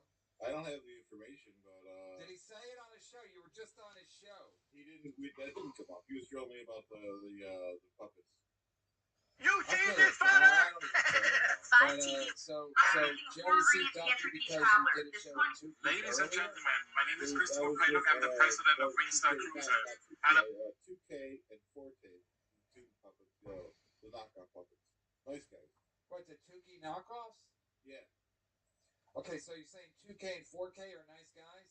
Yep. See again, it's the same MO. He's a nice guy. You sound like Tom Segura over here. He's a nice guy. I mean, again, it's the same thing. Ray, you sound like Ray DeVito. You've been studying Ray DeVito's podcast. Say everybody's a nice guy, and then Ray thinks he's going to be headlining someday if he says everybody's a nice guy. Well, the thing is, I do have gripes with them because they like capitalism. I'm against capitalism. Who? 2K and 4K? Yeah. No wonder you don't make any money. You're anti-capitalism? I'm pro-capitalism, by the way. I can't keep up. Buy an air fryer so you can get this breakfast. But you shouldn't be running for president or vice president anyway if you're anti-capitalism because you're not going to win. So he was it was funny because Joey's biggest gripe wasn't that. It was that I was debating puppets. That was his breaking point. Dad, I got to pick Shane Gillis today. Whenever Shane Gillis comes on the TV, like for a commercial, my son goes, Dad, don't you know that fat guy? I'm like, oh yeah, I do, Shane Gillis. Chad, he used to work at Compound Media. I know. And he wasn't even the lead on his show. He was the number 2 guy on his show. That's how Compound Media runs their business. Anthony let that one get away too. E-Rock and Keith the Cop, they didn't see any future in Shane Gillis. They saw Blonde and Bill Schultz and Gino Visconti. Yeah, let's get rid of Shane Gillis and the Legion of Skanks and focus on Bill Schultz. Drug addicts and alcoholics. And Gino and Joanne. My introduction to KB was watching Gino hate videos, and when I saw this crazy Mick cause a blackout purely out of Gino hate, I was like, well, that's how you found me? That was a great day. That was one of the greatest days of my life. And then, but I got on the train, I saw the good news that there was a blackout on 35th Street. I was like, what a great man I am. What happened to Gino? Like, he was up on my shit, and now he just disappeared. I think he's in rehab with Rob Saul. Oh, that's good. Gino Hayven is when I saw this crazy Mick cause a blackout. And shout out to Ronnie B. Well, I'm going to shave my beard today. Jesus, because this is a Holy Week. Oh, yeah. Happy Easter, everybody. Clearwater Chad. Is it weed? This is why I quit weed. It's too strong. That would be. Yeah, I know about Jesus. I know about Ronnie B. You know Ron Bennington? Radio God? Oh, I thought he was a basketball player. KB. Ronnie B. Well, Ronnie, what's that guy's? Ronnie Artest? Ronnie A. Ronnie A. KB, how many times have you tweeted any chat bits? How many times? Oh, because I tweeted Dusty Slide. I don't know. I just saw the Dusty Slide. I didn't know who it was. I liked his last bit where he said, I love his fish jokes. Dusty has like jokes, like really tight jokes. KB, I don't have time to be tweeting chat bits. Chat does a lot of act outs and they don't play well on Twitter. Yeah. Why does a Chad get a fake lip? Ooh, this is really bad. Well, I was watching. What show was I watching when the first thing he said was, oh, you know who else it does? Barry Katz does a show. And he gets. He'll say he gets a lot of numbers on his podcast, but his YouTube, he has like big name guests on. He doesn't get any numbers. It's really terrible. So I want to have him on and shit on him. But I think he was. Anyway, I watched somebody like that, and for the first 5 minutes, they just made fun of each other, what they were wearing, and it was like, oh, it's so fucking tired. But yeah, Chad, you need to do something with that lip.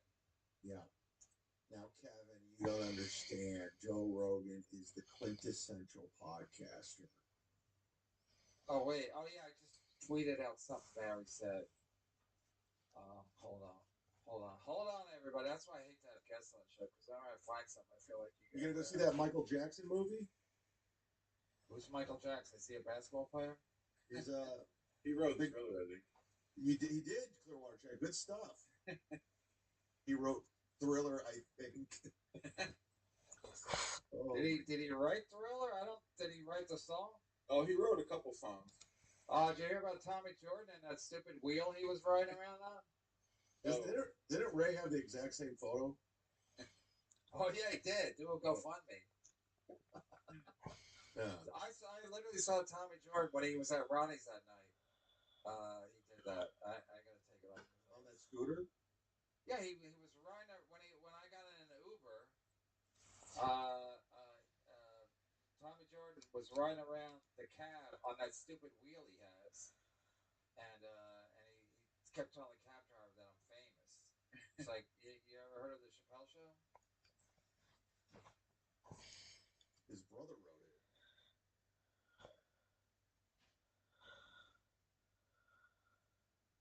Oh, good stuff, guys. Interesting. Yeah, hit the like button. We're doing it. Oh, so I'll answer Skybird if that's cool. Go ahead. Clearwater, are you mad at Joey C? No, Calm down. I told you it's going to take a second to find it. Oh, okay. When I was representing there was this amazing thing that happened where I took him to see a show in Washington Square Park where the comedian that I represented, the greatest street performer of all time, Charlie. Kevin Brennan. I remember he was very upset at me that I took him to see him because Charlie did like a 4-hour show in the fountain, the dry fountain of Washington Square Park, 300 people, and killed him. It was the only time I ever saw him mad at me. He said, "Why the did you take me to see that person?" I said, "What are you talking about?" He said, "I'm never going to be that funny." I said, "Well, we have a little bit of a problem." He said, "What's the problem?" I said, "You're going on after him tonight at the Boston Comedy Club." And he was fighting whatever, but he went on. Charlie got a standing ovation. Dave went on after him with his energy, got a standing ovation. The next day, Charlie was like a really troubled guy, had struggled with drugs, but you never saw him do anything. The next day, I go to my office, and he's sleeping under the desk of the assistant office in my office. And I'm like, "Charlie, what are you doing here?" He said, "Listen, who's that kid that went on after me?" I said, "That's Dave Chappelle." He said, "Why'd you show that to me? I'm never going to be as funny as that guy. He knows how to embrace the silence, and I can't embrace the silence. I have to keep going and going because I don't trust my material. He trusts his material." Also, Charlie Burnett only worked outside, so you can't really do a lot of long breaks. You can't embrace the silence when you're working outside because they'll just walk away. At a comedy club, they're a little bit trapped. In a comedy club, they have a tab. They can't just leave because you took some silence. You took the liberty of bringing silence to a comedy club. Barry's an idiot. But he does terrible numbers on YouTube. So he'll say he does great on podcasts. Does anyone even listen to podcasts anymore? Is it all YouTube? He's like Eric Nagel. He does good on the audio portion. Right. Is that what Eric Nagel says? He's killing it on audio? He kills it on audio. That's where his bread and butter is. Clearwater Chad, are you mad that Joey C dropped you as a vice president? You should be pissed. Well, no, because if we can't debate, we should be debating. He was mad about debating puppets, and I think that we should be debating puppets and regular people. Yeah, but people don't take you seriously because you don't know, like Kobe Bryant and who won the game on Sunday and whatnot. So I don't know what you do with your free time, but a vice president has to be a little bit up to speed on topical material. That's a fact. I wanted to reduce taxes for the middle class. I think most people. Then they're doing the game on Sunday.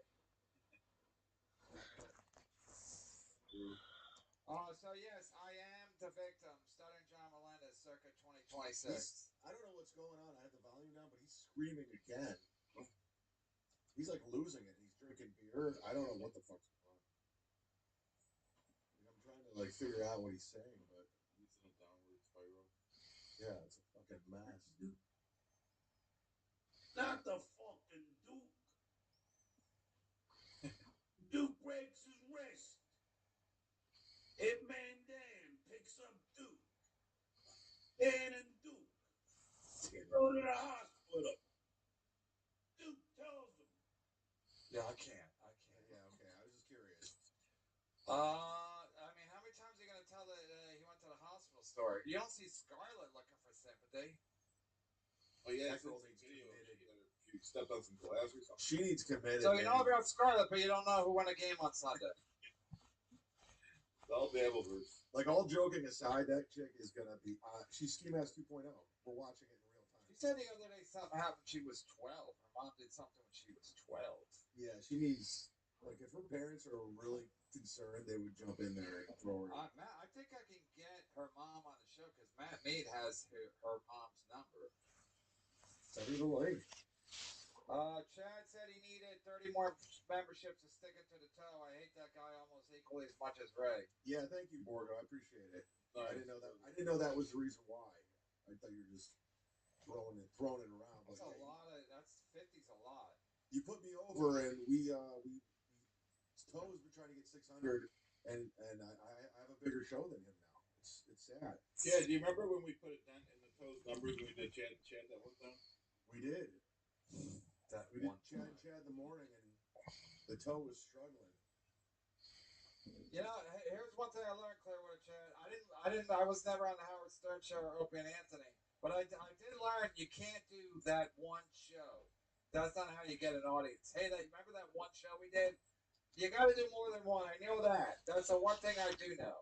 I was campaigning to keep doing Chad, but Chad's his busy schedule doesn't permit.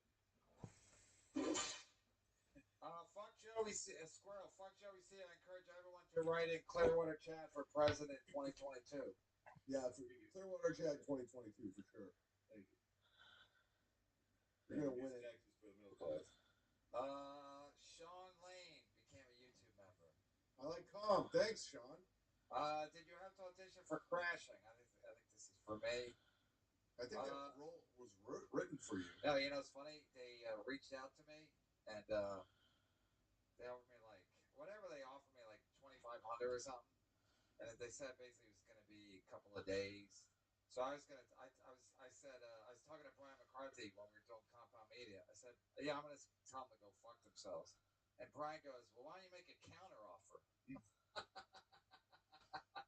I had to be taught how to negotiate by literally a blind man, a blind drunk. He goes, why don't you make a counter offer? So I think whatever they offered, I doubled. So I think it was $2,500, $3,500. I said I'll do it for $5,000, and then they gave me $5,000 or something. I mean, it doesn't really. It didn't add up to $5,000 because I had to pay taxes. And I had to like rejoin the actors. I had to rejoin SAG or Actor even. I was behind on dues or something. So even to get on screen, I had to fucking pay like $1,000. Anyway, long story short, sometimes you gotta listen to a blind man. I went to the set of Crashing with you. So you had to get wardrobe fitted. Oh, yeah, that was you? Yeah, it was with me. And then I remember afterwards, we walked by the cellar. It was Attell and Greg Fitzsimmons. We talked to him. And Dave Rath. Remember Dave Rath was giving me a stink eye because I got to fight with him on Facebook. Yeah, me too. About Sarah Silverman. Yeah, I got to fight with him about Brody. Oh, yeah, and also, doesn't he manage Keep Sleep One Eye Open? Patton Oswalt? Yeah, that's another black guy. You got it. Jeffrey Epstein, super. That's true. Nobody has anything bad to say about anybody unless it's somebody so severe like Bill Cosby or fucking Jeffrey Epstein. Everybody's like, yeah, great guy. Everybody says the same thing. Great guy. He is? Well, everybody did say Epstein was a nice guy when they talked to him. Well, they didn't realize he was blackmailing them and stuff. Yeah, two things can be right. Like, he could be a nice guy and a piece of shit. Yeah, but he apparently gave off like some weird vibes. Yeah. Have you watched the new video of Stunning John on YouTube of Celebrity Bachelor Meltdown. It's hilarious, very well made. I did. I didn't know. Listen, I'm a little gun shy with these things, but I tweeted it out. I sent it to my cousin, and she was rolling. She says it's so funny. That AI is too good. Right, it's AI generated. Yeah. All right, then I can play it, right? Yeah, it looks it's just like channel, right? It's on Vince the Lawyer's channel. Yeah, but I tweeted it out. Oh, that's Vince the Lawyer's channel. Yeah, it's his. He pretends like it's not, but it is. Javeltown USA. Let me see. So he just uses. He has that channel just to troll John.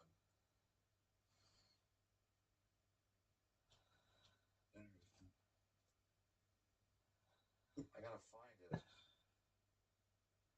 It's there. No, I put it out on. I normally would plug my Patreon during this dead period, but I don't have one anymore, and I'm never getting it back. So, all right, I want to lose my channel for this. I got it. Get a member. Yeah, you're fine. I played it on my show. Everyone played it. Yeah, but people are trying to. Hey, you.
And now, the bonfire with Big J. Okerson and Dan Soder.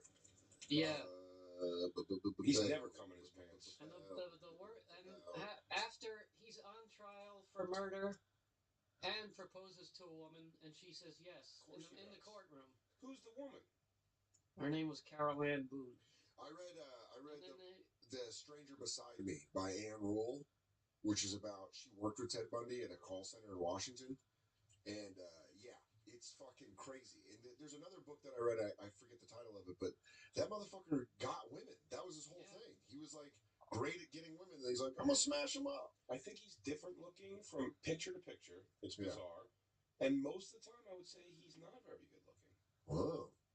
I mean, I hate to be that guy. There's a bunch of women really willing and able to write letters to prisoners that disagree with you. That's fucking crazy. Jacob, Jacob, you and Lou both should be married, considering there are women. He got married. Shannon from SDR show. Yeah. Is wrote a killer a letter? Not a killer, but a criminal in prison. She went on one of those websites and likes a guy and was writing like he's like a face tattooed, big, huge, like muscly. Shannon. Sweet Shannon is corresponding. I advised her not to do that. Recently? Yes. That's crazy. What is she doing? Actually, I guess she said she's waiting until after the cruise. She said they're on Shiprock right now. Okay. And she said she's waiting until after the cruise to go visit him. No, to getting buzzed in. She's already composed a letter. And Shannon's hot chick. Yeah. Super hot chick. I don't know, but I mean, the Ted Bundy proves there's someone for everyone. Yeah, dude. Well, you do know, hasn't she come in the studio before? Yes. I'm sorry. Yeah, right. No, that's fine. No, you don't care. She's fucking prisoners anyway. What do you give a shit? That was my crush. Yeah. You're like, well, I can't compete with that. Dude, just do some dirt. Lou will bail you out. By then, you'll have a mugshot. You lead with a mugshot. Yeah, Shannon's hot. Yeah. Big old bitties. Big old booty. Says she's not Hispanic. I don't buy it. Look at the size of that family. Celebrating Christmas in January still. Come on. Tree up. So Hispanic. Tree up January 29th. Come on. Get the fuck out of here. Come on. World-class loser to fuck this thing. Whoa. Whoa, Jacob. She is a hot. I mean, that's our friend Shannon. Lady. Wow. Oh, look, it's Gene Simmons. He's going Oh, Gene Simmons. She's hot, yeah, Jacob? She takes it too. Oh, yes. I can't compete with a guy in prison with tats. She super short too. Dude, how great would it be if she dates the guy in prison and then falls in love with you? Yeah. A story of love where you're least expecting it. He's bound to hit her and hurt her. Oh my God! The second he threatens her life over the phone through clenched teeth, fuck, I can't talk. Would you I be would with ask her? her out after that, because then I know. Would you be with her? Your No, timing is everything. She's gonna have a big face scar. Yeah. Is that gonna be okay? Yeah. Well, will you rub it and let her know it doesn't bother you at all? Well, yeah. Put vitamin D on it. Didn't stop Jigsaw from. That's what I do to Christina every night. I rub her face and tell her I don't mind. That's their cuddling. That's our cuddling. Yeah. I don't mind. This is like your this. face. Hey, I blind girl her. Just feel her face the whole time. That's such a fucking shitty thing to possibly say to your girlfriend. Yeah. Hey, I don't mind about this. It's inside here what counts. You know what? I got over. You point to her face. I got over here because I got over there. You point to her heart. Turns out when you get through past the sour corn, when you get past the sour crust, there's some sweetness in there. Saying that to any of your, if you just said that to your partner, you'd be like, "What the fuck are you talking about?" Hey, you're a crunchy exterior, a nice, soft, smooth caramel. Like a nice bread. No man, you know when you bite it and it kind of hurts your teeth and you regret biting it, but then it's all soft and chewy. That's you. You piece of grain bread. Constantly leaving crumbs behind you. You're decent with butter. With butter, I could tolerate you. With butter, I might be able to gut you down. Are we still talking about a person? Dude, women. No. What website does she? Can we text her and ask her what website she's on? But can I? How does she even come across the guy? Like, how does First she off, she's into murder, dude. She's just Looking looking for into the murder.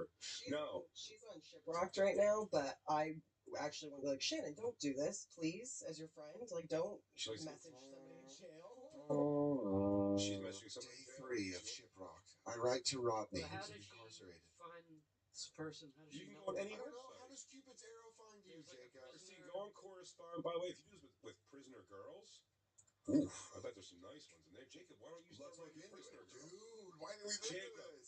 Will you and DJ Lou please fall in love with prisoners? Write a prisoner, change a life. Write a prisoner.com. Yeah. Yeah, he's just out on the highway. That's probably the guy. Do you Oh, know hi. what he's in for? My name is Michael Frizz. I'm currently locked up in a Kentucky correctional facility. I'm very depressed. He says I'm very depressed. I'm manic and I'm fucking crazy. Really? That's what he said? No. He goes, if you corner me, there's going to be some problems between us. I can't sleep with my door to the back. If I suspect you've been talking to any COs, I'm going to butt fuck you right there. And then I might need you to put things in me. How are you with taking household items and creating them into shivs? I found a poem written by a prisoner. Please. Inescapable. Inescapable. I want to be everything. What I mean by this is that I want to be your world. The sun you see when you look at the sky in the morning and throughout the day until it sets. In addition, I desire to be this does moon read. you see when you look up the sky at night. I want to be the air that's being inhaled with your lungs. I want to be the one you see when you look in the mirror as you look into your own eyes. But listen, with the music, it does sound like a sweet cowboy poem. I want to be the voice to your heartache. I want to be the one that'll never fail you. I want to butt fuck you in the shower. Whoa, what? I want to be the blood that goes in and out of your heart. What I truly want is to be the one that you cannot chase from your thoughts, no matter how hard you try. That's where it starts getting prisoner. Where he starts getting, he goes, I want to be all of this plus so much, much more. Don't talk to any other men. Please keep my pussy warm. Keep my pussy warm. Yours truly. I will fuck up your life if I see you talk to another man. Sounds possessive. Eyes down, hearts up. It's just it's like a super fucking controlling poem. If I smell other cock on you, I will kill you. You are mine. Yeah, there we go. Yeah, Jacob. Look at this bad girl. You know you want this chick, dude. Chola? Bad girls. You don't want to fucking take a swipe at that Chola? Come on, Come on, dude. Stupid, Jacob. Eat my pussy. Jacob, I want you to get your fucking beard tattooed on. Jacob, you pendejo. Fucking eat my pussy. Why you being stupid? Just come over. It's my niece's quinceañera Oh and my shit. god, bitch. Just eat my pussy. Yo, why you got all these blades and shit? Jacob, I wish you had headphones on right now so you can hear what we're playing. Jacob and like Mary Jean. She's like, stupid, eat it. He's like, fine. Johnny Logano's on. What you mean what it is? It's a fried banana, stupid. Fucking socky. God. You're like a golfer. You just get in there and shit. Did you know that there are millions of men and women who are currently incarcerated just waiting for someone to write and exchange life experiences? And dive into my punani. All of the inmates who are listed here enjoy getting letters, especially those which help build their confidence. It can be a lot of fun communicating with these male and female inmates. Make me feel like a real bitch, bro. Ooh, a little more music, Lou. Yeah, these inmates are very real and are seeking pen pals. Boy, you think I don't exist, stupid? Oh, receiving a letter is the highlight of their day for most prisoners. Just think of how lonely it must feel at the mail call to never hear your name being called because you murdered a family of 5. So I mean that shit sincerely. Yeah, do you remember when you killed that father at a bar by hitting his head on the sidewalk? Well, there's someone for you. The inmates pay a small fee to be listed as a commissary. Hey, can you put some money on my books? I'm trying to get on this website. Hey, be cool. I'm gonna trade you some fucking candies, some coffee, and some ramen. Let me get a month on your. Give me a lonely inmates account. Let me get a lonely inmates account. Why is the picture so sexy? Because it is. She has her lips parted. She's trapped in a cage of sex. Just give me top teeth. I've seen those Cinemax movies. I know what goes on at those female prisons. I've been doing so much hot lesbo stuff. Now I need a little bit of sticky penis in my life. And I'm just a fed up hot CO. Does it say what they're convicted of? You're fine What now. age you looking for, Jacob? Of love. Activities in prison. Landscaper, carpentry apprentice. This chick's getting out. This chick's getting out at the end of the year, dude. You got a year to get to know her. Oh my god, dude. Yeah, she's out at 12/21. She's spiritual. Oh, dude, look at that both ways. Would you like to receive letters from both sexes? Yes. Sure, GED. She's in the carpentry. She's 30. That's pretty big. 38. Says what they're in there. Don't fix me, love me for what's broken. Oh, you bad girl. Let me see your face. Mm. Oh yeah, she's actually hot. She's actually really hot. That's fucking crazy. Go back, Christine. Goddamn it, go back. I want to see something. She's the lady who ran the trash people in Walking Dead. Yeah, sexy, sassy, and very classy. Yeah, dude. Long-lasting relationship. She's single and compassionate, loyal and lonely. Okay, I gotta do math now. She's 39. Yeah, 38. 38. My passion is the elderly. I'm down to murder them. I'm down to earth, willing to relocate. Well, I don't really think you have a choice when you get popped out of the joint. Yeah, I'm willing to relocate. I'm done with this place. She goes, the carpets are blasé. There's no stylistic thing. The homeowners association won't let me change anything. Look at that, man. I'm down with this girl immediately because she just goes, looks and age is of no importance whatsoever. For me, it's on what's on the inside and sincerity that captures my attention. And height. Yeah. And just be tall. Be tall. And no felonies, or else I can't talk to you. I can't be talking to you if you got felonies. We can't go to meetings together. Because I got like 2 of them. I have no ties when I get out. Oh, cool. That makes me think you have ties when you get out. I have no ties. She goes, don't worry, there won't be any. I told that psycho son of a bitch I was done with him. He's probably moved on. I told that crazy son of a bitch to stay away from me. I found a new man, Jacob Baton. I said, I don't care how many people you've killed and gotten away with it. I'm getting away with love on this one. He told me he'd kill for me, but I just didn't believe him. And that's why I walked away. The last thing I did was call him a lying pussy. I called him gay, but I said, you said it, Jacob, because I would rather have it come from a guy, because he will kill me. I told him that your cum tastes like man. I feel like they shouldn't be allowed to say, I love to please my lover to the fullest extent. Why? Freedom of speech. Yeah, we can't lock that up. I don't know, Christine, are we trying to make underpants tight around here? Yeah, man. She's got 2 hours in the yard a day. Yeah, dude. She gets out. She stretches. Let's go to another lady. There's age range. All right. Let's go 35. Let's go. Listen. Wait. Go back up. Go back up to the top. A lot of people locked up. What does it say? Is it just newest? Because I was going to say, I'd like to see the oldest. Oh, yeah. We're the ones who's like, 50 plus something. I don't give a shit. Yes. Yeah, dude. Go to Glenda in Florida. That would be my first choice. Go, hi. Dude, she looks like my cousin so much. Dude, that's crazy. She looks, she's Goodyear, Arizona. All right, here we go. Jacob, how's that look for you? Hi, from Arizona. Thanks for reading my profile. I joined the website to meet interesting people, share a laugh, and hopefully make some lifelong friendships. My time for release is fast approaching, and I definitely need some encouraging words of advice. Oh, man, this is sad. I've been in prison for quite some time and trying my best to keep busy. It's a slow pace around here. Ugh. Mondays, right? All right, Kathy. She wrote Mondays, right? No, she didn't. That's great. No, she didn't write ugh. She wrote she goes, it's a slow pace around here. Ugh.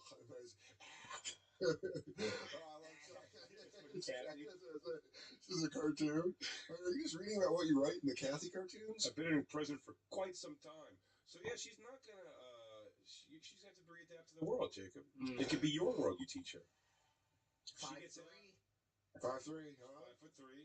She's spiritual. Dude, she was a paralegal. What no did she smoking. do? She's in the chicks. What did she do? I mean, that's got to be the first date question. It's like, what did you do? Hi, how are you? Oh, can we please wait before we get to that? You're like, no, bitch. I met you on a prisoner website. Jacob, she likes work. That's cool. She likes work. She likes exercise and book clubs. That's Those are your Hello? things. What if I told you I have a strong feeling she likes Joey Logano? I like all of those things. I know. Look at her. She's a little pistol. I like to read. Yeah. And look at her. Cute chick. Not that. What is the personality of the hooker? She's not a hooker, Jacob. You don't know if she was hooking. You do not know that. She'll probably do whatever you ask. Yeah, let's see 45, 46. Let's I want to see more 50s. Okay. The young ones are going to be the best, so I'm going to really... Oh, look at Rebecca. Look at Rebecca. Middle row, yeah. I mean, all right. Okay. Oh, well, that's before she went in, though, clearly. She got some hands, though. She's 51, but looks much younger. Tall, slim, with sultry hazel eyes. There you go. That's what we're looking for. She's looking for an older gentleman for fun and friendship, maybe more. Dude, it's great. From prison, you can basically set yourself up for a fucking sugar daddy. She didn't put her height, so she's out. Yeah, I'm free-spirited and love all outdoor activities. Freakishly tall. I love to dunk on a dude. And I punch in my sleep. She goes, I just sleep on the floor like Tom Hanks in Castaway. I don't trust I will probably sleep bite you a few times until I learn who you are. If I see a group of Hispanics, I will assume they are Latino kings. I will come for one of their necks. I have a shamrock Viva tattoo. la Raza. Serrano 13. Don't step to me. Rep your set. Let's go to another one. Jacob does want kids, so should we go 30s? Right now, I just want to see. I want to see the crustiest older one. Yeah, you want to go crusty? Well, let's get into it. Jennifer's picture hasn't been updated. Wait, what's standard ads versus what? Ooh, look at Patricia. Go to Patricia. Go down. Those are featured ads, which maybe they pay extra. Patricia, right here. Yowzers. Oh, she's in Penny. Look at that. Pennsylvania. Patty. No, Where's Florida? Florida. St. Petersburg, dog. I saw, no. What? Yeah, she's from Pennsylvania Department of Corrections. Yeah, but she's locked up in St. Petersburg. But she's from there. She's looking for a caring man with sincere friendship. Over 50. Never mind. Get out. Get out of there. All right, back Wait, it out. she wrote "fuck it." Fuck it. That's great. I'm trying to find you a good one here, Jay. Are we the youngest now? Go to the youngest. Go to the young ones. Oh man, 18 to 23. I mean, straight out Levia. I mean, her tongue's out in her picture. This girl is not worried about her prison sentence. No, she goes, my boyfriend's a pussy, so I did it. She has a tongue piercing also. Single, lonely, innocent, and sweet. Well, I don't know about the innocent part. Amanda call my own. Exposed to some hard circumstances and ended up here. Looking for love and stability, Amanda call my own. She never had that in her whole life at 18. Oh my God. You don't want to know what real love feels like? I'm gonna sign up, dude.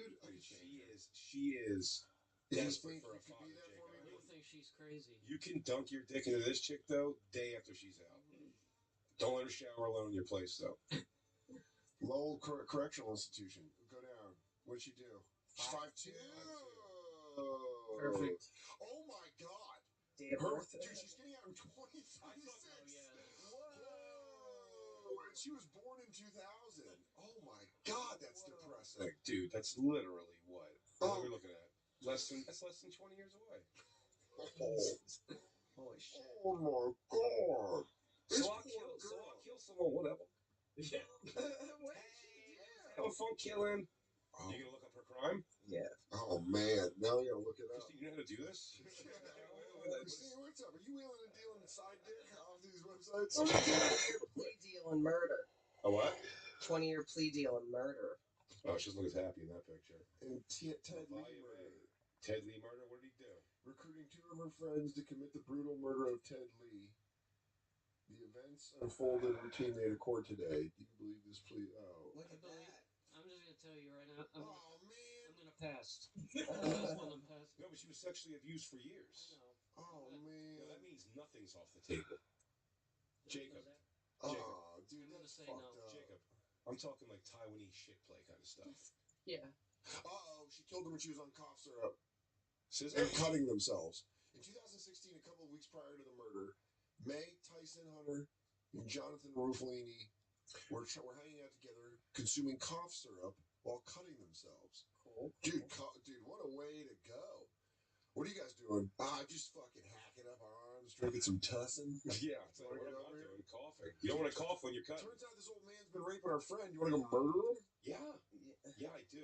Can I don't know if it's say a cough syrup talking, Dan. I do want to murder this guy. Because I don't know if I'm ready to fight off a cough or a sex predator. 20-year plea deal for murder is not bad. That guy, I'm thinking that guy probably. Molested. They don't have enough information to say he didn't abuse her. No, that's what they're saying, that she used that as part of the deal. She was like, I was abused for years. Get an extra masturbation. No. But Louisville slug her bat into his head. Whoa. Do you think that was the kind of murder where someone had to pull her off him? Probably. Yeah, she was crying while she was doing it. Her thing.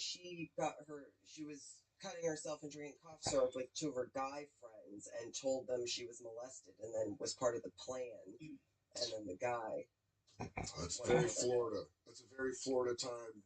You know, like, we're bored. We're going to murder this guy that did this bad thing. And they're like, outlaw justice? Yeah.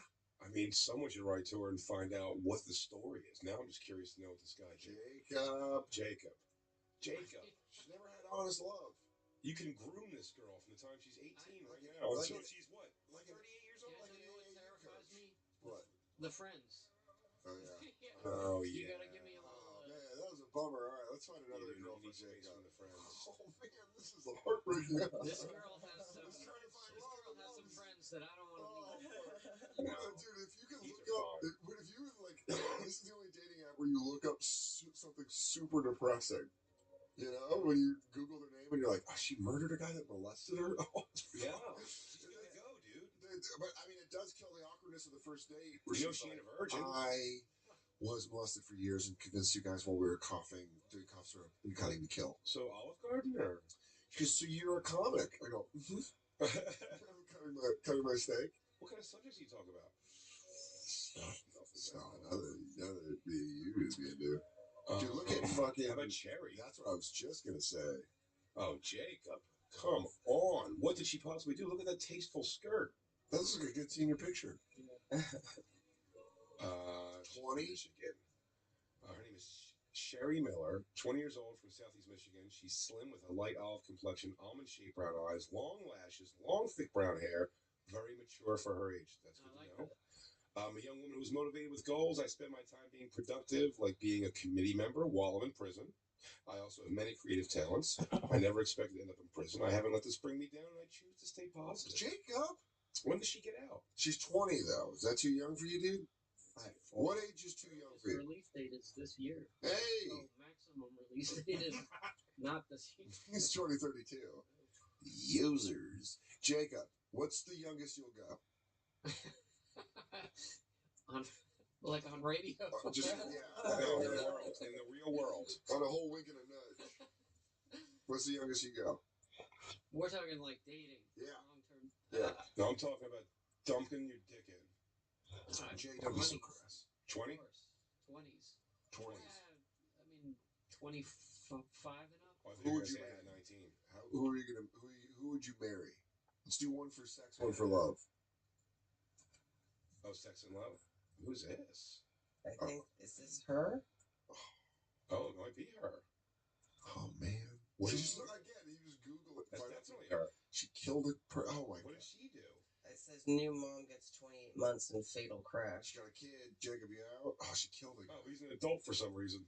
Is that who she killed? No, that's the guy that she killed, I think. Yeah.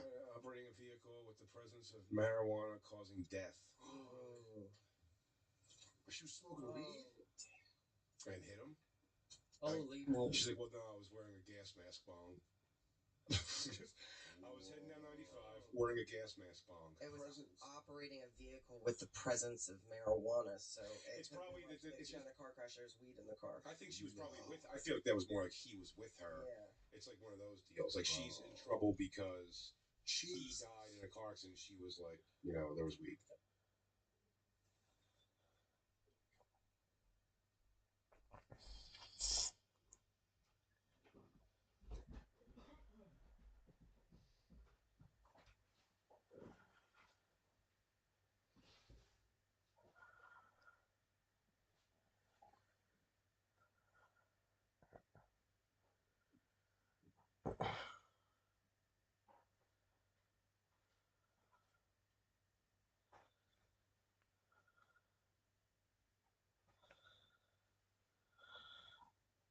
We had our first ejection of the season due to the new Robo Umps. This one's brought to you by MLB 9 Innings. The Orioles are up by 2.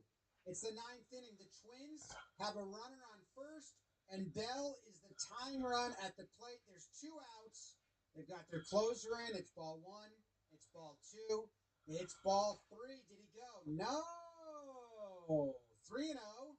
That is ball 4. No, come on. We're tapping our helmet. He's running down the first, and he's like, yeah, I'll just head back home. I know what this one's going to say. I agree. It was a good tap.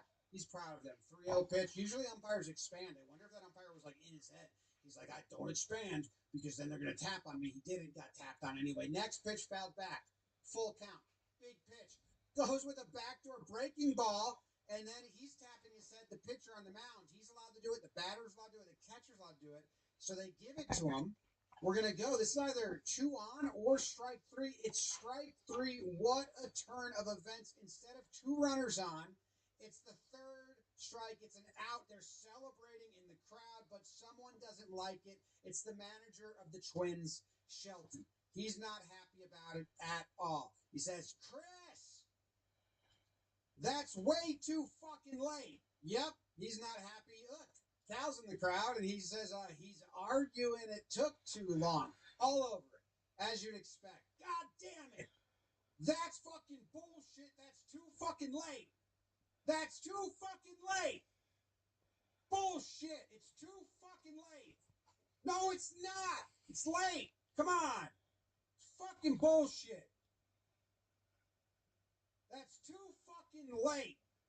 And he gets ejected right there. That's why his face changed. That's why he went from this to that. Oh, because he just got ejected. There's no video of it, so we don't know if the umpire threw him out emphatically or just sadly. But he got ejected, and his immediate reaction is, oh, fuck you. Are you shitting me?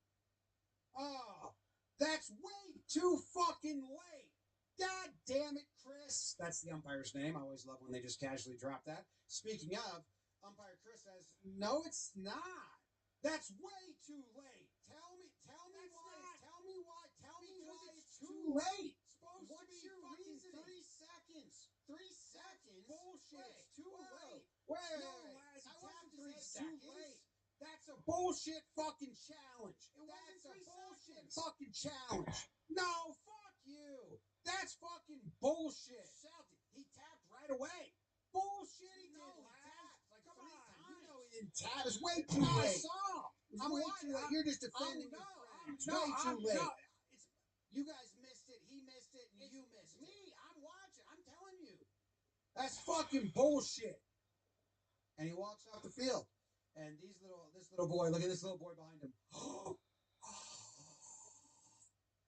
Just getting a show. Oh, that's the Batman. He swore.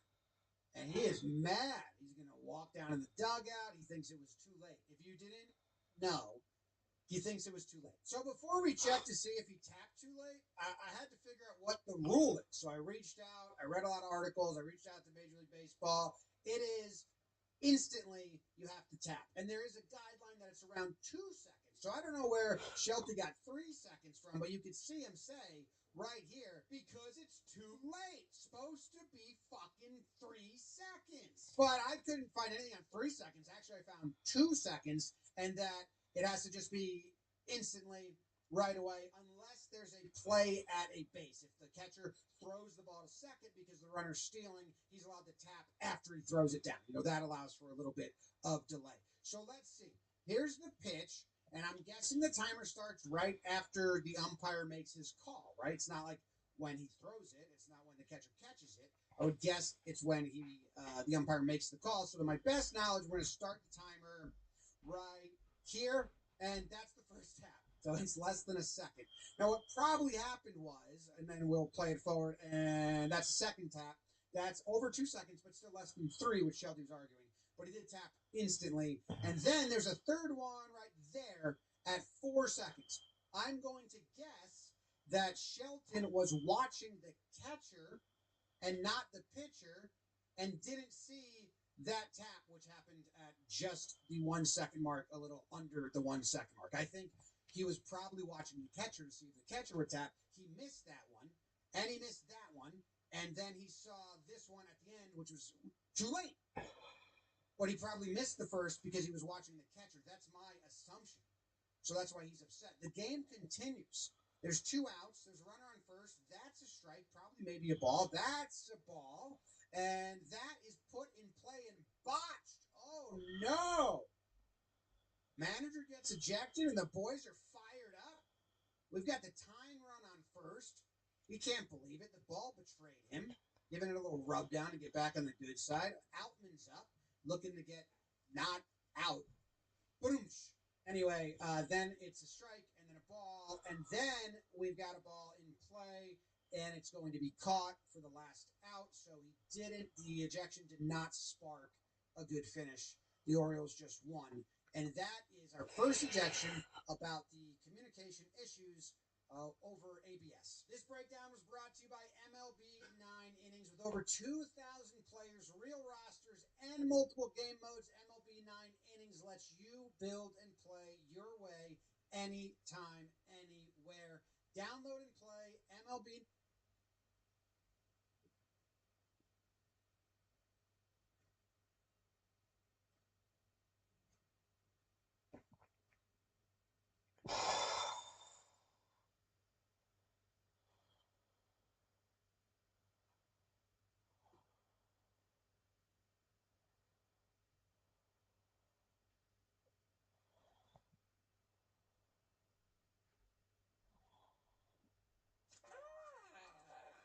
Who did this? So thorough, Joe Burrow? Tell Jason Scoop to hit Kiki and the Kisser next time. Damn. Jason Scoop's killing it on Instagram. Did you see that? He's doing really good. He found his niche. That's wonderful. He broke my wrist and abused me for years. I mean, so that's everybody horrible. should be a big fan. Yeah. It's not great. I'm so glad that he's killing it on Instagram. That sounds good. He seems happy. He's a woman abuser and a psychopath, but that's fine. But follow But him. thank you for telling me that. I love that. Yeah. I have an order of protection for 10 years. Listen, we can't separate the man from the artist. Off on it. We can't separate But the man I'm so from the glad artist. to know. I'm so glad to know that he's doing well on Instagram. Yeah, but The men are talking. The men are talking. Okay. Men are talking. Yeah, and Scoop, get a real haircut. That's how you roast them. He should be in jail. He's disgusting. Zeke Campesino, thanks for the 2. What stinks like cities and fish? Oh, Kiki's here. D Waver, thanks for the 2. Hey Zen, good to see you with Husey Entertainment and Lemmy. I know. I'm happy to be here. I love you guys. Zen, I know that you are a fan. I've had a. Can I just ask this? Do you mind? I know that because you knew me when I was with Jason, then I came and did your show, right? Yeah, I did your show too. Did you say that just to troll me? Like, do you still think like that's a cool thing that people should support? Not at all. Okay. No, all I said was that he was doing well on Instagram. He found his niche, and it was almost like congratulatory. Do you think that he didn't do those things to me, or? I had nothing to do with you. I was just talking about. You were just. Yeah, I think you were kind of trolling me a little bit there, huh, buddy? No, I'm not trolling you. Somebody said something about Jason abusing me, and what did you say? He's killing it on Instagram. He found his niche. Good for him. That's fabulous. Yeah, well, I'm just saying he's doing great on Instagram, and people are following him. Because I know you like him. I know that you like him a lot, and you probably still do, right? But you can't just be like.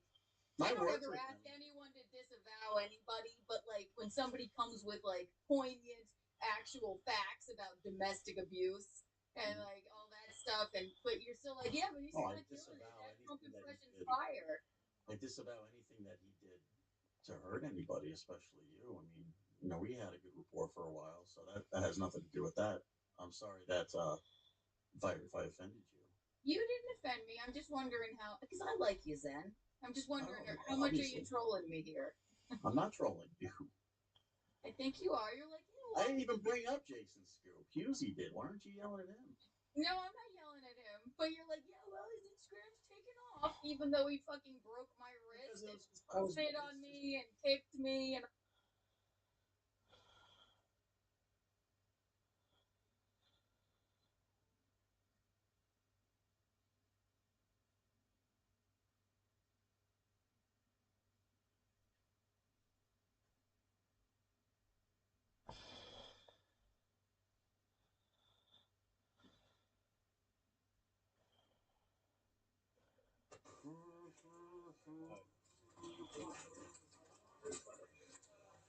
San Francisco.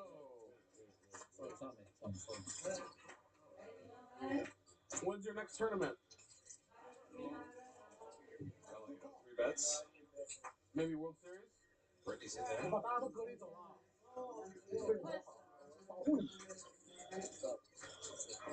A set of eights for Galito.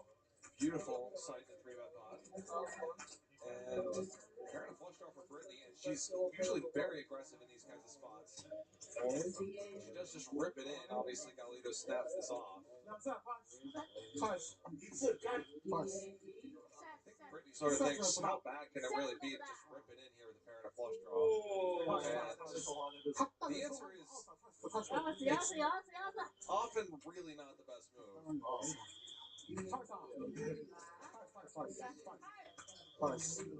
Galito a decisive favor here.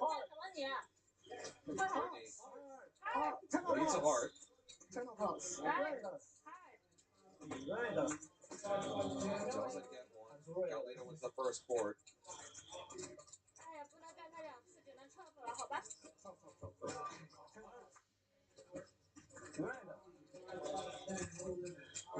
No help there either. Trip fours does no good. Eights full of fours for Galito, and Brittany gets stacked in a 74K pot. 完了，他诅咒你成功了。他说38保守，热一下，热一下，真的有一点。7K, West 7K。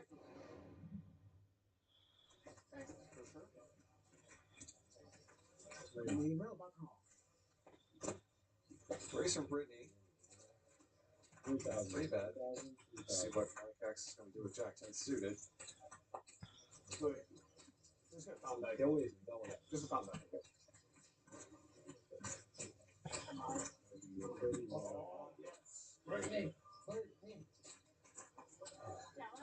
Brittany jams.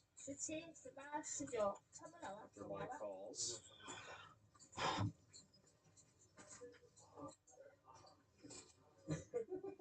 Not 26.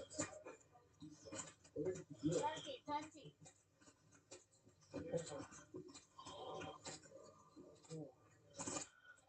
Mike, you always fuck it up. I swear to God.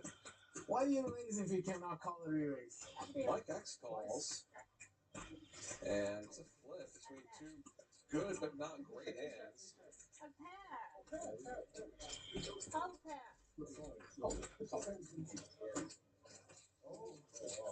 A lot of possibilities here for Mike.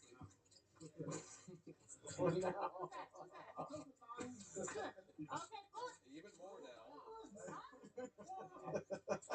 Mike X actually has 57% with one card to come. 8, 9, 10. And there's a straight for Mike. He wins the first board. Nicely done, Francisco. You figured it out. Yeah. Oh, she had full house. Oh, she had queens over there. Nice second flop for Brittany.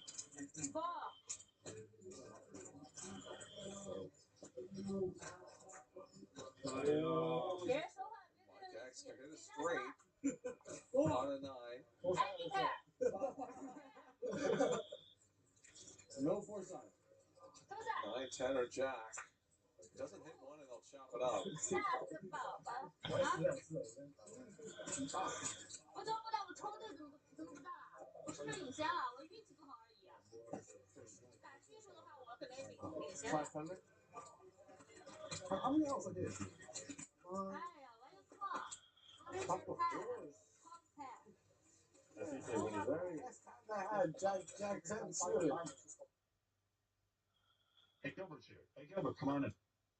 I noticed that the Lakers were, they just signed him up to a new long-term contract. He pretty much figured he wasn't going. Oh, they need him now. Yes. Gilbert's been working out, I could tell. I was like, who's that hot guy?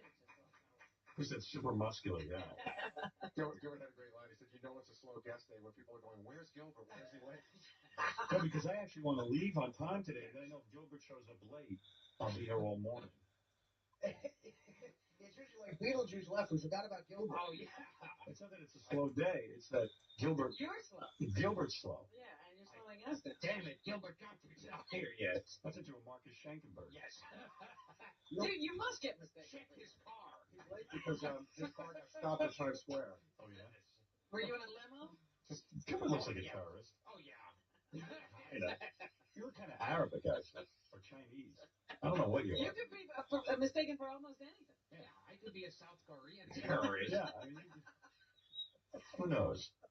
One time on your arch enemy show, I went on. They had me as the. Who's my arch enemy? Yeah. Oh, one of your many, Jay Leno. Oh, yeah. They had me as the. I can't stand you. I know you're on the show, so I know you get bad about it, but I just can't stand the constant kiss-ass interviews. I can't badmouth anybody. I know. My career. You need everyone. I like to say some wonderful things about Jenny Jones. Yes. How odd is it that John is there? That's got to be really bizarre to you. Oh, yeah. Right? So Julia Roberts was on the show, and she really wanted to have sex with me. but I had to work on the script, the introduction, so I couldn't. Is that what he told you? Yeah. Well, that was his big thing. Yeah, he always had a chick who was Somebody attracted wanted to to him. have sex with him. Yes, it was Pam Anderson. Everyone wants him. Cedric John says Pam Anderson attracted to him. So Jay has you on a couple of times a month, right? Yes, so they had me on as like that Korean dictator, and they didn't make me up or anything. And then they got a complaint from an Asian group saying, how come you had an actor and you made him up with squinty eyes and big teeth? By the way, I just wanted to say that we didn't mean to offend anybody. We never do. We never want to offend anyone. Do you ever have an interaction with Jay, or like you just do the bits? I never have interactions with anybody on the like that actor wasn't a gook. That was a goof. That was a goof we had. Yeah, no, with the kite. He's really a hook-nosed kite. Here's some trivia about Gilbert. We've had him on so many times. See if you can answer this. Okay. Gilbert was the voice of one of the following in a commercial: a fork, a toaster, a blender. Go ahead, Robin. Well, I already know the answer to this. Go ahead. It's the toaster. That's right. Yes, that was Pop-Tarts. Can we hear the voice of the toaster? How does that go? Okay, let me What see did if you I say? can still remember. Buy Pop-Tarts. Is that it? How do you get that? Did they request you specifically, or you go in an audition? It's like when they offer me the job, then they claim they requested me. We see the toaster as Gilbert Godfrey. No, are you called in as a toaster, or do you like hear about the audition and you go and you say, hey, I think I can handle that? It's weird because it's like I always hear it's like they'll make it like they ask for you in particular, Right. and then they A go, request. yeah. Then it's like you find out like 20 other people turn it down. Right. How do you prepare to be a toaster? Well, do you ever do another voice? The toaster would sound like. We wanted our toaster to sound like Dennis Leary, but he wasn't available. All right. Gilbert played one of these characters in a movie. All right. Hitler, Stalin, Mussolini. Hey. He actually played one of these in a movie. Artie? Not Artie. No. Hitler, Stalin, or Mussolini? Right. It was a movie. Artie could have been in. I probably wasn't it. The answer is Hitler. Hitler. Right. You knew that? No, I didn't. How did you play Hitler? Pretty much the same way. Oh. That's like, I'm Hitler. Yeah. My popcorn. Saying me as Hitler is funnier than the actual movie. What was the name of the movie? Oh, God, it was awful. The animated Hitler? What was this? That you had to voice Hitler? No, you played Hitler. I played. They made me up. And It sounds funny to me. You got Hitler. Yeah, no, it was there for like 1 second. It was awful. Okay. Gilbert was the voice of. Made a brief cannibal on the floor. What movie was it? Name the movie, really. Okay, it was called Highway to Hell. And who directed? Oh, God, it's some foreign Yuki. Yuki? Some Yuki Yamaki or... Yuki Miyake? Yeah, I don't know, Stanley Kubrick. Yeah, exactly. Quentin Tarantino. I want Gottfried. Martin Scorsese, a foreign... And it was a comedy. Yeah. Yes, it was supposed to be. All right, and they thought it'd be funny to have you as Hitler. Yeah. Okay. And boy, oh boy. Gilbert was the voice of one of the following in an internet commercial: a crayon, a stapler, a paperclip. Boy, I feel the tension. I want to say crayon. Stapler or paper clip? I'm going to say crayon. Well, you'd be wrong. A paperclip.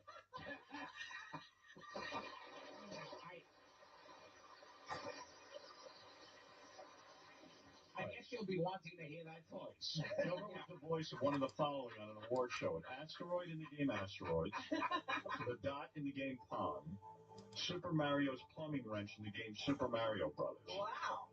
Wow, even I don't know that one. You know the answer? Yeah. You were the dot in the game Pong. Really? You don't remember being the dot? I don't remember being a dot. Great career. I wonder what voice they did. Do you ever get disappointed in your career? Seriously, I mean, do you ever just say to yourself, what went wrong? Better question is, do I ever think, hey, I have a career? What was your ask when you were a little boy? And I can't imagine. Did you dream of being up on the screen, or what did you dream of? What was your dream? Anything I dreamt about never took place. None of it.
filing within Stuttering John's lawsuit, which of course came from defense counsel Danny Savalos. So we're pulling up that letter right now. Thank you so much. So this is a letter that Danny, who is defense counsel for Carl and Shuli, addressed to Judge Vincent D'Onofrio.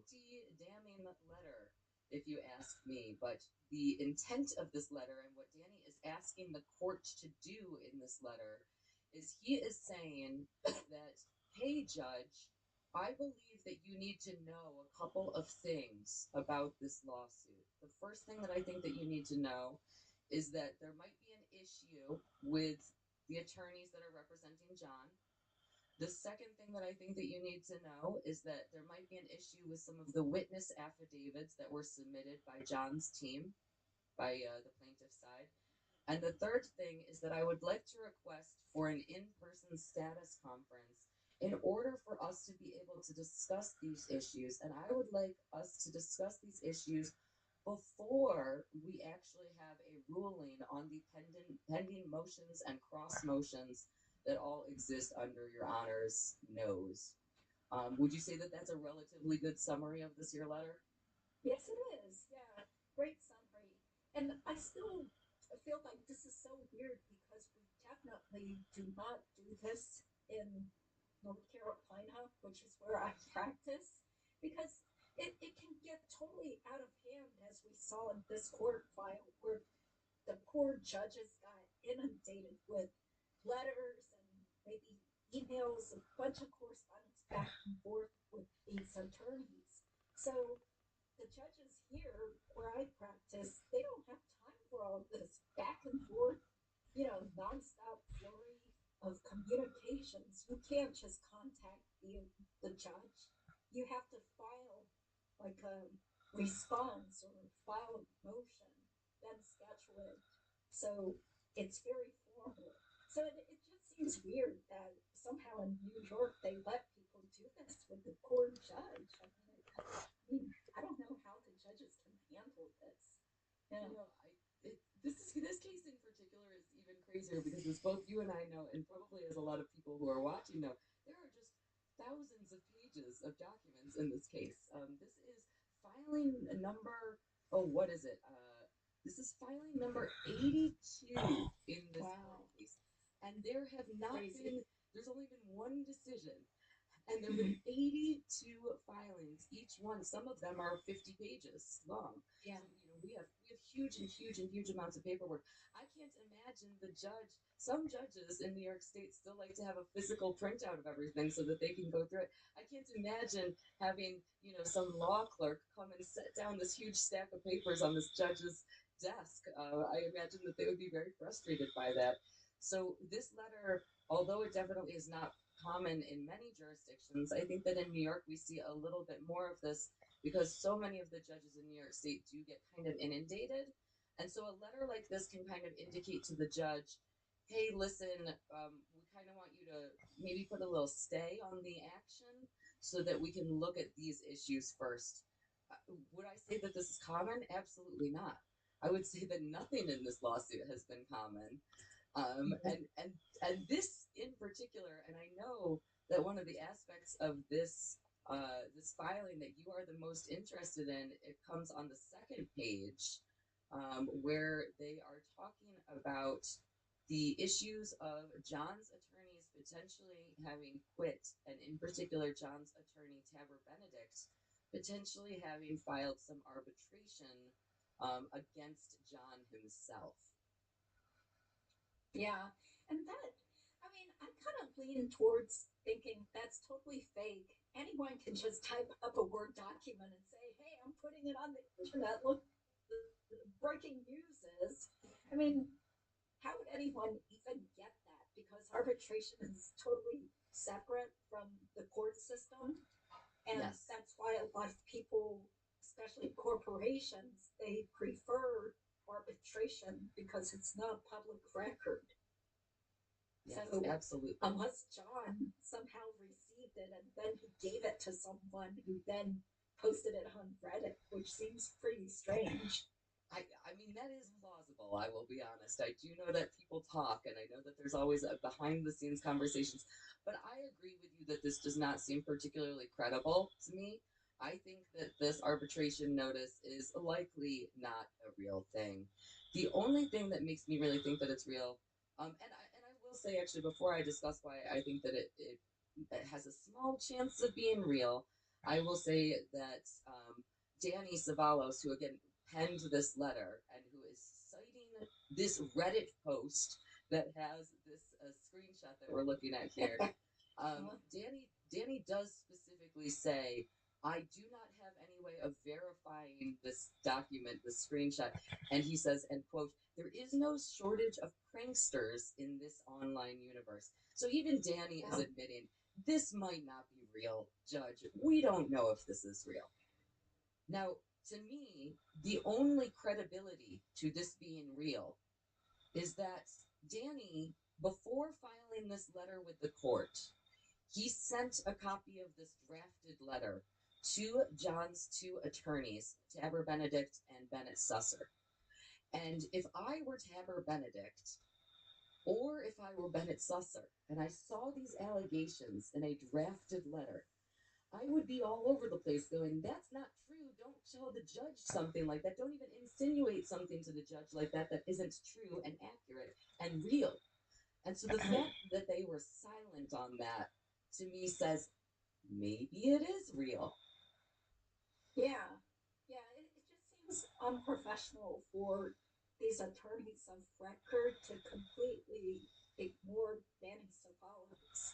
I mean, he's trying to push the case along, whereas supposedly John's attorneys have pretty much shut down and won't even respond. And that's weird because if you're not representing the client, then you should properly withdraw. You can't just quit. Absolutely. You have to properly withdraw. You are not allowed to just abandon a lawsuit. In fact, that's one of the reasons that people get law degrees, is so that they are doing things by the legal procedures, so that they are doing things correctly. Because your attorney is supposed to literally and figuratively represent you. This is somebody who is supposed to be your advocate. They are supposed to be helping you. And if your attorney is failing to help you, either by having a failure to communicate or by not practicing law in the best way that they are able to, then that is a major problem. And when I talked about this previously, I insinuated that, or I suggested, not even insinuated, I said, to me, this seems like it might be a malpractice if there has been this breakdown of communication.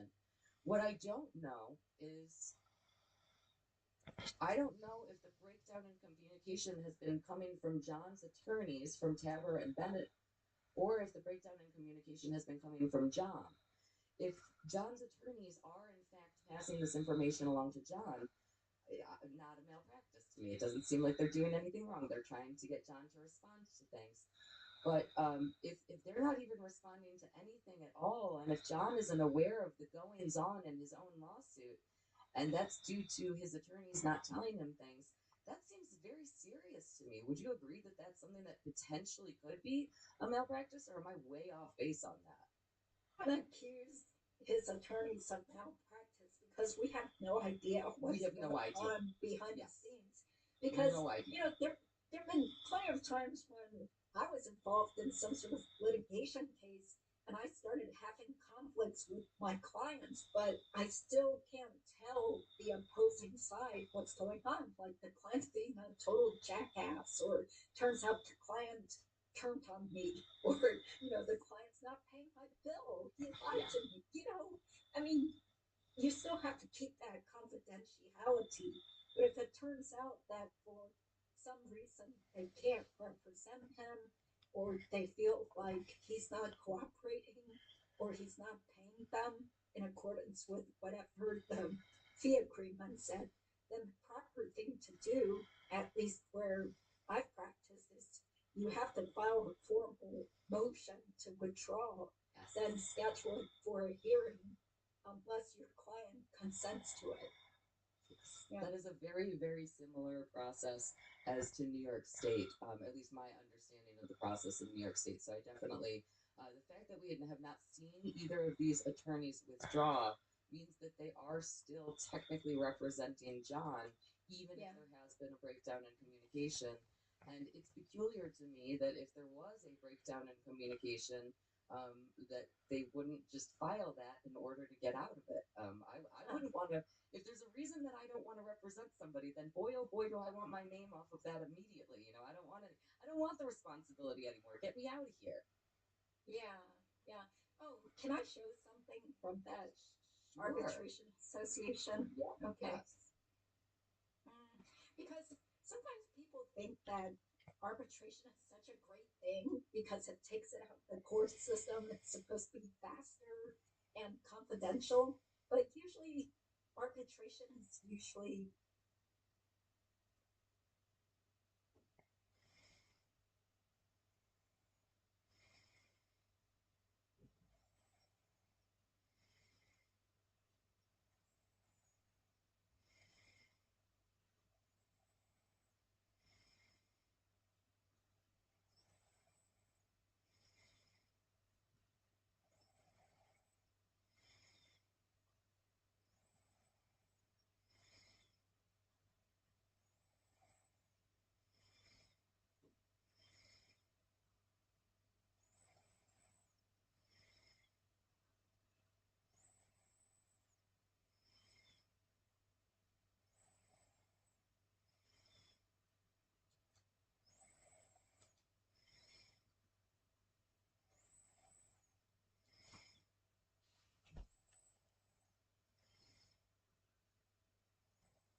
to do this.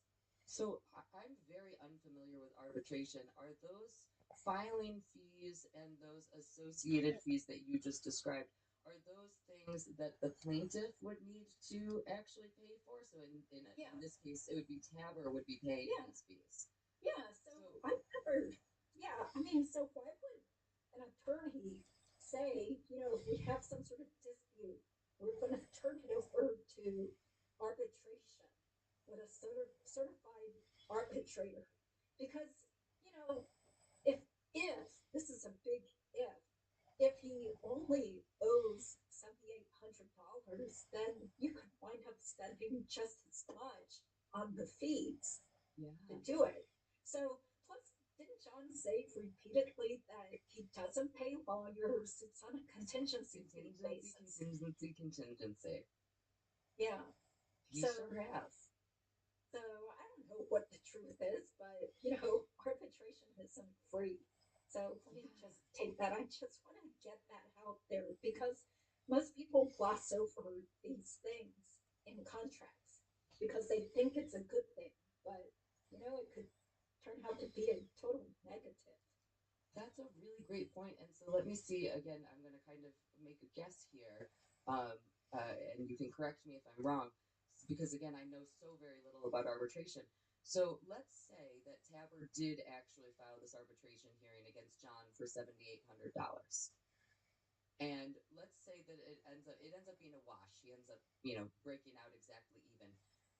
The reason to do that in a lawsuit that is public might be because you want the vindication of, sometimes you end up losing money in a lawsuit, but you want to do that because you want the person to pay for what they've done.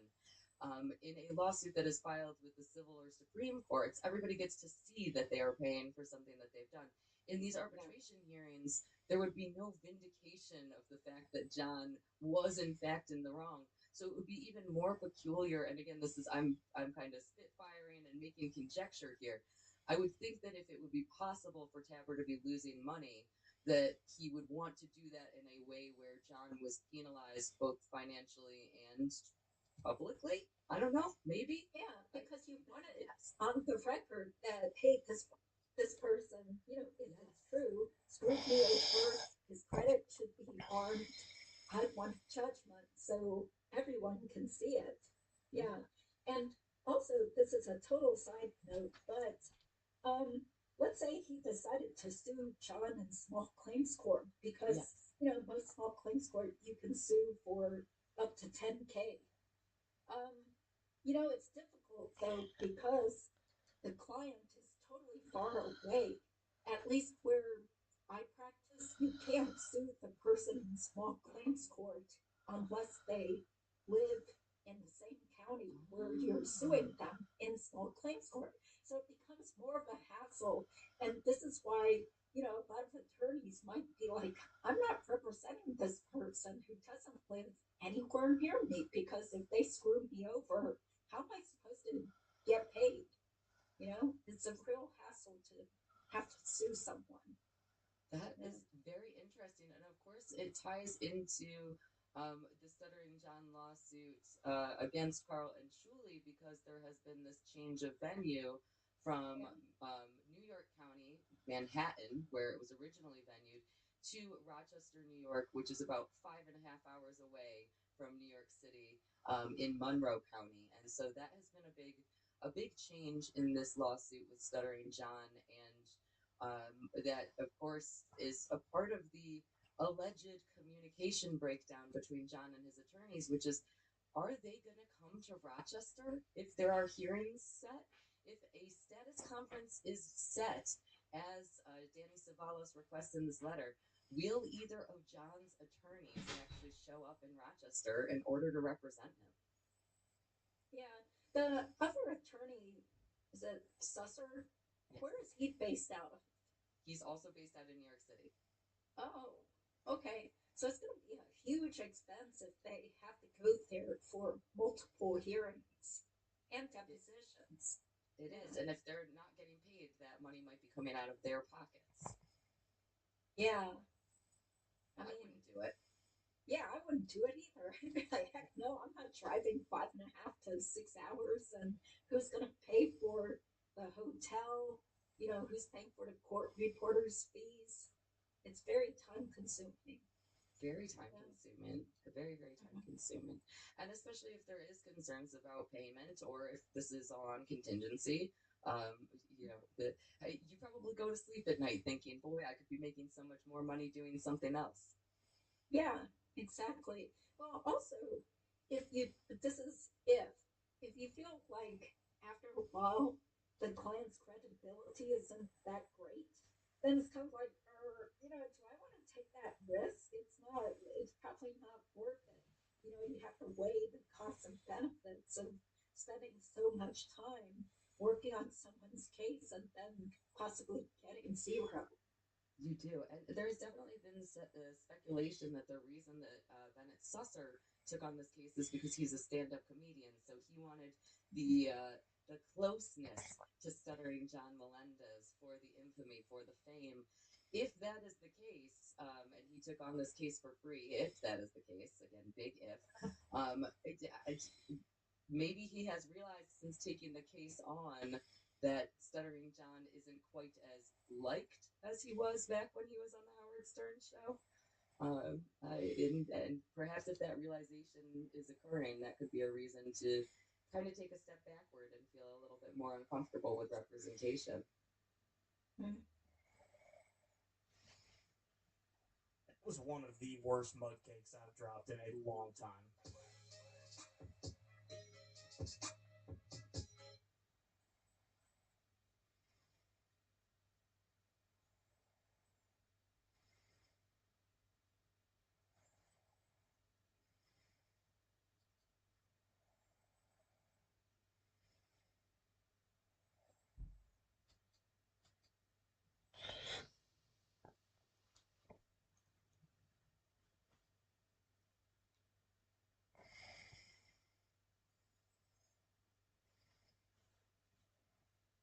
Well, the Philadelphia 76ers were in action last night against the Miami Heat.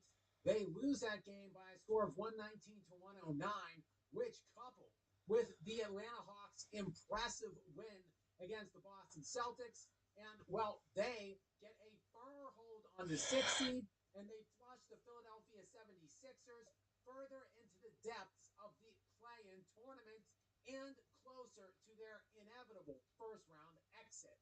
That is despite a whopping $193 million salary cap for the old Philadelphia 76ers this season, which is the 5th highest team salary in the NBA this year.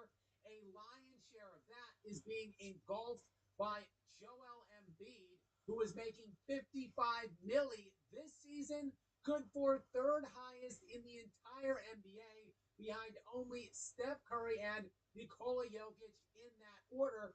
But, well, Joel Embiid is due a lot more on that contract than are Jokic or Curry, with Embiid still owed a whopping $176 million on that deal.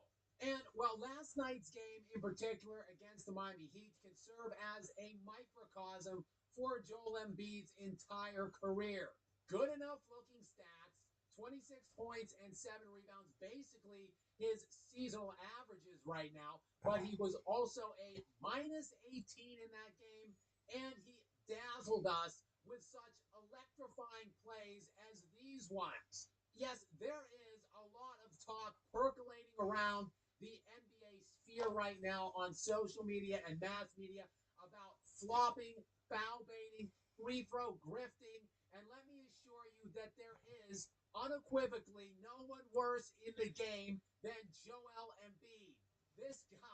This freaking guy. Look at these plays. Joel Embiid is the undeniable, the undisputed GOAT of flopping and foul baiting. These are so egregious, so reprehensible, that even Bam Adebayo has had enough. Look at this guy's reaction. Bam Adebayo, of course, who, again, you really shouldn't throw stones if you live in glass houses, Bam. He who grifted his way earlier this month to an astounding 43 free throw attempts in one single game against the Washington Wiz. That is a 4 free throw attempt per game average shooter. 43 on his way to the most disgusting looking 83-point game you can ever imagine. And even Bam is fed up with Joel Embiid. But yes, on the season, Embiid, again, the numbers look good enough. 27 points per game, 7 rebounds per night, and that is on 50% shooting roughly from the field. But he has only played in 36 of the Philadelphia 76ers' 75 games this season. He will not hit the halfway point. He will not even play 50% of the 76ers games this season. Again, for $55 million, the third highest paid player in the NBA. It's a complete crap. But look, that really is just par for the course for the part-time player that is Joel Embiid, who played in only 19 games last year and 39 games the year before that. And those, of course, are the 3 seasons that have followed his league MVP season in 2022-2023. And yes, you remember the year, that totally fraudulent and undeserving league MVP in 2023, the year where Nikola Jokic led the NBA in player efficiency rating, box plus minus, value over replacement, win shares per 48 minutes by an incredible margin. In fact, Joel Embiid didn't even finish second in multiple ones of those categories that season. Joel Embiid also didn't have the best record in the NBA. He didn't even have the 1 seed in his own conference. That was a year where, of course, Nikola Jokic was the number 1 seed in his Western Conference, and a guy with way better stats, in my estimation, than Joel Embiid had the best record in the NBA in Giannis Antetokounmpo. But Antetokounmpo and Nikola Jokic were hit with that voter fatigue since they each had league MVPs to their name already at that point, and the Joel Embiid narrative was pushed, which also included a little dash of race baiting by ESPN's most prominent on-air personalities, Stephen A. Smith and Kendrick Perkins. It's only 3 guys that won the MVP, the top 10 in scoring: Steve Nash, Jokic, and Dirk Nowitzki. Nah, what do those guys have in common? I'll let it sit there and marinate. You think about it. So yes, Joel Embiid was slammed with a thoroughly fraudulent and undeserved league MVP, and it was, of course, because of the narrative train that got behind him, and in no small part, his league-leading points per game average that season, 33.1 points per game. So Embiid was believed to have the best individual statistical performance that season, and that, in no small part, is the reason why he was given the league MVP, despite, again, Nikola Jokic leading him comfortably in all of the advanced analytics and having the number one seed in his Western Conference, and Giannis Antetokounmpo with a pretty scrubbish lineup surrounding him in Milwaukee, having the number one seed throughout the entire NBA playoffs. But Embiid's individual statistical excellence, allegedly, were what gave him the MVP. And that sounds a lot like Luka Doncic's case this season, who's sitting in the 3 seed in his conference and leading the NBA in scoring with roughly the same point per game output as Embiid had that season. But Luka is also top 4 league-wide in assists right now. And look, if you want to talk about impressive individual statistical feats, how about Nikola Jokic, setting to become the first and only player in NBA history to lead the NBA in both rebounds and assists this season. And he's doing it by, again, a substantial margin, leading by about a full rebound and a full assist per game right now, while he is sitting at 7th league-wide in scoring. That sounds like a pretty damn impressive individual statistical season as well. But yet, for whatever reason, Shai Gilgeous-Alexander is not going to be hit with the voter fatigue that Giannis and Jokic were hit with in the years that Embiid got it in 2023. Shai will be rewarded with his second consecutive league MVP. But hey, at least SGA isn't humiliating the writers that gave him Nikola Jokic's rightful league MVP last season in the same way that Joel Embiid has humiliated the NBA and the writers that gave him the MVP in 2023. Of course, because not only were both Giannis and Jokic better and more deserving than Embiid that season, but in the 3 years now that have followed that egregious and undeserved MVP for Joel Embiid, he has played in only 39, 19, and 36 games. That would be good for 94 total games in the 76ers' total 246 games that he has been eligible to appear in.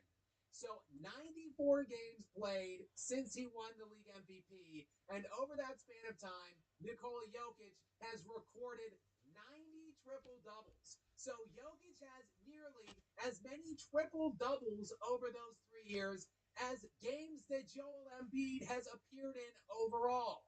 Again, complete and total egg in the face of the voters for that one, and Joel Embiid has just shown us how you go from MVP to scrub in no time at all. And the Philadelphia 76ers, again, look to have a pretty firm and comfortable hold on that 7 spot right now out east, which means they will have to win at least one game to get themselves into the playoffs, where they will be awaiting the number 1 seed, either the Detroit Pistons or the Boston Celtics. So likely a pretty quick and expeditious exit out of the playoffs for the Philadelphia.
The left used to fight for gay rights, and in 2026 they are erasing homosexuality itself. The party that once claimed to represent inclusion now pushes ideology over truth. The people who say they are pro-freedom of expression love to cancel people who disagree with them. And that is exactly why so many of us are leaving, but it is not that simple. we're going to talk about it. Welcome to another psychological deep dive. If you are new here, make sure to click that subscribe button down below. I am the only lesbian YouTuber that calls out the bullshit from both sides of the political spectrum, although currently I lean right. Now, this is happening in both real life and on social media. It's why you see so many of the blue-haired queer people at Pride now. It's why the video of the gay guy in the UK explaining to his brother why he's single went so viral. Being gay turned into being queer, which turned into leftism and then communism. And trust me when I say most gays are not socialists. We are actually known to up the value of the property in the neighborhoods that we move into. If you know, you know. There are 5 main reasons why this is happening, and it's not just in the US, by the way, it's happening across Europe and other Western countries too. And the first thing is cultural intolerance. The left's no debate stance on a number of issues have labeled certain lesbians and gays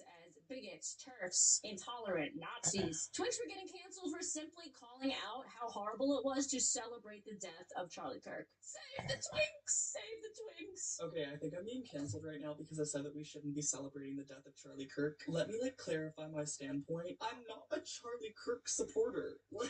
Y'all are making it seem like because I made that video, I'm, outing myself as, this, gay Republican type I literally just said that I didn't think that he deserved to die. I just said that we shouldn't be celebrating it because we're just inciting more violence down the line. I mean, if it's gotten to the point where you can't even say murder is bad or celebrating murder is bad, I don't think you're on the right side. No pun intended of history, I guess pun intended. I don't think you're on the right side yet. This massive all or nothing stance is destroying whatever value the left still holds. Kat on X said, something I really dislike about the current political discourse, the incredibly rigid with us or against us mindset where any movement towards the center, no matter why or what, is taken as side switching, met with accusations of either going woke or going full MAGA. Most people's politics are a mixed bag. Would be great to stop acting like it's a zero-sum game where moderating your position on an issue or candidate, which is normal and even healthy, means you now love that candidate and want to marry them and agree with every position on everything, which we know is not true. And just a question for leftists watching this video, have you forgotten that, it's a gay person's favorite thing to tell you how they feel? Have they ever met an actual gay person? Because everybody's, queer these days. Which leads us to number 2. Gays and lesbians feel that the progressive left has abandoned same-sex attraction in favor of gender ideology. They label us as TERFs, as bigots, or they even say that we're right-wing Nazis. This mirrors the intolerance that gays used to face from people on the right. So y'all believe that anyone can be a woman just because they say so. So, you know what? I'm a woman. I'm a trans woman. Yeah. Your identity is yours to shape as you like. Okay, I'm a trans woman now. Okay, cool. I love that for you. I'm she, her now. Great. Actually, I changed my mind. My pronouns are splurt, spleet now. Yeah, valid.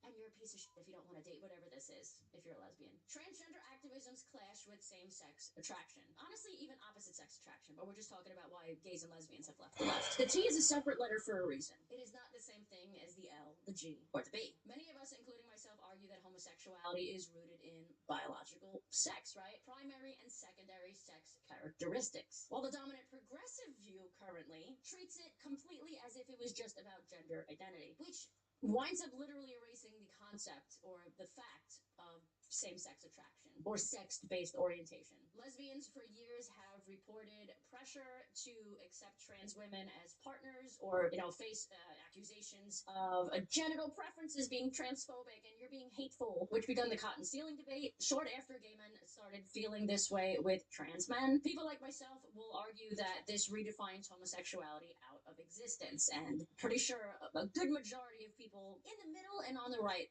agree with this at this point, which is exactly what conversion therapy used to try to do. The LGB Alliance was explicitly created because groups like Stonewall adopted gender identity ideology with a no debate stance, completely sidelining same-sex attraction. Number 3, trans and kids. A 2025 survey showed slight rightward movement on policies related to gay, lesbian, or trans issues, which the GOP support was up to 35%.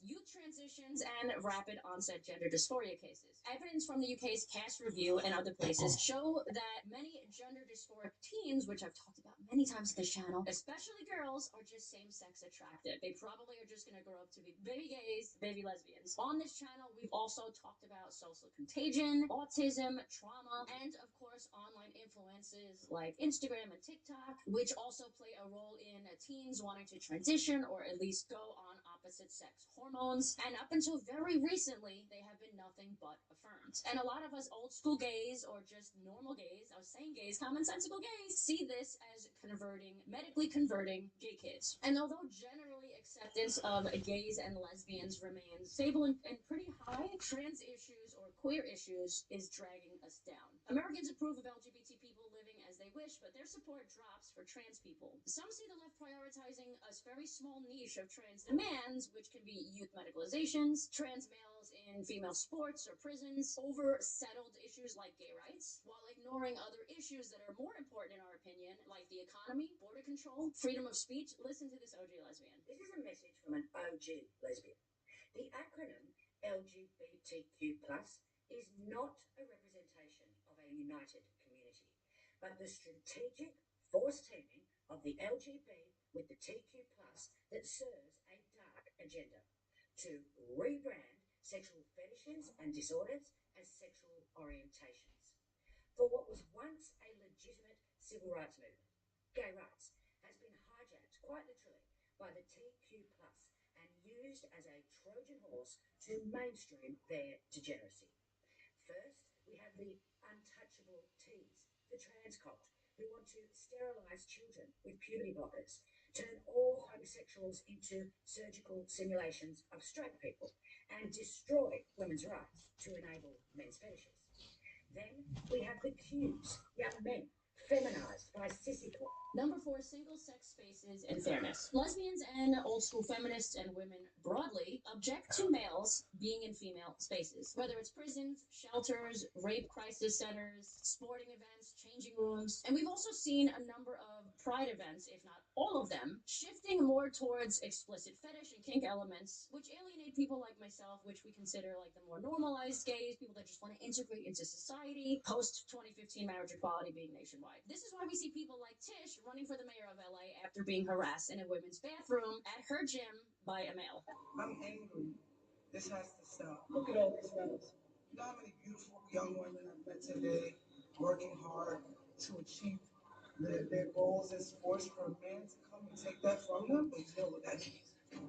I'm coming, baby. And this isn't unique to the United States, as I mentioned in the beginning of the video. This is also happening over in the UK and Canada and a good amount of Europe. People are forgetting, or they don't even know this because they're young kids. They've never been in a situation where they didn't have gay rights. They're forgetting that we succeeded in getting our rights because we were all about the live and let live idea of it. We weren't trying to redefine sex or mandating beliefs in gender identity. And when the left tied the two together and any dissent was considered heretical, a lot of gays and lesbians started standing up and saying, hey, this is not what we signed up for. Now, the data is still ongoing, of course. It doesn't show complete transferring of lesbians and gays. Of course, a lot of them are still on the left, or they think that they're on the left. But the cultural divide is real and very unlikely to heal if one side is offering, like, no debate. And that leads us to number 5. People are realizing that there is a no end in sight. The goalposts keep shifting further and further towards the left. And honestly, I don't even think anyone knows what we're progressing towards anymore, because actuality says that it's regressive, most of it. I mean, is fighting for Sharia law progressive? Because the only people I see that are okay with it existing here in the States are leftists. Apparently, America's newest kink is Sharia law. Okay, I'm game. Let's review what Sharia criminal law codes actually include, since some of you are out there defending it like it's a trendy new pronoun.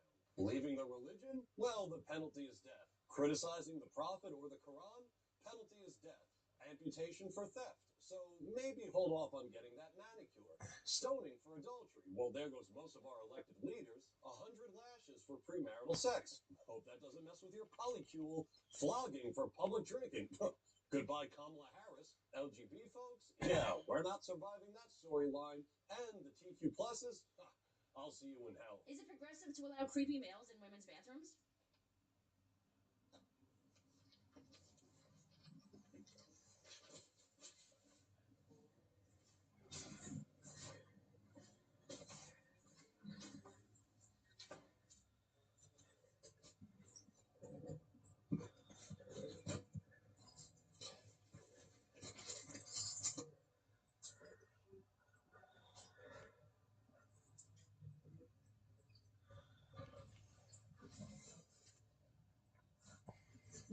expecting women to cover up from head to toe while this grown ass man swipes in public, by the way, just chilling, swiping on nude ladies. What about this? Oregon High School principal Jeremy Williams, who was placed on leave for celebrating the assassination of Charlie Kirk, has just been sentenced to 5 years in prison over possession of child porn.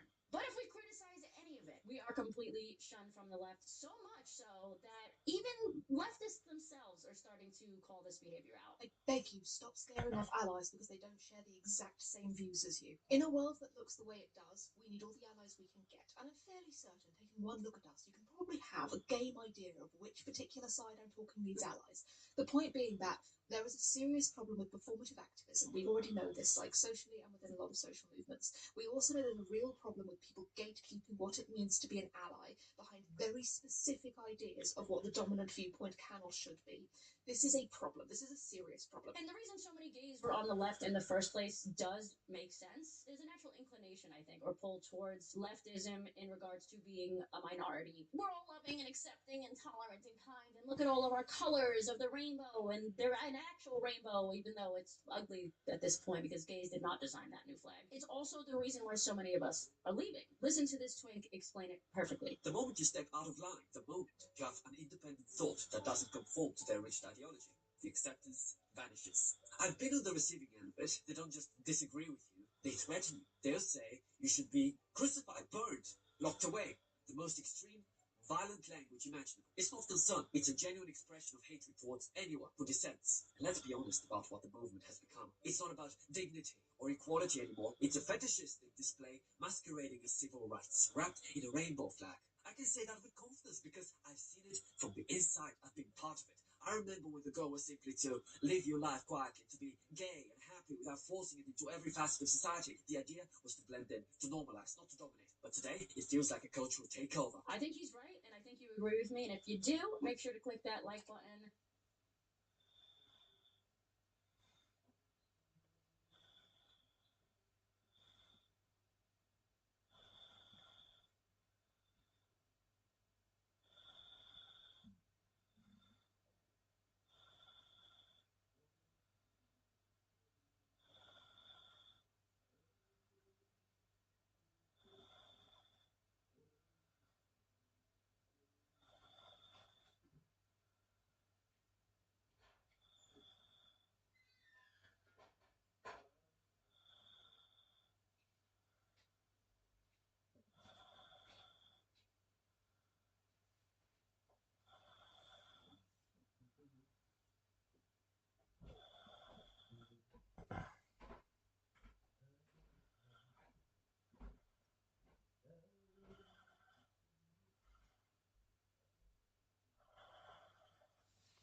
Michael says, Luda now ahead after the flop. Jasper was ahead the whole way.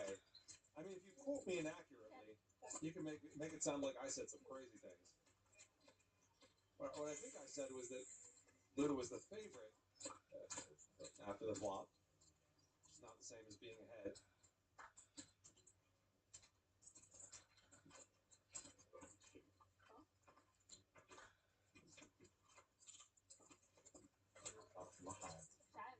There are definitely some crazy quotes out there. People never actually said. Talk to me in a second. Okay, I'm gonna give it a second. Sorry. Jack for Mike X. Don't touch me. Don't touch me either. You're gonna wait 5 minutes. No. Okay. You know what the fuck? I was bringing that up. Oh, no, not aggressive today.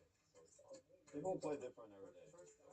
You know what the last hour or two is Yeah, but I mean, people play very different every day. Waiting for graphics to catch up. Here, I came and then I want to gamble. Michael, I'm just giving you a hard time. It's all good. It's been a while. Like, it's been a while.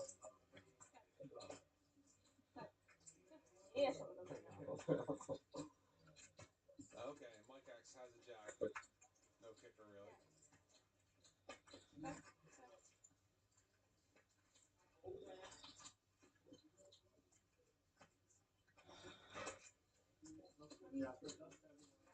Poor DK. He's finally going to bluff here. Finally going to try to find a way to get involved. And I want to delay right away. Jasper's considering calling with queen high. Oh, wow, he does. And that gets Mike X to fold a jack. What a bizarre river. Jasper calls with queen high and gets top pair to fold. How do you call there? Jasper. That is called threading the needle right there. DK has really struggled to get a word in edgewise the first 75 minutes here tonight. Puts in a bluff, gets called by queen high. If Jasper hadn't called, Mike X was calling, but I hope anyone gets kings, even me. poker's a weird game. Hopefully not me, but if it's okay. Anyone, even me. Hopefully not me. I would prefer it not be me, but it's okay. It's time to die.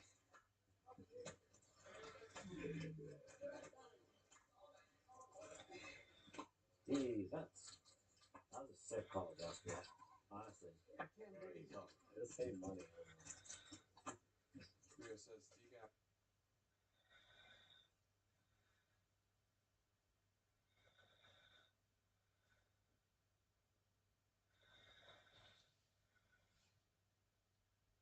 All right, what do you got in the news department? All right. Well, this is really scary and not too far from the studio. Up in Valencia at a Whole Foods, a woman who was shopping was subjected to a man who not only exposed himself to her.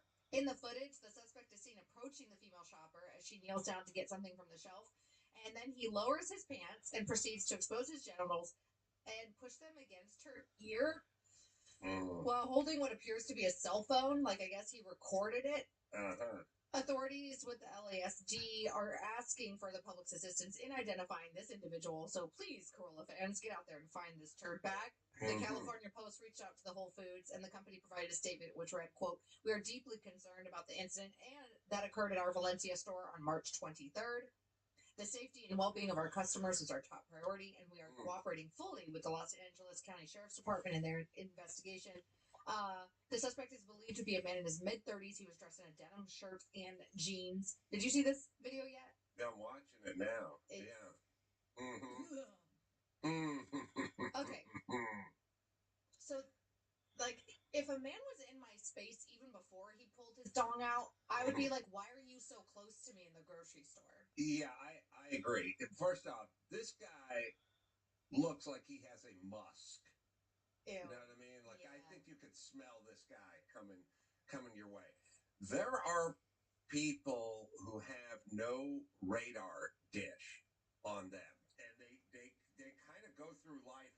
They're like looking at their phone and stuff. Like, my head is on a swivel. I'm seeing cars that don't look right, and dogs that don't look right, and people that don't belong. And I'm always like that way. I'll see people walking Well, not They even don't even look across the street. Yes, they look at their phone while they're across the street. Yeah. But there's also those people, like if I walk with somebody and we're just taking a walk, I will like see in the distance, I'll go, let's cross the street. This dude back, I don't like the way this guy's walking or whatever. They go, what are you talking about? And I realize they don't like notice at all that the person's like drunk or walking weird or looks like they have mental disorders. Yeah. I think that I have to say that women are guilty of this, I think, more often than men. And if I am constantly like driving into my children, you know, the things that you repeat that you feel like nobody listens to you, but they're getting better at it, of like situational awareness. Like self-awareness and situational awareness. It's kind of a weird combo for women. I'm 100% that way. I have hypervigilance and I notice everything for good or for bad, and it keeps me out of car accidents, but it also disturbs me when people are talking outside the studio. So it's something you can't shut off. Yep.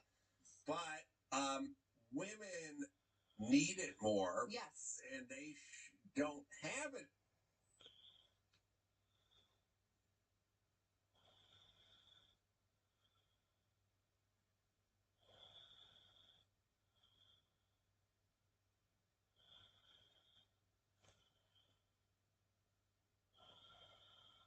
So this black woman right here is trying to illegally take someone's house.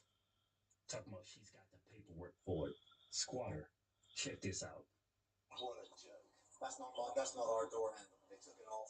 6 on the way, and I can hear dogs. Well, somebody's coming to the door. Here you hold on. What a cheek.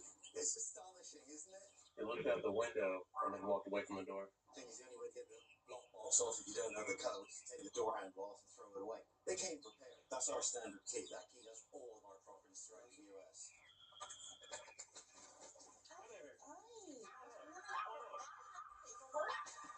On my property. No, do not touch me. No, I do not. I know my boss.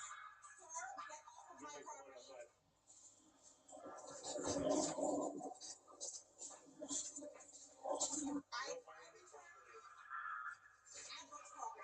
Adverse possession with time. You need to come out and talk to me. Okay, I'll talk to you right here. Respect my space. You do not have any right to come and grab me. Did I touch you? You were trying to grab me. When I have my paperwork. Then come outside. It's a civil matter now because I filed adverse possession, sir. Come outside. Sir, get out of my house. Pay $4K down to get this. Then come outside and discuss that. I will discuss it. You don't have no right to grab me, sir, when I have my paperwork. You were listening to one side of the story. You did not hear me. I am an American citizen. You have no right to step in my house. There's not one way to purchase a home. You're going to come outside. Get out of my house. You cannot remove me from my house with my paperwork, sir. Can we see the paperwork you have? State of Florida, adverse possession. Actually, me and my husband had filed this. You need to come outside. Okay, well, you need to know your laws because you seem very uneducated about adverse possession. I know what I'm doing. I'll tell you what, the people who know what they're doing and know that they're doing illegally don't react the way that you do. They don't. You almost grabbed me. I said, give me a minute so that I can put my dogs away, and you grabbed me. You tried to come running out the back of the house to run. You could have gone up the front. You didn't know I was back here. I saw you from there. See the sir? One of them came and tried to break in. That was an agent trying to show the property that is vacant and it's not yours. What are you talking about? First of all, it is. No, it's not. I've got all the paperwork. Real estate an attempt to establish adverse possession with title. How long has the home been sitting there abandoned? I have every right to actually. It's not abandoned. Yes. No, it's not. It's listed in the MLS. It's listed in the MLS. It's listed in the MLS. You can't grab me out here. I'm not grabbing you. You need to get out. No, he tried to grab me out of here. We filed adverse possession on the home already. Thank you. You can be on MLS all it wants to be. Adverse possession is still a law to be hard. Thank you. Milo, come inside. Come inside. Okay, I figured it out. It took me a while. I just wasn't sure what the right play was for the situation. Now I got it. Very, very specific, weird one. Commentators are gonna laugh, but it makes sense. It makes no sense! What are you doing, Trump? There's the flop. Queen Jack, Jack, 2 pair for Negrano. Trip jacks for George Tatsis. Negrano checks. Tatsis.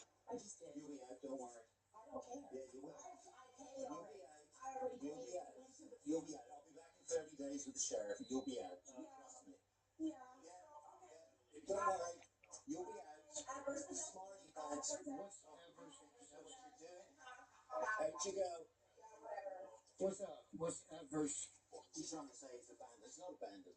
There's a sheet in there where the contractors come and clean it every week. It's not abandoned. It's listed. It's been listed for a year. We have showings all the time. It's not abandoned. It's not an abandoned property. So she's lying. She doesn't know what she's talking about. There's a certificate of title. Showing us the certificate of title, right? Select Portfolio Servicing. There's my listing agreement from Select Portfolio Servicing. This is how old the file is. It's never been abandoned since we foreclosed on it. My phone number was on the window. She's taken that down. The realtor said his phone number was even on the window and they took that down. This is in the window. We don't see it now. I got pictures of it there last week. Okay. There's mine signed last week. And there you can see the lockbox and our door handle gone. Here's where we're at. What she's doing is fine. They changed the locks, put the locks, that's that. So we have authority.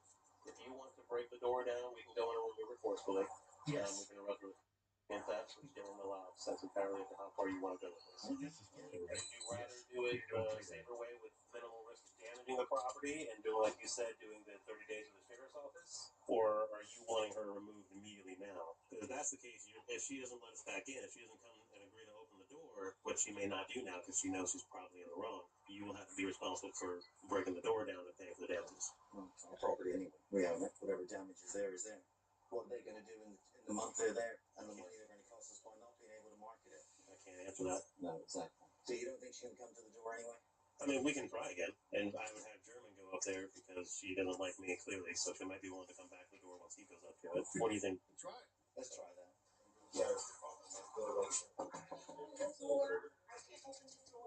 Can we see that paperwork again, please? Can we go to the back?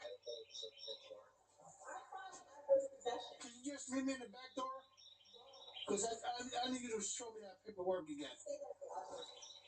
She said she's coming out? Yeah, she said stay right there. She's going to show me through the window, I guess. He's the one that's going to need to breach this door.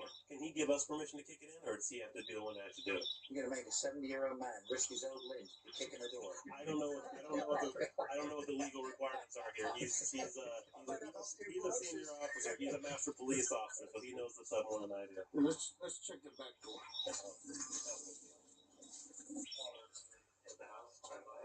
Do you have a screwdriver and drill? Yes. I have my multi-tool that has a screwdriver on it. Yeah, it will be faster with a drill. That door, like you said, it's been broke, but it's just there's a piece of wood is holding it. Ma'am, you need to come outside. At least open the door. Why? Because I'm ordering you. You are not my authority. If you refuse to follow that order, you will be arrested for resisting. Do you want to be arrested for resisting? Resisting what? I have my paperwork. Resisting a lawful order. Give me a second, I'm recording. Go ahead and record, and then open the door. You said you wanted to see the paperwork. We need to see it personally. Come open the door. Adverse possession means paying the taxes on the whole. If you have no reason to worry, come open the door. I'm going to go grab my multi-tool. If we don't have a drill, we don't have a drill. Step back. Step back. Step back from the door. Step away from the door. Step away from the door. Sir, step away. Tell this man to step away. I need to see him. I filed adverse possession on the 20th. Can I see that? Yes. You can hold. You don't have to hold it, sir. This is the original copy. Okay. As you can see, this is the adverse possession. What's in your the state of Florida? Ashley. Okay. Now I know what I'm doing because this is not the only property that I pay taxes on. You pay a portion of taxes for adverse possession, and you start cleaning up the home so you can take over the home. Milo, come inside now. Melody, inside. So no longer, this is not in your hand. This is a court civil case where we fight and we show them that we've paid we're going to be paying taxes on the home. When you pay a portion of the taxes, you go to the appraisal office and you pay a portion of the taxes on the home. This home has been sitting. That's why adverse possession exists. That's not my fault that you can't do your job. And you can't.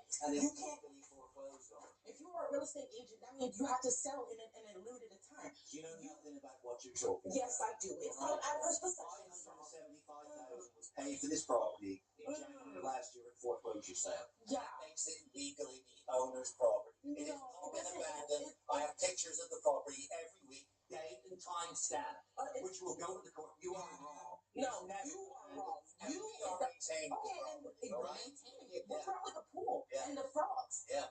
And what's wrong with that's not maintaining. Makes no difference. The property, and we have not abandoned it. I'm going We're to here every 10 days.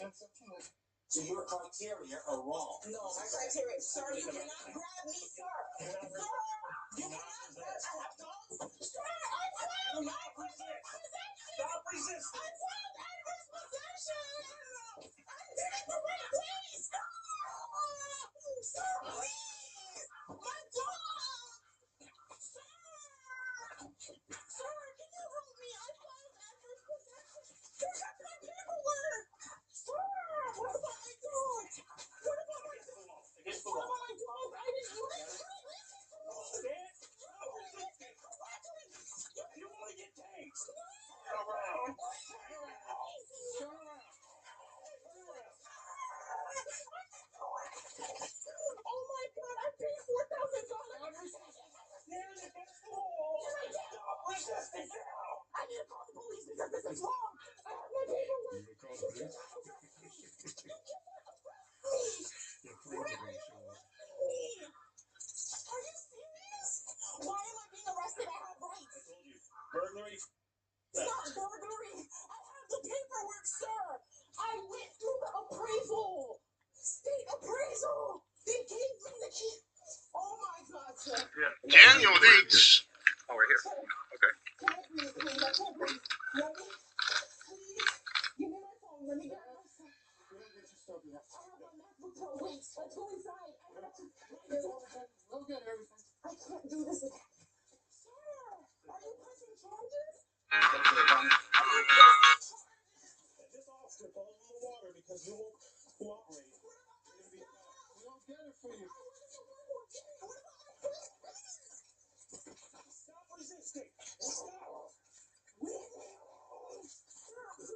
Stop spitting in my face.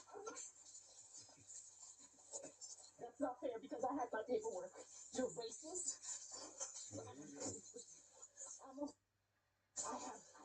I can't wait to come here. Racists, they all pull a race card. You think it's bad now? Mm-hmm. It's gonna get worse. What? This woman's insane. You're a racist fat. I'm coming for that. Don't worry. I have my paperwork. Don't worry. Don't worry. I have paperwork. I have paperwork too. I had my paperwork. And I'm being arrested for what? What am I being arrested for? Burglary? Oh, you're trying to break out of your cuffs now. So now you're going to get another charge. Up against the law. You're about to get tased right now.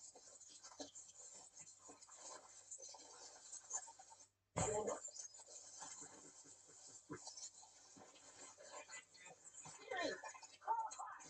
Siri, call the cops. Call the cops. Call the cops, Siri.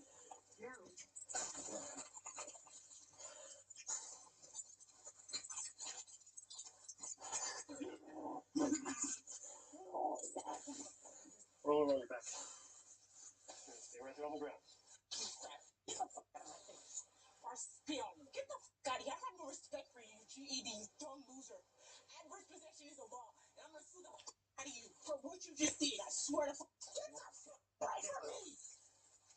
You ugly fat fuck. Will you wait for a few minutes? I have mail coming too. I can't be. They kept saying, just throw it in the car. Wait, see here.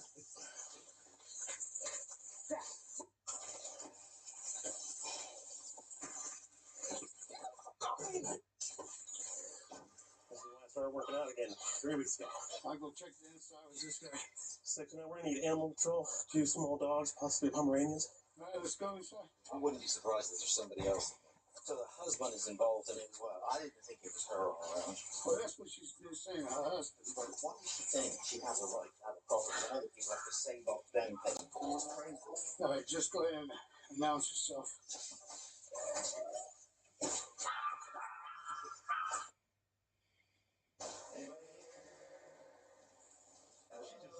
Empty house. Yep. There's some stuff in there. Paperwork.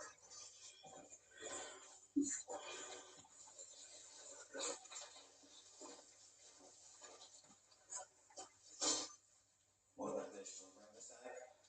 I'm just taking her personal stuff. Come through. Here, look at this. They came prepared. Here's my sign on the floor. Here's the little box with the door handle. There's a baby bug here.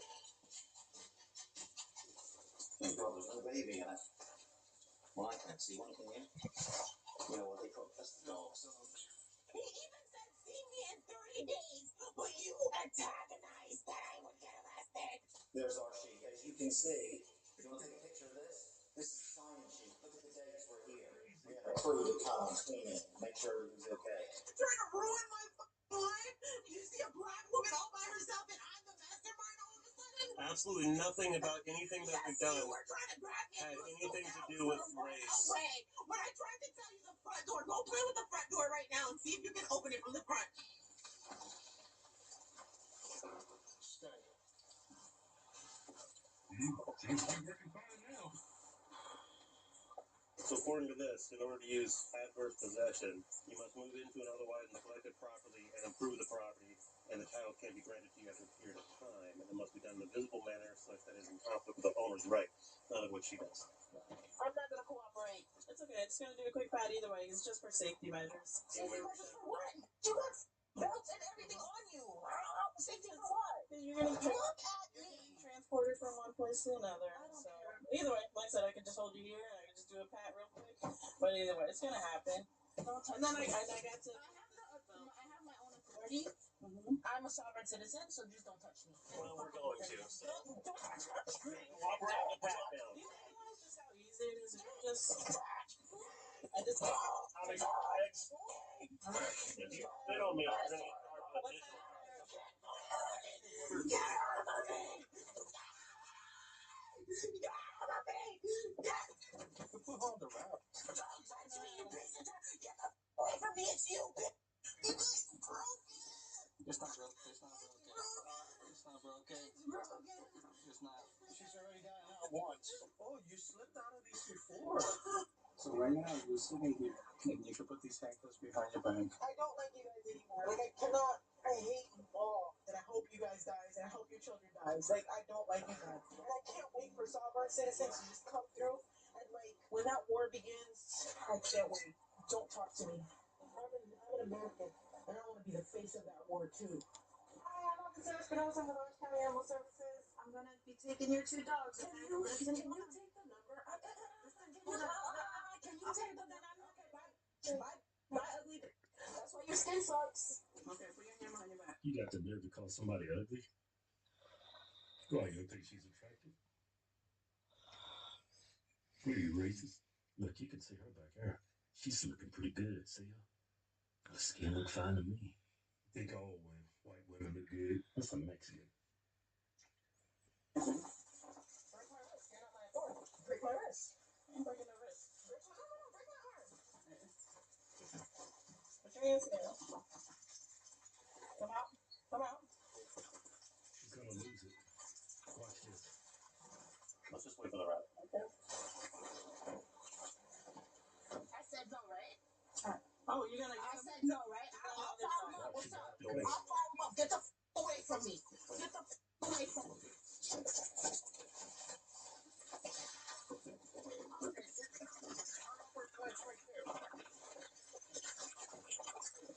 Ma'am, you really need to stop resisting. Nope.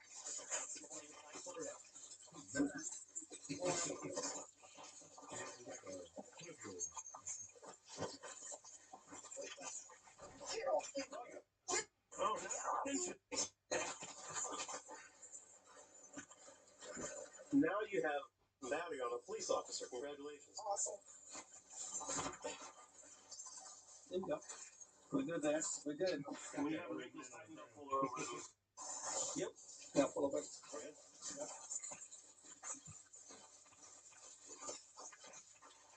Roll on your back. Stop resisting. Please back up. Roll over onto your back. Remember this. Remember this. There you go. Grab it. You are doing this to yourself. I don't care. You're hurting me. Get off. You can't do this. I'm a human. Get off. Yeah, she acts like she's like 6 years old, huh? Yeah, I said 12 earlier. Yeah, she acts like she's 6.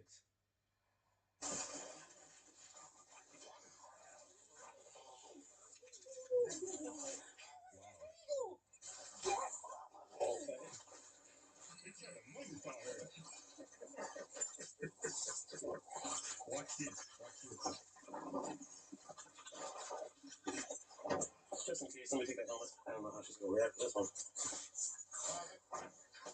The suspect, Ashley, was charged with felony escape, felony resisting with violence, felony battery on a law enforcement officer, providing false identification for giving the wrong last name, threats to law enforcement, burglary of an unoccupied dwelling, felony threats to a public servant, larceny, and by adverse possession without notice. There are no records indicating she filed any lawsuits against the involved officers or the property owners. Court records indicate she pleaded not guilty, bonded out, and has since stopped showing up to court, and her bond has since been forfeited. She is They let that woman out on bail. How stupid is that? Well, they're not gonna keep her locked up. She got like actual like this woman's crazy. She broke in a house, presented false paperwork. She had office. Did you let that person go out on bail? That's a good point. I know why they let her out. Racism. She's black. You can't do that to her. If she would have been white, she'd already be convicted.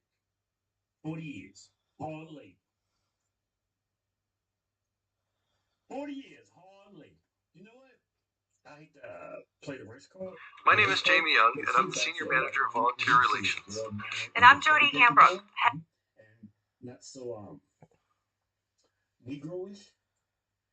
He would have probably left, and they would have went through the legal process of court to get out. But since you're so nasty and black and antagonizing, they had to make an example. And white man ain't gonna let you get away with that.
Do it stink.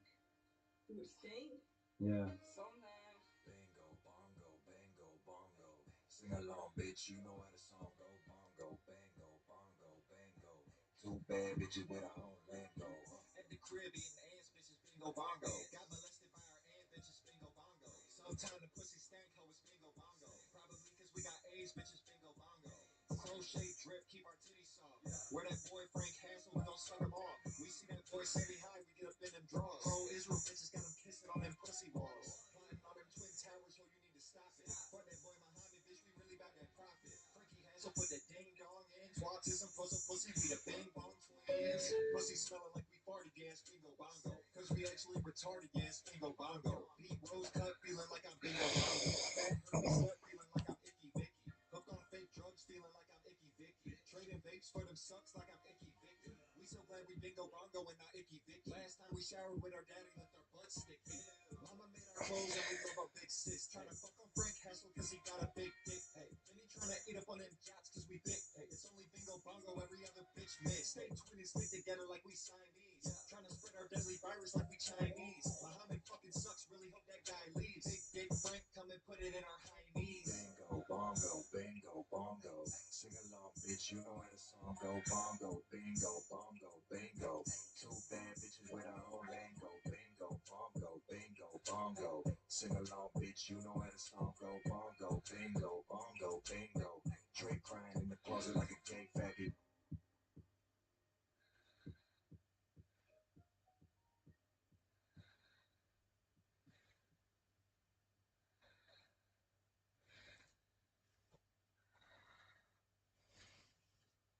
Taylor, introduce yourself.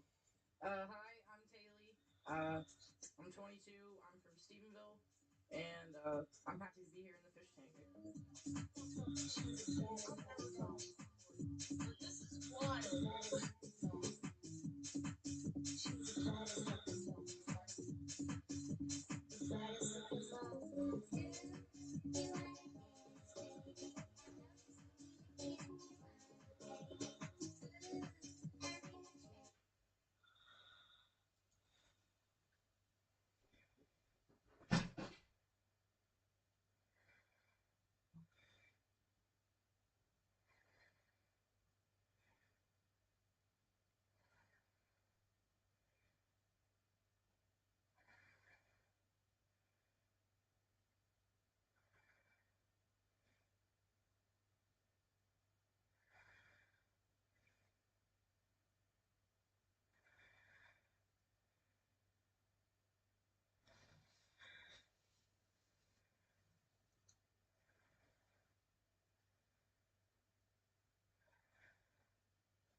Force the showdown. Oh my How do you God. not fold the turn? No, it's full of fours. Fold the river on it. No, I know, but I made the flush. Damn it. Oh my god. I thought you might have quads. You cannot fold. Oh, maybe you can fold quads for me. Oh, that would be full. Tilting if they had a 9. If I have any pair, it's Right. pocket fives. Oh man. That was a bad river for me. I needed a brick. I thought I could maybe beat your ace high. Damn it. Oh my god. You were folding river? Hello? I don't know. Probably not. Promise me. He's a doctor by now. You told me to call and then fold. I fold the river. Okay. Okay.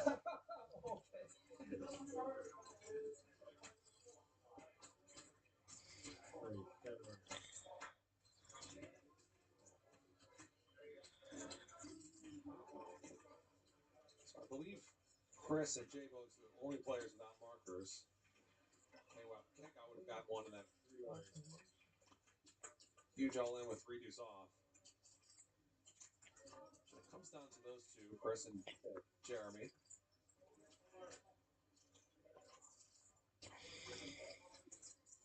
And very nice flop, Chris.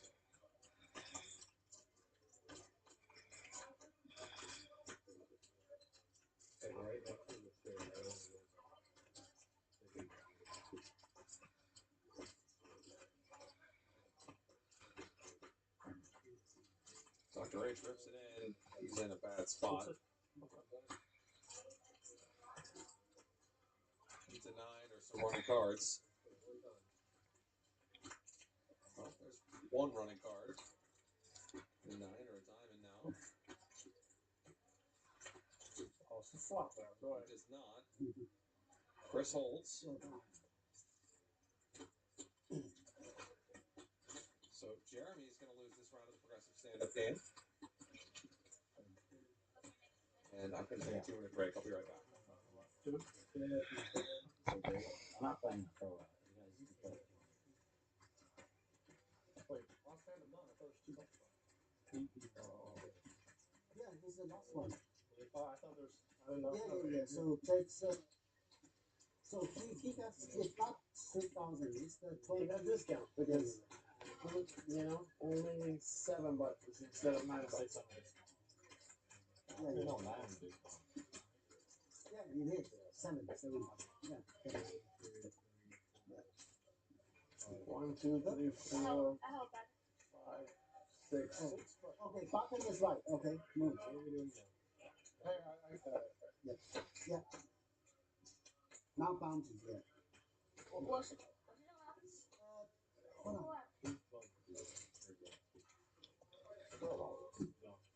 Okay, Jasper, now you let me win the bounty game, okay? $5.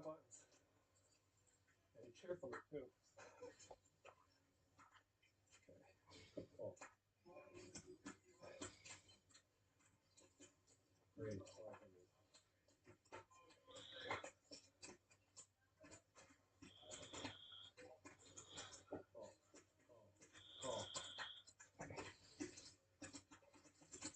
I'm gonna flip a full house. Guaranteed.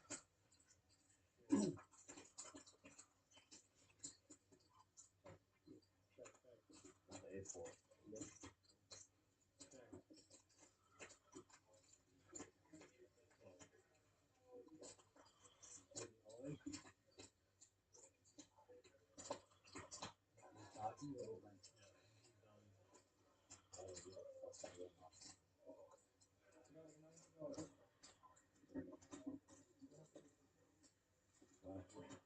$7 buttons. So let's stack. 我在抢鱼啊！对不对？Wait. First. 我在哈斯尔看到最搞笑的牌是 Sam 跟你打的那把，他 KK 那把，太抽象了，我看了笑死我。八波。我他这手凌空30万欧一，疯了。太搞笑了。2 buttons.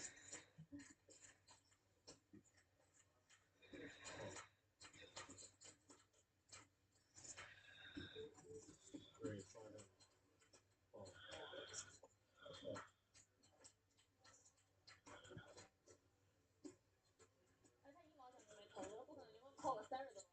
我觉得他扣的挺好，只是这个牌结果很搞笑。他这个牌我是过不了，我是他我就秒 call 了。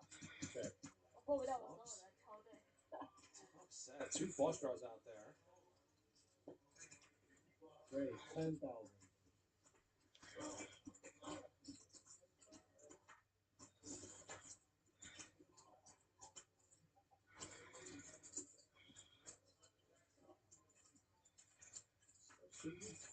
You decide after. I prefer ones, but if you want to go twice, ask Either me. way, once, yeah. Because you Like, if you want to go twice, it's fine. Just sticks it in. How does that? Yeah, once, that's fine. That's fine. Jasper trying to intimidate Dr. H with the I have a set talk, but Dr. H doesn't care. Yeah. Well, just quads for Dr. H, who still hasn't shown them. You got a full house? What? You got a full house? 18K pot quads for Dr. H. That would have been crazy if he had a set, dude. Oh my god. Look, I have a flush call too. Fuck. Nine deuce. Wait, you know your 9 high might be good if you have like deuce 3 diamonds or something. 100. Wait, Jasper, you beat 3, 4 diamonds though. 他吓死了，你赛他。Dr. H didn't mind going 1 step 10, just quads. race though? I get a side pop maybe. Yeah.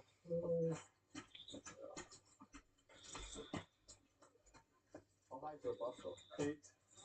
No, I wouldn't. No, but yeah, I'm bluffing off the river though. Oh, I make a pair too, actually. I make a pair. You can't bluff me off the river. I have to go already. I'm cold already. You bluff me off the river. Oh fuck! I don't have enough behind. I forgot. I don't have one. Now you're bouncy. Bounty.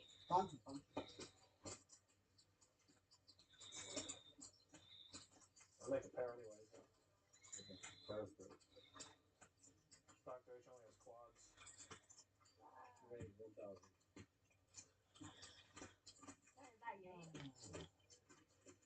Still 10.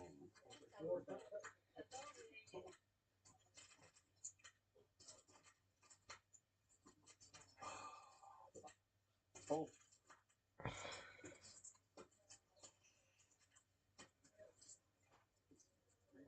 Free K-Gal. Dr. H is going to put those chips to good use. Okay, these newly acquired chips. Doesn't fluff anything though.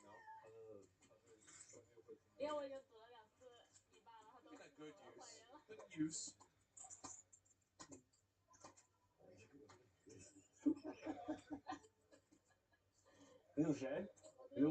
Gets out of the way on the flop. See. Oh,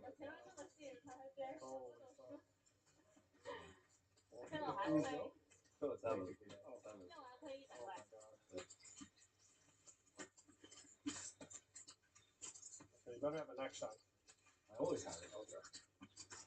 Wow. Yeah, hit it.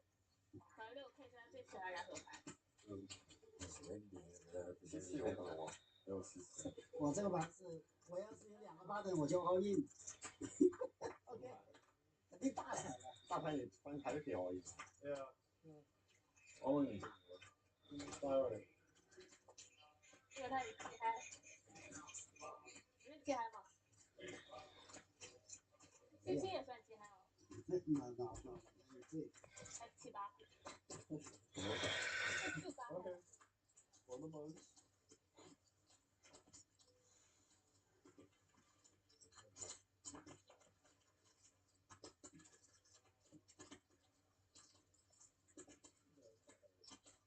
Middle pair for Jeremy. Got shot for Dr. H.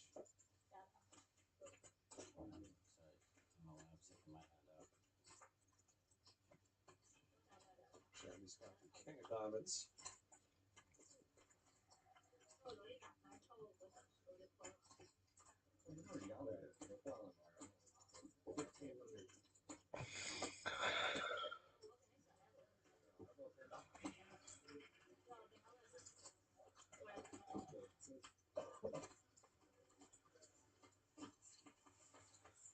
Jeremy takes it down. 卖出去吗？他不回来了。他去，他等一下去。那他明天不打。Alex. 等会儿约好了。Come on, ACL. What happened to the 500K stacks? Is it Tuesday?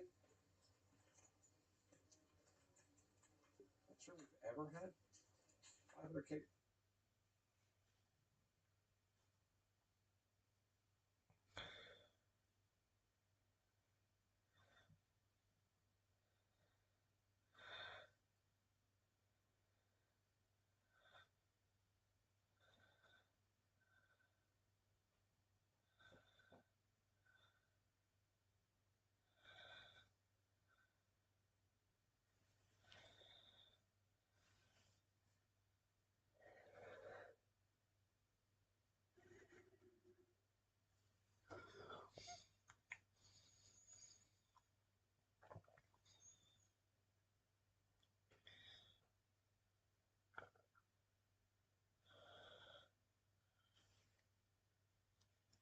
I'm going to officially coronate you as the winner of Fish Tank Season 3.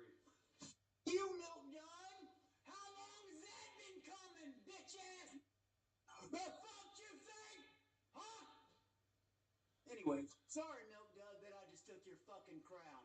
Now you can get off your sexual deviancy, and if you wouldn't every week try to threaten to rape me, my family, my animals, and shit like that, maybe I wouldn't have this attitude.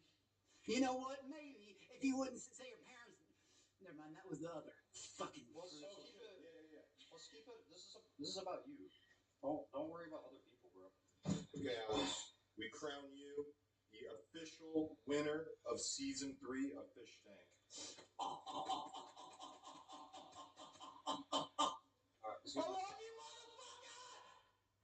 Are you putting a tiara on me? That's a crown. That's your A crown? I'll take it. Looks like more of a king's tiara, but I do like it. Alex, Fuck it. can we get like tears of joy? No! Oh, fuck yeah, motherfucker! Hey, with the tiara, motherfucker! What do you think season 3's really gonna get remembered for? A House of Whispers or some deviant flubbing his bishop upstairs the whole fucking time? Bring the content or stay at home and look at your fucking magazine. It's 07, motherfucker. And remember, audience, I'm sorry, I've been through a lot of shit, but let me tell you something. To the supporters out there, I love you guys.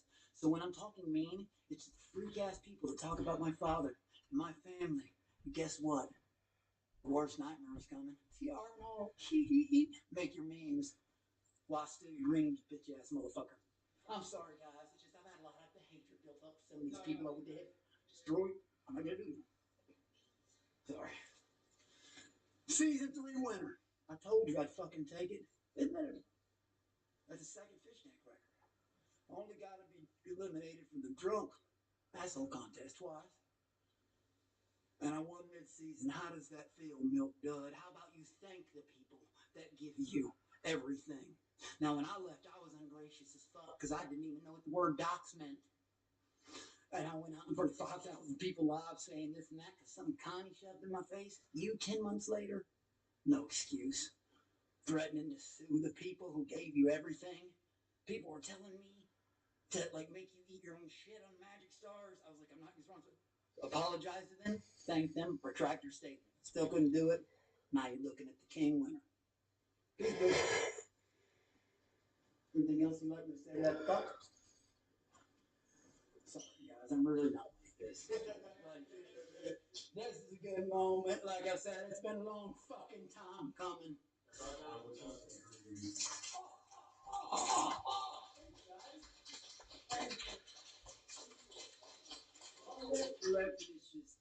I've been through a lot to come around. Let's do the second 3. Are we really?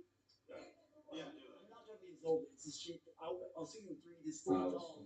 Please sit down and do the second degree now. You all know I hated that doll. It wasn't a joke. Go ahead and hold this for me, please. Okay. Congrats on your win. Thank you. Okay, like I was saying, you've been through a lot, and those wounds inside still are over. You're not 100% over, and it's not what you did, it's what others did to you. And unfortunately, you gave your heart out to too many energies. And you're not a person to say, I can't, I won't, or I'm not, because you can, you will, and you are able to go forward. There's not a lot of weakness in you, but the only weakness you have is your heart. And your heart has belonged to your friends, your family, those who you care about the most. And you've been through a lot of tragedy, you've been through a lot of emotional attack, and you've been through a lot of anxiety. And I'll be honest with you, you went through so many difficult times, but it made you to who you are today. Many people are proud of you, but not just those surrounding, it's your immediate family. You had a male that passed away, some kind of male entity, and he's wanting you to know that he's with you in every step that you take. There's nothing that you are meant to go through alone. You will never go through anything alone, and you'll always be going forward. This is a new chapter for you, and there's a whole different career path that's about to take place with you. There is change, there is stability, there is comfort, there is joy, there is happiness, there is peace, there is more satisfaction. But this is the year of enjoying. It's not just a year of career path, but it's a year that you find more of yourself, a spiritual direction. You may be scared of it. You may be feeling like this is not a part of yourself or your character, but it's there. Your spirit, your soul, your vibration. I don't really present the character. Anyone who knows me on and off, I'm the same on camera as off. Yeah. The moment I wake up to go to bed, I like going through the bush instead of around it. Saves time. And I'll be honest with you, who you were in the past is who you are today. You show those who You don't show different to no one, but your soul is speaking through. It's not about getting weaker, it's only about getting stronger. And this is a new chapter getting more stronger in you. And you're going to show that not just through words, but through your actions, even more so. There is a whole new chapter in your life. This is a really joyful and celebration year. Well, thank you. I appreciate that. I mean, I just, you know, I don't know a whole lot about this stuff. You know, like, and I do have a genuine little bit weirdness. A lot of things don't bother me, but like I said, no, like it's just all magics. You know what I mean? Like, person I can see, you know, I don't know. Of course, everybody has something that may throw them off a little bit. Let's say people love posting videos of me going nuts, crashing out. But you know what they love leaving out? The part where they defiled my dad's corpse or raped an animal or my family. They leave that part out. They just show me going nuts. They show you as a different person, not who you really are. And that's what I'm saying. You're showing your true self and never let that go. Because guess what? Those who are using that is not a part of your personality. It's not a part of your life. That's what they do to try to bring you down. But only thing that does is bring you to speak more about the truth. So when they try to kick you down, they can't. Nobody can touch you. You can only go up. And you show that. Nothing breaks you. It may get you upset. It may get you aggravated. But it takes you to show others who truly are.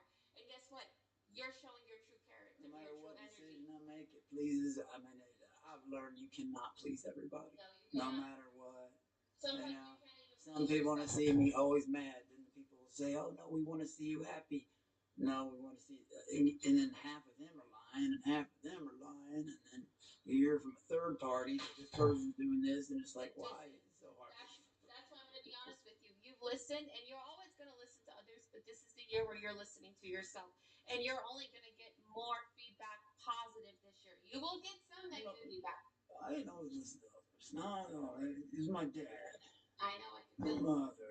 It was installed morals that don't go away. I can joke just as much as the next person, but when it comes to death or rape, do it to my motherfucking face. And I mean, and I'm telling you, and I'm sorry for what you've been through, because it's been a lot.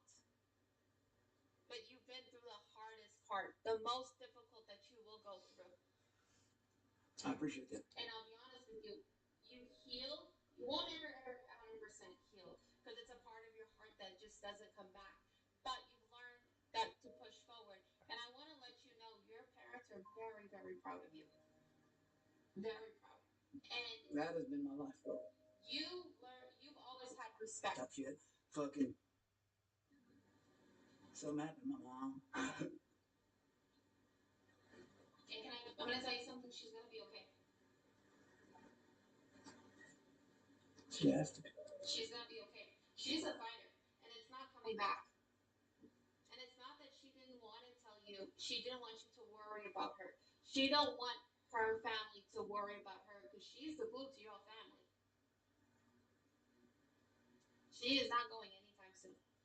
Thank you for saying. Your mom is meant to live a long life, and I don't see cancer coming back. And too many people need her. It's not just me. No, she's the glue. She's the rock to your family. The matriarch, I'm proud, you know, to serve. And it's not that she didn't tell you because of anything, but she wanted to tell you when she received her victory report, because she didn't want you to come down. She knew you can handle it, but she chose not to. I'm ADHD when she's even sounding bad in the throat. I freak. I get in the car, start like, yeah. She didn't want you to worry about her. She didn't want you to stop everything and come to her. But she does want you to have more family time. I do feel that your mom wants more family time. It's kind of like a wake-up call for her. Unfortunately, it got diagnosed, but it is out for God's glory, and it's She's not a lioness. and she's not going to go back. Everybody give Marie a round of applause. Everybody, round of applause. Thank you, Marie. You were great. We just got to move on to the next thing. Okay. So, no, we'll pay for the full thing. Oh, you're fine. Yeah. So we're good to go? Yeah, we're good to go. Okay, thank you. All right, all right, all right.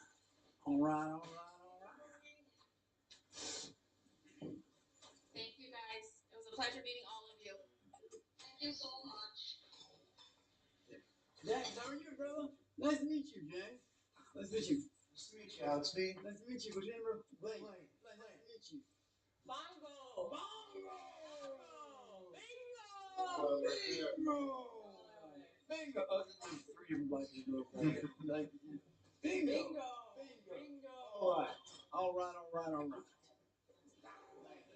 Lando Nice Calrissian. to really meet you. Nice to really meet you. But I've got to call you Lando Calrissian. That's fair enough. It's going to stick in my head. Yeah. Star Wars and Billy D. Williams, Lando Calrissian. Good man. Thank you. Good to meet you. You too. Again, people like always like to make it seem like, oh, I was coming star. I go in everywhere looking to have a good time until that fucking TTS comes on and starts saying the most vile fucking bullshit in the world. I don't see. Like I said, people can make 40-minute videos about me. I'll tell them once. Give me the short version. I'm not gonna watch that. I'll respond. I don't have the power to. Jane, listen up, bud. This Alex B guy is a fucking legend. You were supposed to meet 2 years ago. This is fate, bud.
What's going on YouTube? I am back. So we got more low IQ fatiguers getting reality checks, getting shut down, getting put in their place, getting their comeuppance, being forced to come to terms with their stupidity. What about a crab restaurant? They tried to dine and dash. They thought they got away with it, but ended up begging. Yep, that's right. And I've also thrown in a libtard supporter of fatiguers. This lib chick gets absolutely destroyed. But as I always say, first up, hit the like button. And if you're new here, hit that subscribe button as well. Help me get to 320k. Because I'm struggling here.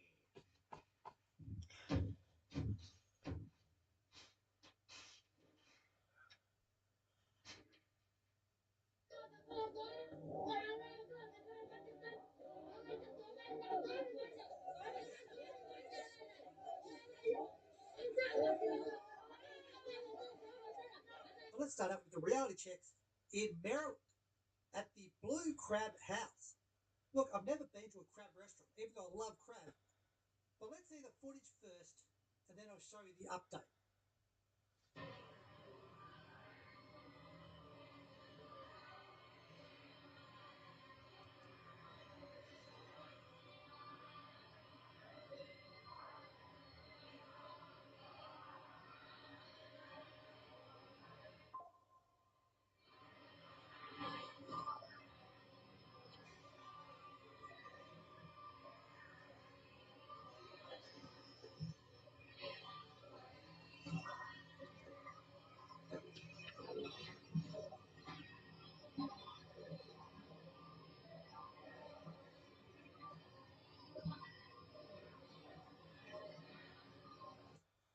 So all these fucking lowlifes did a run, didn't pay shit. And keep in mind the bill was $429.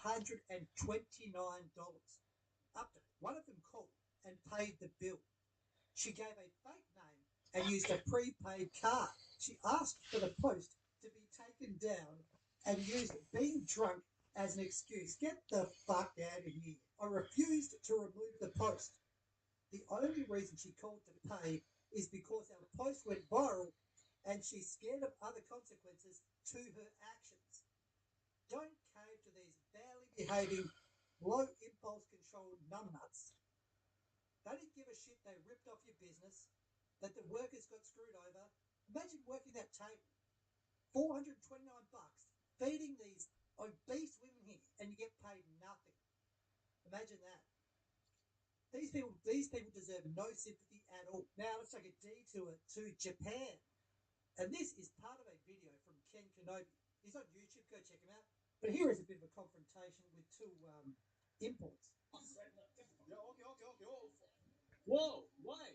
Hello. Hello. Fuck off. I just, wait.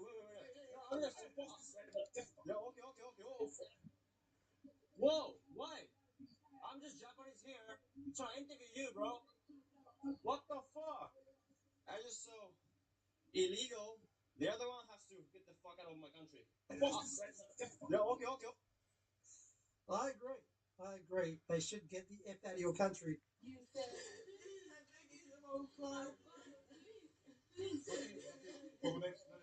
Sit down, please. No, I don't accept it. Please, go back to sleep, please.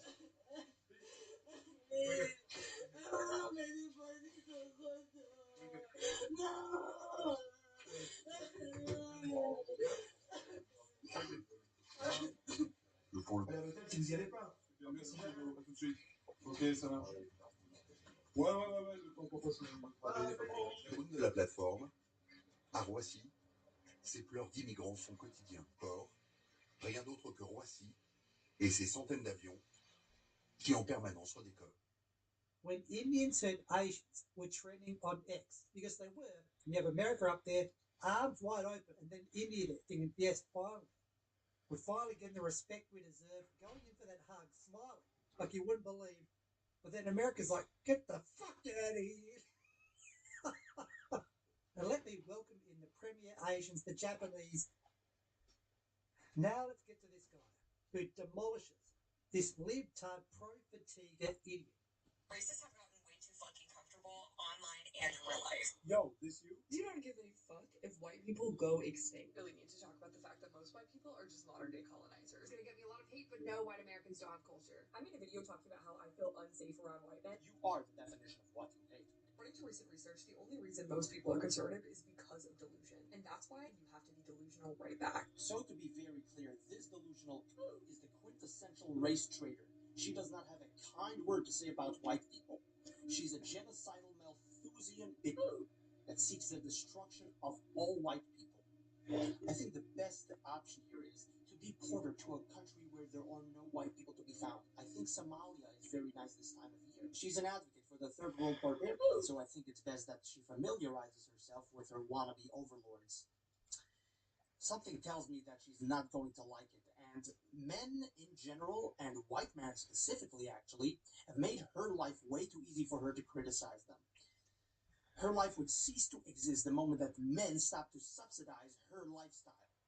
Everything was made possible in her life by the labor of men. From the electricity to the house she lives in, to the car she drives, to everything in her life that makes it so convenient. But yet, at every chance she gets, she attacks white people and men in general on the vices created and maintained by white men. Yet does not recognize the irony in all of that. She's the quintessential unproductive person that society has no use for. I can continue on, but last time a man put her in her place, she developed some kind of partial paralysis on her face, and I'm afraid if I continue going, she might develop it again, and it might get even worse, so I think it's fair to leave it here. Crash Out Kylie strikes again. That's tough. Check this out. What's going on, guys? It's your girl Ashley, got me rolling. Today I got Miss J here on this 2020 BMW X3 coming all the way from Dallas, Texas, all the way down to Houston, Texas. How was your experience with us today? It was great. Good vibes. Like they said, car vibe. It's all vibe here. They help you. They ain't gonna let you leave without nothing. So y'all come get y'all a car and get the rest. Only $3,500 down on this 2020 BMW X3. All you have to do is bring your ID, a piece of mail. Doesn't matter where you're coming from. Everyone's approved because you're rolling out today. Yes, I'm sure everyone does get approved. And as you heard there, she said 3,500 down. 3,500 down plus 550 a month for 13 years for a 2020 BMW, which adds up to around 90,000.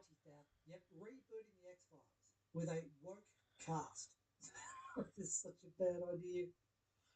This is going to be an absolute effing disaster. I'm hoping good days always, and as always, so get the peons the hell out of a stinking house.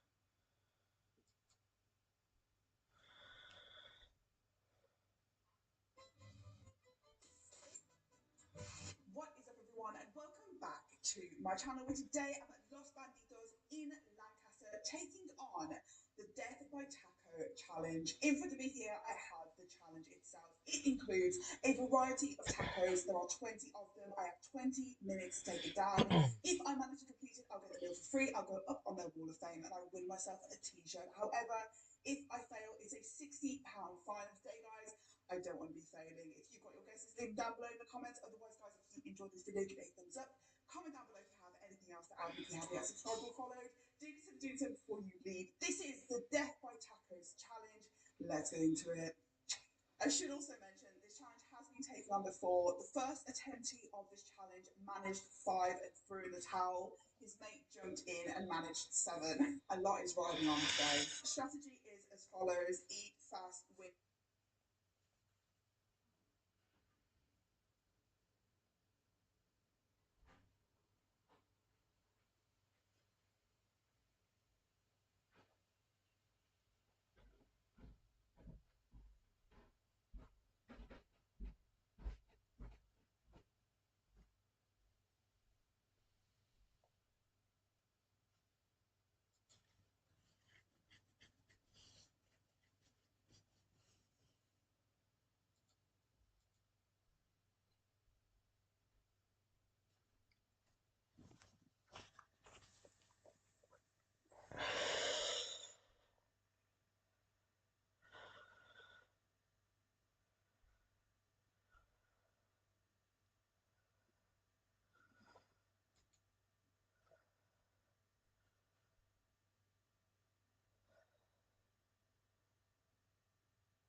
simple for you, because I know you're not educated. And it requires some sort of education to understand basic principles. Okay. You're a fucking lawyer. Now you saying that I'm crying out like I'm the victim. I am the victim, Shipway. But you're suing us. Yeah, I'm suing you. Why? Because I'm the victim. Because you violated my fucking right of publicity. And Danny. Hi, Danny.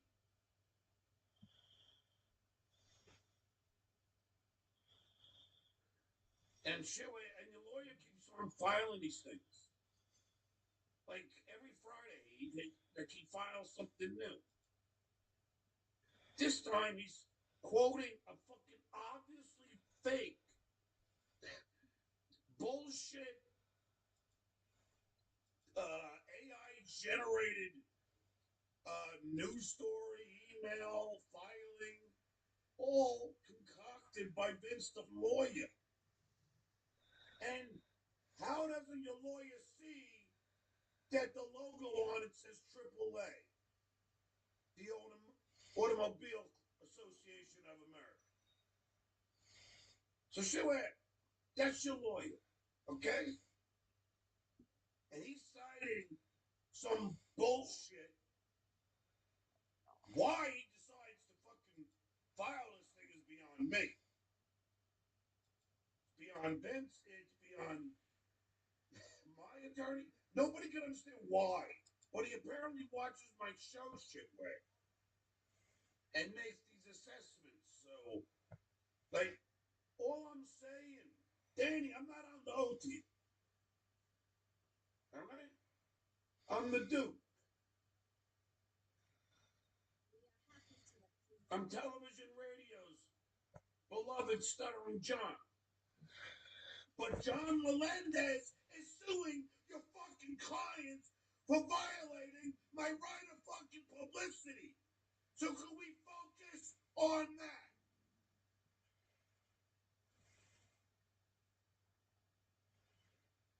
Let's stay focused here.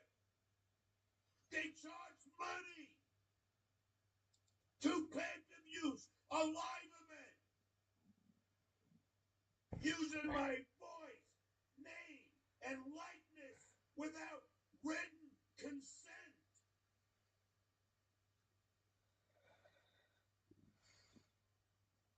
From a woman who taped me without my fucking knowledge.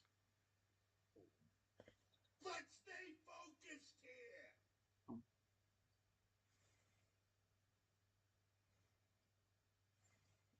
Thank you.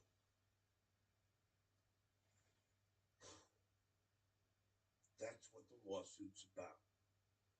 So now, I'm not under oath.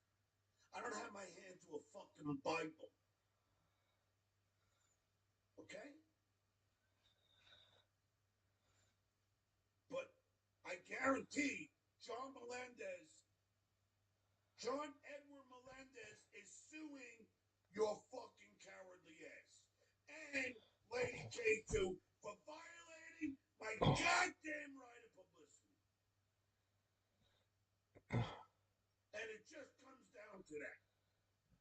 Nothing else. No fake post on Reddit. I gotta watch if I make a joke. Shitway's lawyer's gonna, if I make a joke, he's gonna fucking use it.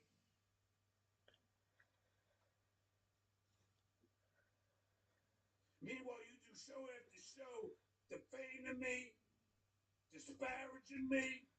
You have my image and likeness in your goddamn thumbnails. So yes, I am the victim. Yes. And you're the asshole who decided to make money off of what I developed for fucking years. So if your lawyer doesn't understand what right of publicity is, I suggest he learn it. I'm not suing for anything else. 2 pay-per-views which you brag about how much you made and use my face, my voice, my likeness in your ads, in your promotions to make money off of me without my knowledge or written consent. Skull! So yes, you were. I am the fucking victim. I am. Because you done fucked up, boy.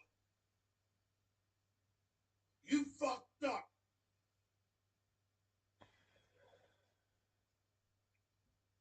I sued SiriusXM for the same violation of my right of publicity.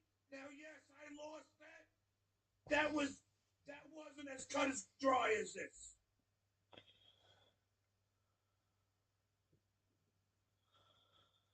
That required going through K-Rock, going through Sirius.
But keep sending your letters every Friday. Ain't gonna ruin my weekend. I ain't give a frog's fat ass, actually. I mean, I enjoy that everyone on Reddit, they all love it. Oh, you got Lucy Tight Crotch. She's a fucking like thinking she's a fucking lawyer. She's a fucking paralegal. And what the fuck? We don't miss Judy. You are the biggest backstabbing fucking. Don't even get me started with you. Now you're on Shitway's show, Miss Judy. You are scum. Oh, you didn't hear that right? Scum. You fucking attention whore. Yeah, I said it. You're an attention whore. Miss Judy, you hear that? I'm gonna say it again. You're an attention whore. You don't care about what's right and what's wrong. And even when you had Lucy fucking Dumbbox on your fucking show, when you said, well, how about you, how about them charging money for his voice, name, and likeness without his written consent? She dodged the question, and you didn't fucking pursue it. I'd be like, geez, if you were my attorney, I'd be like, wait. They didn't have a response to that. Counselor, are you not going to pursue further questioning? I mean, because what else am I fucking paying you for?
3 calls.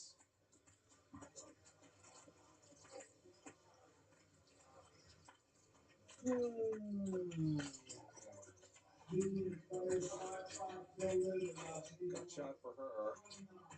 Top pair for Mike X. Did not flush draw for air ball. Fold. Like Jensen. Really has nothing. Big down table hand. Yeah. Yeah, big hand.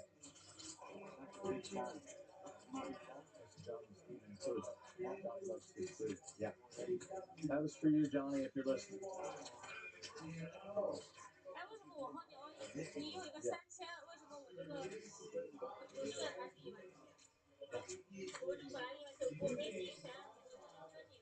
X still with the best of it. As both players pick up some gut shots.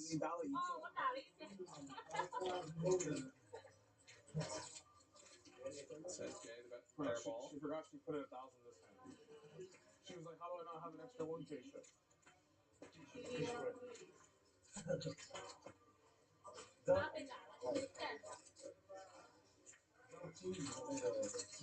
Airball misses.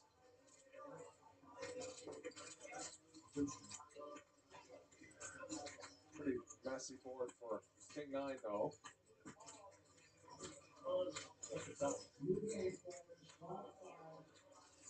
Airball, what a fire again. 32K in the middle. Owen. Wow, does 2x spot jam. And I think this might work. Airball's done some spewty stuff today, but this is a pretty cool way to try to get top pair to fold. Airball lucky, I guess, that Mike X did river 2 pair or something better. But this jam does put King 9 in a horrible spot.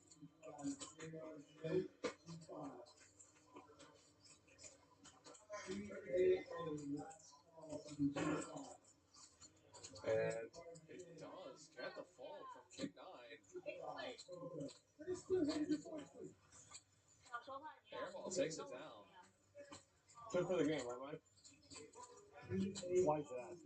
Huh? Why is that? Not flush draw.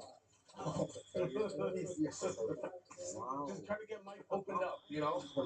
The vault, put the key in, open the door. Now the door's open. Check it all. Try to open the vault.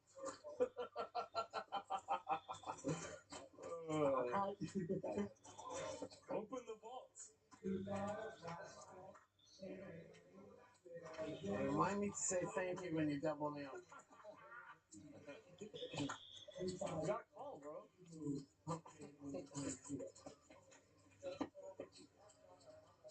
Vault is open, though. That's the good news. The vault is fucking wide open.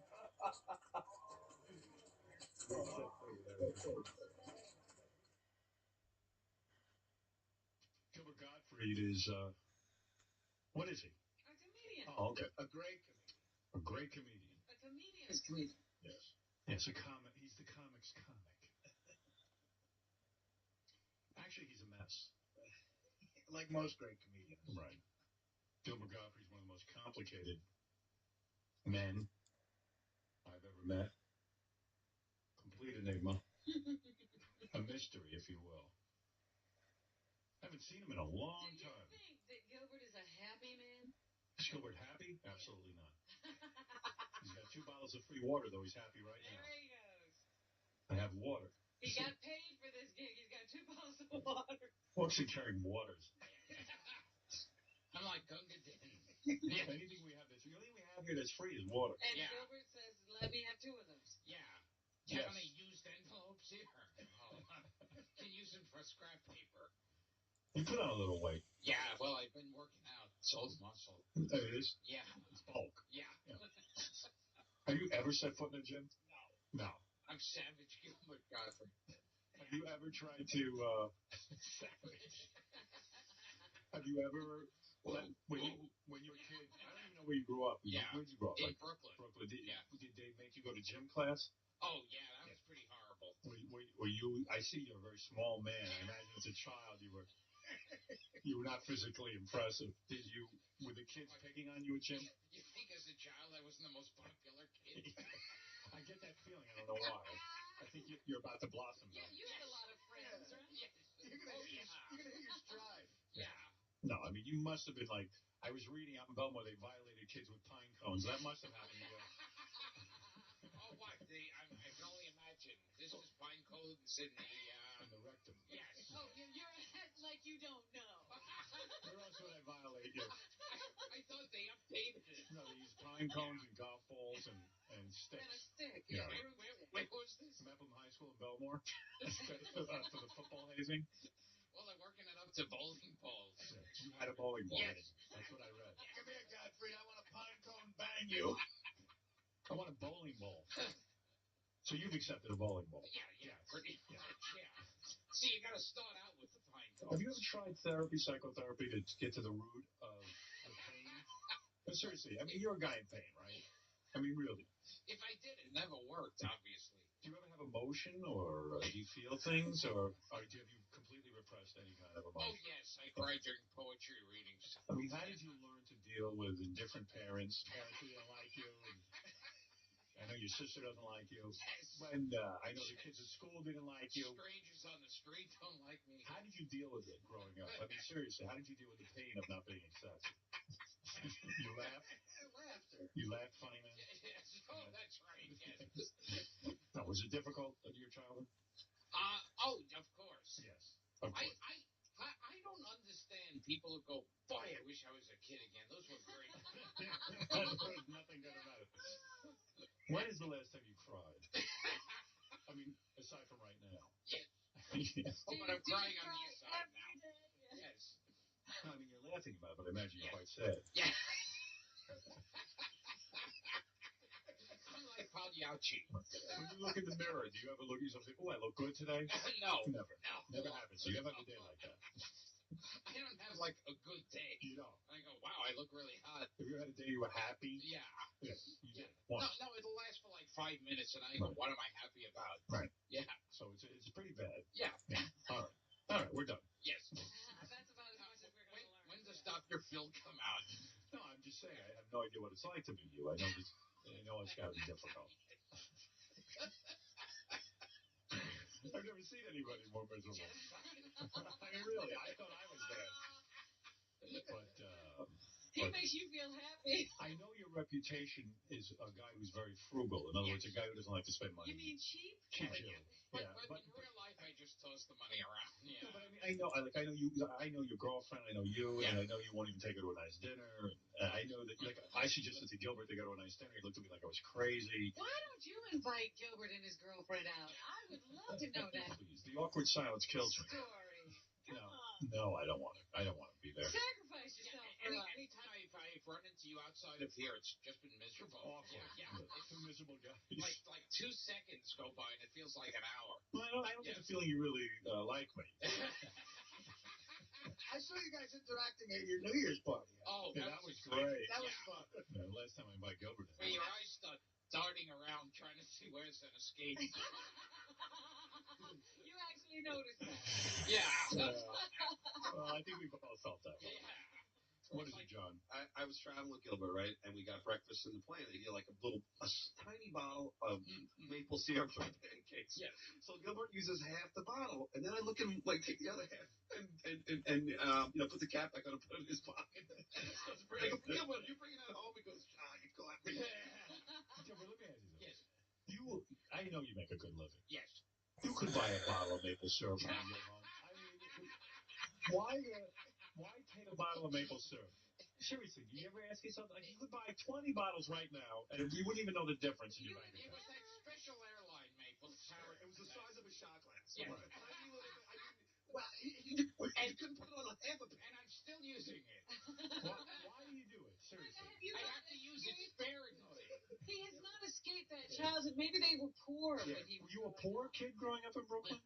Yes, we lived in a shack. Are you a Depression era child? Are you really 70 or 80 years old? I mean, really, your mother must have gone through the Depression. Is that it? I guess so. She gave birth to you, and then you got depressed? Yes.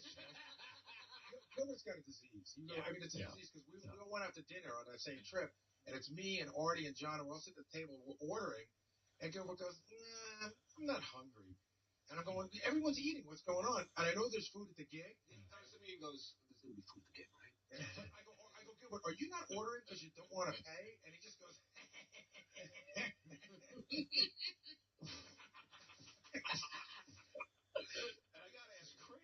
I gotta ask him one question. He has to be driven because he got there early. He has to be driven to Disney World alone. So this woman dropped him off at Disneyland alone, and he spent the whole day at Disneyland. So I'm asking Gilbert, dude, what'd you do at Disneyland? He won't tell me. He won't say if he went on any rides. Did you go on the rides, Gilbert? No, just walked around. You just walked around. Went in one or two things. You didn't want to pay for the rides? No, you're already in there. Oh, so you get all the free rides. But hold on a second. Did you pay to get in? No. How did you get them to pay? I have to get one thing out of being in Disney. Someone told me, and I don't believe this for a minute, that you went there and molested 12-year-olds. Yeah, yes. That is true. About. Why would a guy want to go to Disneyland alone? And I need to be alone. She was 12 and a half, and she was asking for it. He was there for 10 hours. What do you do? You walked around. Yeah, I assume you took some rides. Yeah. You're assuming a lot. No, I mean, I can't imagine you walked around and did nothing. Yeah, went in one or two of those things. I don't know. It doesn't bother you to be alone at an amusement park. It was either that or the hotel room. Do you? Wait a minute, because, most of the rides are two-seaters. So when you get on the ride, do they put somebody else in there with you, or are you alone? Did you go on the Dumbo teacups? As an actor, I should have. As an actor, I'm sure you're very aware of the camera. Do you have a good side, or does that not exist for you? No, it doesn't exist.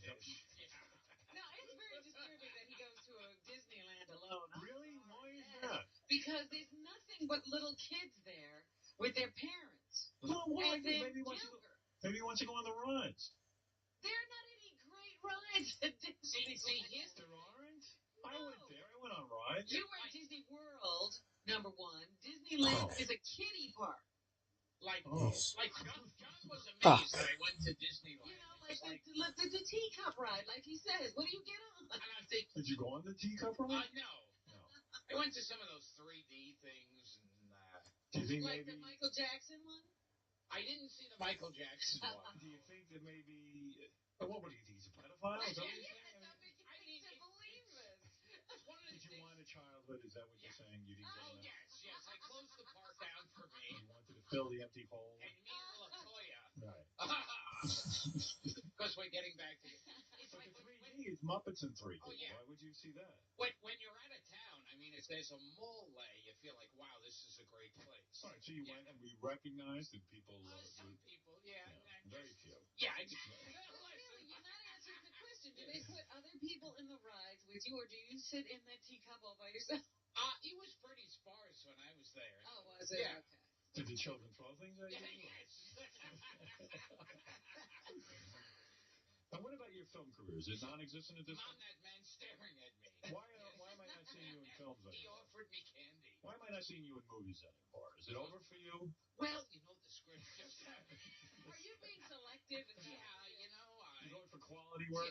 No, I'm telling you, yesterday I had PBS on for some reason or other. When I turned on my TV, it was Channel 13. Oh, Cyber Chase. And I heard Gilbert's voice coming out of the TV, so I turn around and look, and it's some kind of mechanical bird. Yes, right. Cyber Chase every weekend, because I know 3-year-olds listen to this show. So you play a bird a lot for some reason.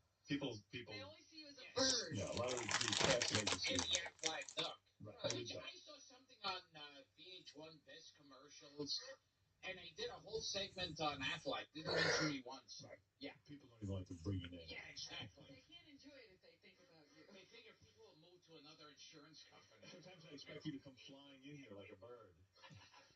A parrot. Because he's the parrot in Sinbad. Yes, Rusty. We're on the air. Gilbert Godfrey tomorrow night at Caroline's in Manhattan. Hey, Rusty. Hey, Rusty. Hey, Artie. What? Bombed you during Stone Cold, man. It was embarrassing. What do you mean? It wasn't funny, man. It was annoying. You're doing that same hillbilly voice. Oh, he was funny. Wasn't Artie funny during Stone Cold? I walked in late. Could you do it again? Hey, how are you? Stone Cold Steve Austin. Oh, That was great. Shut up, you stupid little Jew. Let me introduce to my friend, Flo Nelson. You're kidding. That's This guy, you know what? I've run into these wrestling fans before. They get real upset if you mess with a wrestler. They really get annoyed at you. All right. Well, what can I tell you? Yeah, go ahead, Adam. Oh, what's up? Hey. Hey, what's this Gina Gershon last night with Ted Demi's ashes? You kind of put it down, but you didn't okay. Well, look, she came in with her friend's ashes, Ted Demi, the director, and asked me if I wanted to be part of a movie she was making where you can talk to Ted Demi's ashes. Oh, the guy died? He had a heart attack playing He was basketball. eating on blow. No. No. No, I don't know that. Did he? I thought he died on a basketball. He had a heart attack playing basketball. Yeah. I'll tell you the truth, sir. I don't know. All I know is I said to Gina, look, you're a beautiful woman. There isn't much I wouldn't do for you. But I'm not going to be in some movie where what am I going to say to Ted Demi's ashes? I'm going to look like a retard. Yeah, she's hot as hell, but you can't be talking to ashes. No, and I declined doing it. I said I have nothing to say to his ashes. Artie went over to the house and started doing a hillbilly voice. Hey, how you ashes doing? Artie, do Stone Cold talking to Ted Demi's ashes. Come here, you little Jew ashes. I didn't do. I don't know. You're in Mickey Philharmonic next year, right? Mickey Philharmonic. Oh, that's Philharmagic? I don't know what that is. I gotta know. Something Gilbert's involved So with. she's doing a movie. Everyone talks through the ashes. Yeah. I can't get over this. I said, who's gonna go see that? And I don't care. Hey, Ted might have been a good friend. I don't even know the guy. What would I say to the ashes? Gilbert's in it. The ashes are going to talk to a parrot. And who's gonna go see this movie? You got to be kidding me. And does he ever answer? It's horrifying. I don't think so. Unbelievable. So, it was a very awkward moment. And she puts him in a blender at the end. I don't know. Right? Didn't you think it was weird? Oh, yeah. I couldn't believe she actually had his ashes. It's actually kind of a funny idea, but as a movie, I don't think anybody would watch it. If you didn't take it seriously at all, it would be a good movie. Well, trust me, I wouldn't have taken it seriously. Yeah, no, but she takes it seriously. Yeah. Yes. That's what's funny about it. If she was doing it as a sick joke, it would be a really good movie. Why don't you write a movie? You think you're so funny. Why don't you write a movie? Why don't you get together with Gina Gershon? Oh, that's right. That movie. Seriously, why don't you ever write a movie? Sit down and write one of these I'm screenplays. about the only person who hasn't written a movie. Yeah, what are you doing? Yeah. And I go how to else Disneyland. do you think you're going to get into a movie? Yeah, no one's going to put you in one. Maybe if you write one, they'll put you in it. I'm auditioning for the Ted Demi ashes. Right. Hey, ashes. How about a movie about a guy who goes to Disneyland and goes alone? Yes. And he's really cheap. And he won't pay for any of the rides. He gets in the teacup. Yes. That's fun. All right, let's go to Frank. Okay, Frank. Frank. Howard. Yes. Hey, good morning. Good morning. This local station out here is giving you a bad rap out here, bro. What local station? I'm out here in San Diego. Dave Shelley and Chainsaw. And the guys you mean the Howard Stern clones? Exactly. Yeah. Well, that doesn't surprise me. A lot of the markets we're in, there's the exact Howard Stern show on in the morning, And their job is to speak badly about it. And their job is to basically badmouth me, even though they owe their entire careers, their whole style to me. But it doesn't make a difference. What am I going to do? Oh, okay. I don't know Chainsaw and Shelley, but I'm sure they sound identical to this show. Yeah, they're a bunch of clowns. Yeah. Come on here and blow them out of the radio. All right, I'm going to do it. Fred, we need to hear more of Fred. Yes. Couldn't agree more. Thank you. Yes. We say that all the time. I just find a lot of these shows make fun of me. I never heard of them. You understand what I'm saying? I'm talking to a wall. Yes. This is why it was so popular in school. Yeah. Did you get beaten up a lot? Oh, all the time. Yeah. Well, me too. Did you have one person who particularly picked on you, or would you get sick on the way to school, and because you were worried about that encounter with that one person? I hated school. Hey, Gilbert, it's Steve Austin. Give me your lunch money. Oh, wrestling kid. Yeah. Juan, go ahead. You're on the air. Howard, you're the man. Thank you. Quick question for Darcy there. I wanted to see what his whole take was on the whole John Ritter death since he worked with him. Were you very affected by John Ritter's death? Yeah, I'm trying to audition for 8 Simple Rules. You would like to replace him? I figure there's a job open there. Are you affected by? Affected at all? Well, it definitely means there won't be another problem child. Yeah. Yeah. No sequel. That was the first thing I thought of. You worked with him in the movie Problem Child? Yeah, and Problem Child too. Was he the genius they claim he was? Did you see any signs of genius? Tell us what it was like to work with him. He worked with Orson Welles during the end, and few people remember that. I mean, are you shocked that he's now become a genius? That is hope for everyone else. See, I should die right now. Yeah. Do you think they'd honor you as a genius? I think you'd be pretty forgotten, right? Yeah, I think Now, you actually did scenes with him? Oh, yeah. And did he crack you up? How did you get... Gilbert learned everything from him. Was it difficult to be around him and not laugh? Show me how to fall off a hammock. Oh, yeah. So you saw it. You were not moved. Did you go to the funeral? Did you contact the widow? I wasn't even invited to the although I heard yes. inside John Ritter's funeral that they never sent an invitation to Suzanne Summers. Good. Yeah, because she was like calling every single show to cry. Oh, absolutely. She figured this is her chance to get back on TV. Yeah, I mean, she literally picked up the phone and called Midday Live and said, I called you because you like family. I love that. Yeah, oh, yeah. She called before.